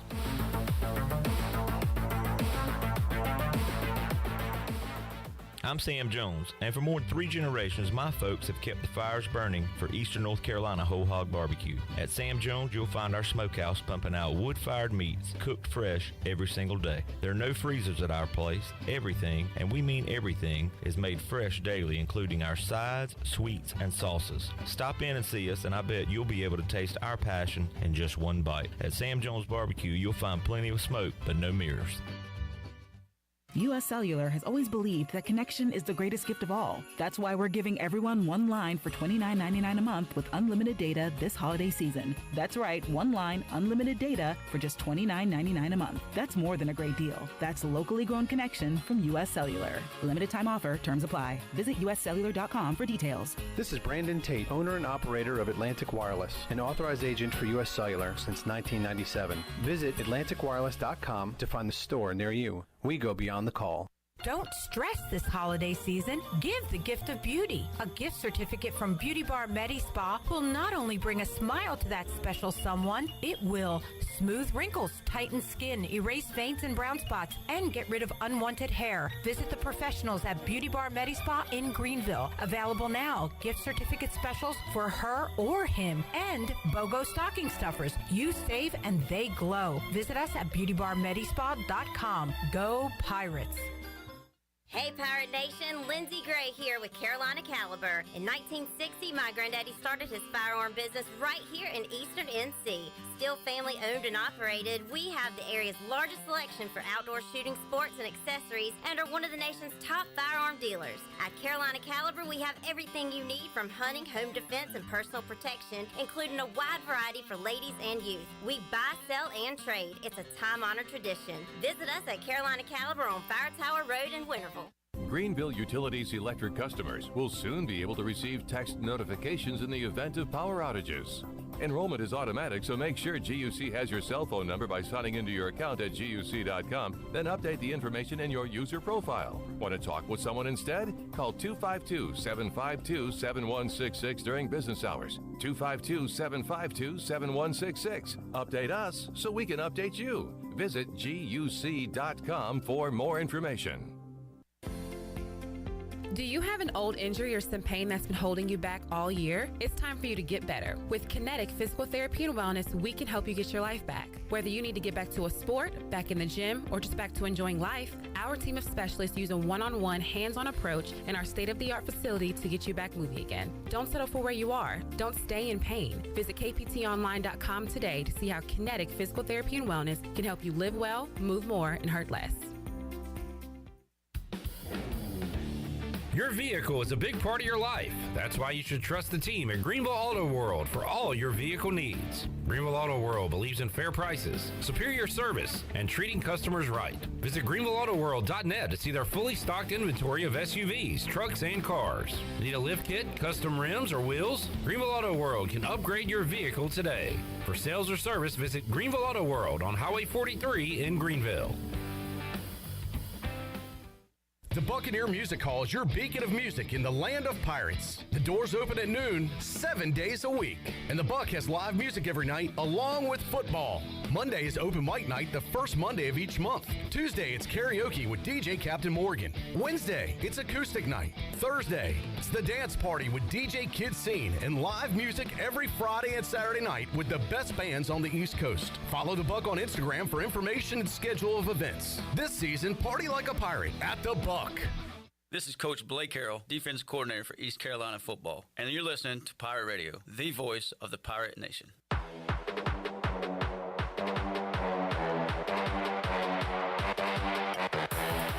You're listening to the Bud Light Pregame Tailgate, powered by Bud Light, the official beer of the ECU Pirates, and proudly distributed by Carolina Eagle Distributing since 1989. Now, back to the show. Welcome back. Did you miss a show on Pirate Radio? Well, you can listen to all of Pirate Radio's archived local programming by subscribing to us on Apple Podcasts, SoundCloud, or Spotify. Subscribe today by going to the podcast app on your iPhone or Apple device and search for Pirate Radio Audio Archives. Now let's head back in to the Bud Light Pregame Tailgate. Here is your host, Clip Brock. Back with you, Bud Light Pregame Tailgate. Hour number 4, counting down the minutes now. East Carolina and Temple, the line dropping to Temple's favor. Pirates at last check, a 9.5-point favorite today in Philadelphia. Let's head out to the Pit Electric Live line and talk now to Brian North, CTI 12, joining us here on the program. North, how you doing, man? Doing great. Fired up for this big rivalry game between ECU and Temple. How'd your, before we get there, yeah, I mean, it is rivalry day, and that's the one everybody's talking about. How'd Thanksgiving go with the girls this year?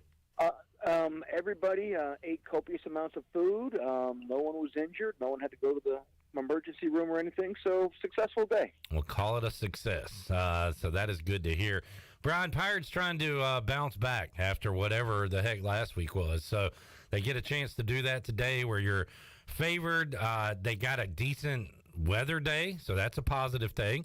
Not going to have a rough, hostile environment. So conditions are set for them to bounce back, respond in whichever way they can, and you just hope to see that today after last week's dud of a performance.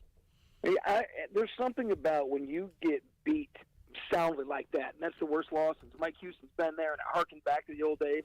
I mean, some of the best things I saw on Twitter, which we know Twitter is the bastion of snarkiness, was that the seniors were honoring their old coach and played like he was still on the sidelines. So, but it did remind you of that lackluster effort that just kind of not even really there, the crowd leaving early. So I got to think everybody bounces back this week. You just sense that edge and attitude and just being upset with that's not how a Mike Houston team is supposed to perform. So I would expect he's got their attention this week, and they should go out and perform pretty well today. I think for the seniors, they know this is it. This is their last regular season game in a Pirate uniform. They don't know where they're going to go bowling yet. And as we learned last year, nothing is ever guaranteed. So I think they want to get that bad taste out of their mouths and go out winners. And a guy like Aaron Jarman returning to his old stomping grounds, it's big for him. So I expect a really good Pirate performance today. Brian North joining us, Pit Electric Live line, and then, Brian, we'll see where East Carolina goes bowling. What have you heard? What do you know? Any intel? I know nothing. No, I've got nothing in this. And this bowl landscape is so weird now, and there's tie-ins, but there's all sorts of other things going on with so many bowls now. I would expect it, just gut feeling, and I have zero intel. My gut feeling would be either back to Military Bowl to take care of unfinished business, or maybe they end up in Fenway. It sounds like they don't want to go to the Military Bowl, and you said that phrase there. I actually had that thought that if they do go, you got to have some unfinished business T-shirts, right? I mean, that's got to be the slogan.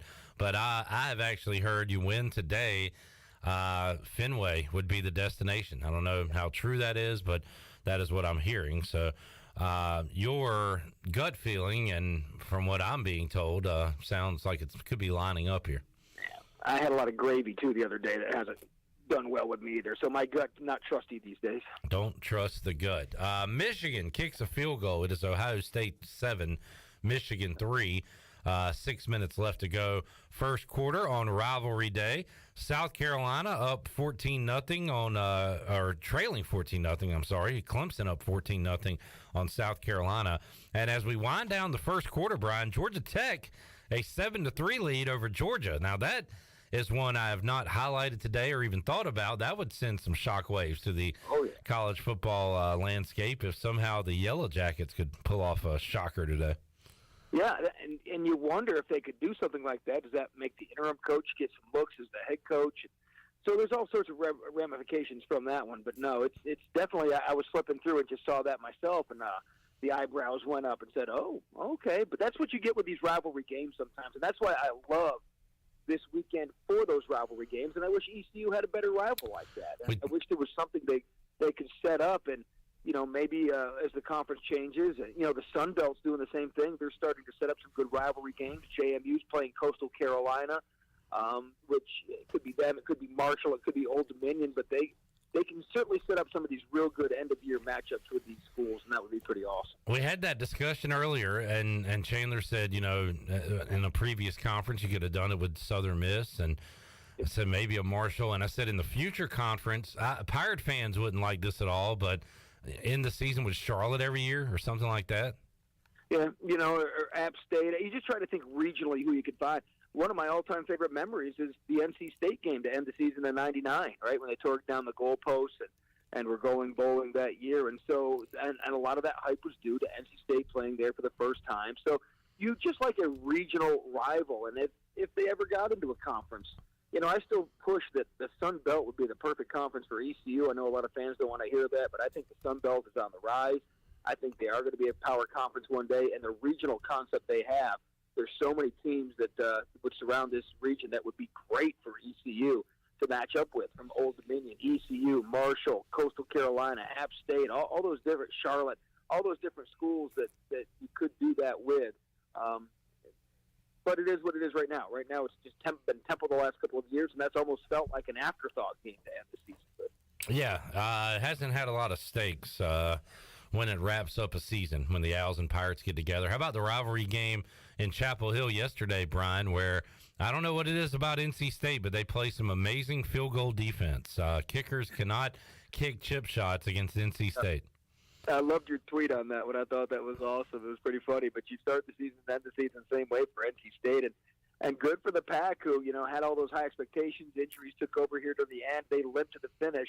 But they pick up a couple of big wins here to end it. And certainly Dave Dorn, boy, he was talking some trash yesterday. I've never seen Dave go that deep into the trash talking before about beating a North Carolina team. But he loves it when he can beat his rivals, and that always makes the rivalry even better. Yeah, and they end the season, 8-4, which is not what they wanted to be, Brian. And I don't think he's on any kind of hot seat, but what better way to get State fans on your side than to talk trash about North Carolina, right? Like if he needed a little boost and a little, boost those polls in the approval rating, he certainly did that with the talk yesterday. And, of course, the Drake May comments about, what is it, people go to State if they can't get into Carolina or whatever earlier this year, those came back to hurt them because a lot of the State players were talking about that yesterday too. This is probably underrated rivalry when it comes to college football. We've had coaches body slam each other. We've had fights at the end of the field. We've had the logo controversies. I mean, this is probably an underrated football rivalry just because basketball kind of takes over here at the end of the year. But when it comes to State and Carolina, man, it's been some bad blood through the years, and it's mostly in a good way. I don't necessarily like coaches body slamming each other on the field, but there has certainly been great trash talk in this series, and it happens every year when the winner gets to have those bragging rights. Brian North joining us, and Brian, speaking of basketball, North Carolina, Duke, NC State, all winners yesterday. On Thursday, on Thanksgiving. Yeah. Because yesterday, North Carolina lost to Iowa State, now that I recall that. And how about East Carolina going away from Greenville? to one of these tournaments. First time since the early to mid-2000s that the Pirates had a winning record in one of these things, Brian, as Mike Schwartz's team wins 2 games, Tuesday and Wednesday, to go 2-1 down in Florida. And some decent wins. And as this team kind of gets that identity going, and you like what you see from Mike Schwartz, and people I talk to around ECU and the facility say, he's kind of got that Mike Houston approach, that no-nonsense, no excuses approach, and that's, what you need to win in an environment like that. And early on in his career, off to a good start, and we're seeing some of those results. And as you know, basketball's a long season, and then they get into conference, and we'll see. I say this every year. There's the early season for ECU, and then there's the actual conference season, which has always been 2 different things. And so if they can carry this over, but I like what I see from him so far. I like that discipline, no excuses, just work hard, get it done approach that I'm seeing from Mike Schwartz. Brian North joining us, Pit Electric Live Line. We'll circle back one more time to ECU Temple. Brian, what kind of game, what kind of final score are you anticipating on this Saturday? Yeah, I'm expecting a big bounce-back game. I'm expecting the offense to put up a lot of points today. I like the Warner kid at quarterback, but I think being the freshman, he's ripe for some turnovers today. I think Pirates roll in this one. I think it's a 4-touchdown game, easy for them. And I think they get back to the brand they want to get the kind of that bad taste out of their mouth. So, I think Pirates score in the 40s today, and they win by at least 4 touchdowns. So let me give you a 48 to 18 score, something like that. I think the defense has its way with Temple today. Brian, what high school teams are left as we go into the Eastern Finals next week? Yep. So in 4A, we've got New Bern left. The undefeated Bears just rolled Rollsville last night, put 70 on them. And so now they're going to host Millbrook. Millbrook upset top seed Hillside. So the Bears are back at home next week for the East Region Final. In 3A, Northern Nash, right up the road from Greenville. They're still alive.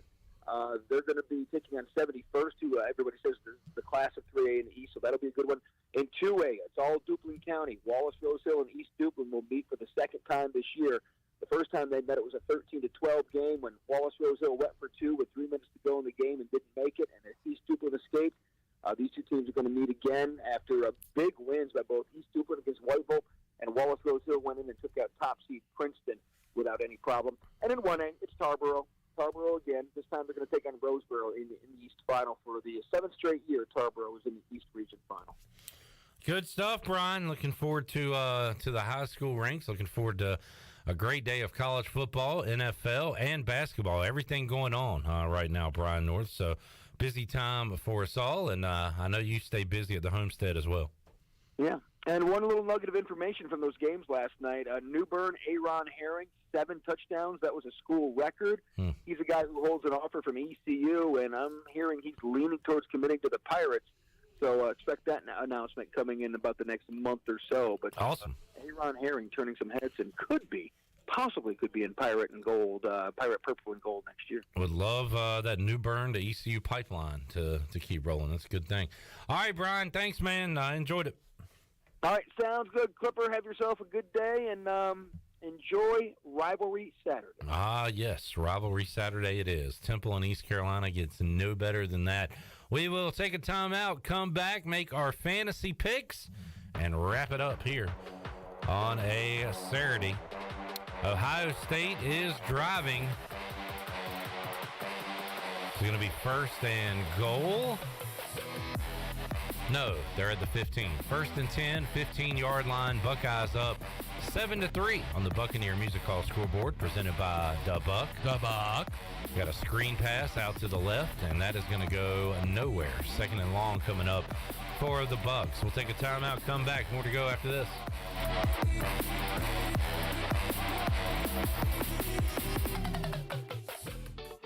This is Holt Nailers. I've been eating at Parker's Barbecue since I was a kid. Now, all these years later, I still love to eat at Parker's. In fact, I love it so much, I bring my entire offensive line with me. They protect me, and I look out for them with great food from Parker's Barbecue. So whether you bring the team like me or just your friends and family, the awesome barbecue, chicken, and seafood at Parker's is a win every time. Parker's Barbecue, where they always treat you like family.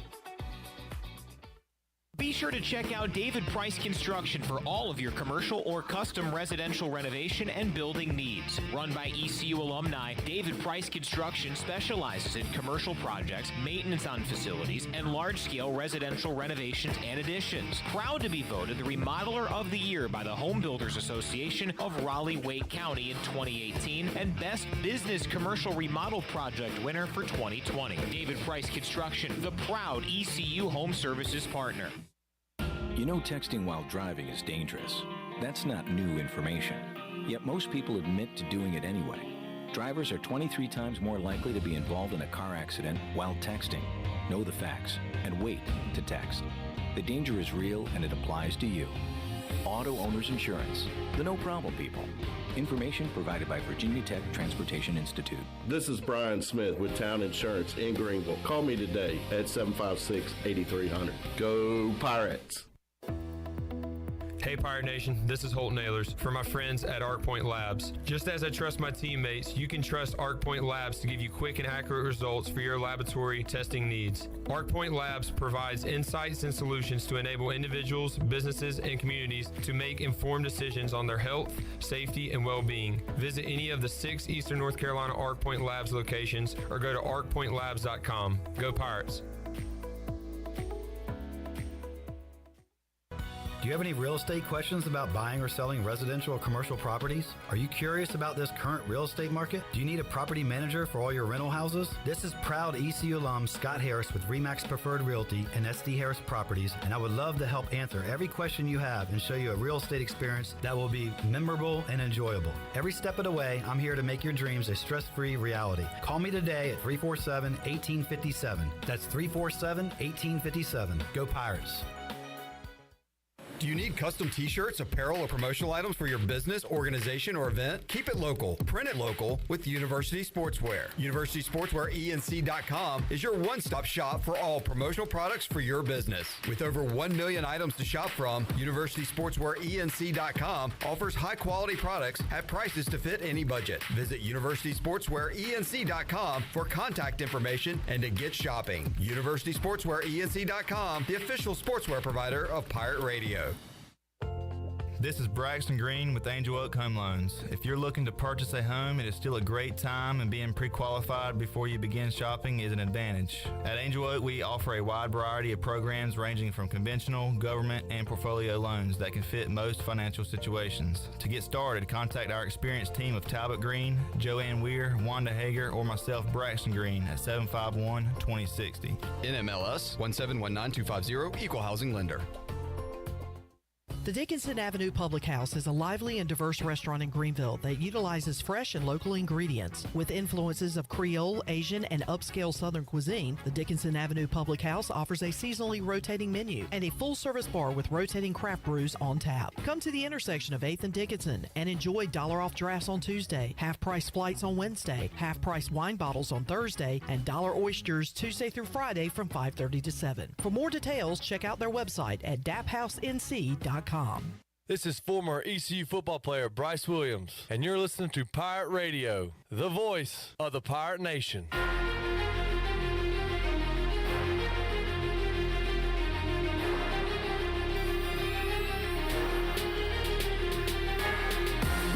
You're listening to the Bud Light Pregame Tailgate, powered by Bud Light, the official beer of the ECU Pirates, and proudly distributed by Carolina Eagle Distributing since 1989. Now, back to the show.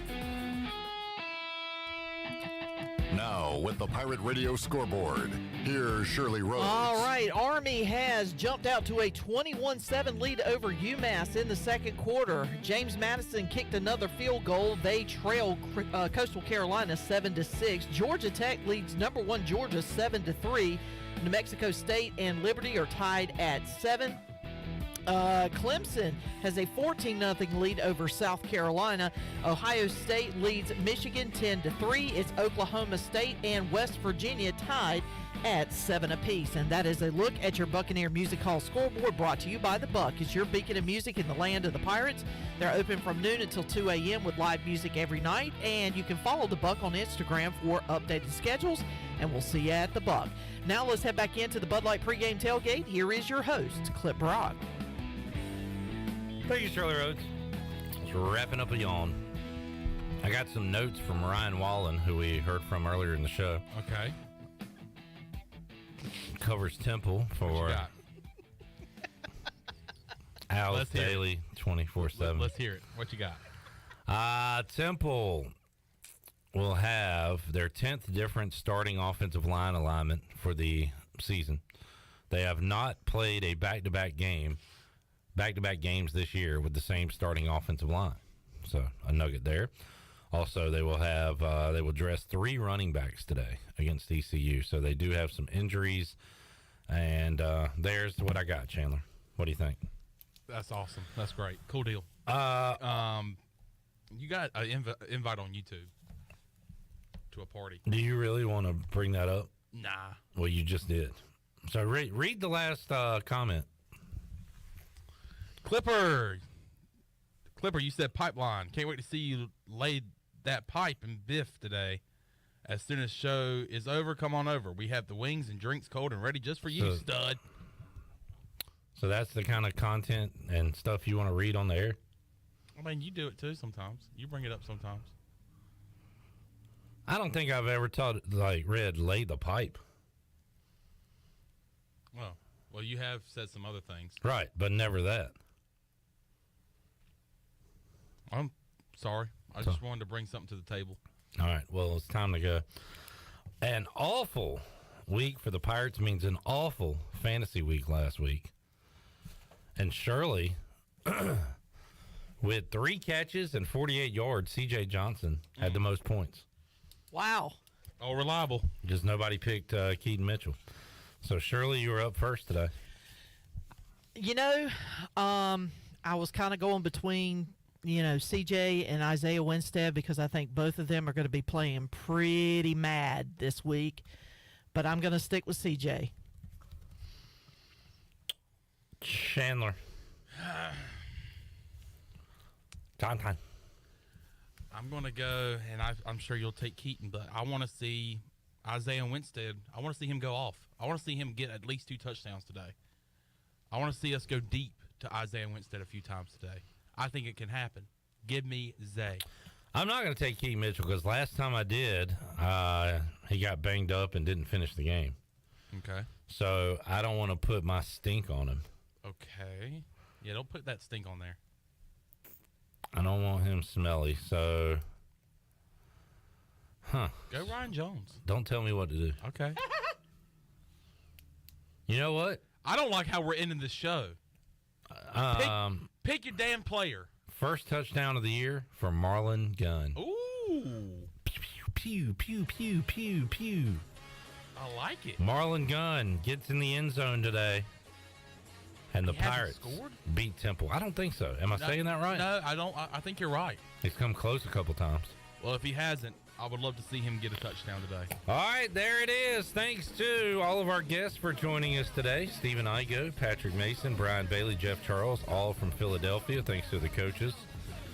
Mike Houston, Donnie Kirkpatrick, Blake Harrell, giving us some of their thoughts. Also, Brian North, Jeff Nadeau, Ryan Wallen. Thank you for tuning in. Thanks to Bud Light for sponsoring the Bud Light Pregame Tailgate. UBE providing the stats. Check them out online, pirateware.com. Orthopedics East sponsoring the injury report. And, of course, the Buck Scoreboard. With all the scores, we'll have plenty of those for you coming up after the game when we join you on the U.S. Sailor 5th Quarter Call-In Show. We will talk to you then. Enjoy the game. For Shirley Rhodes, Chandler Honeycutt, the crew here at Pirate Radio, I'm Clip Brock. Go Pirates! You've been listening to the Bud Light Pregame Tailgate, powered by Bud Light.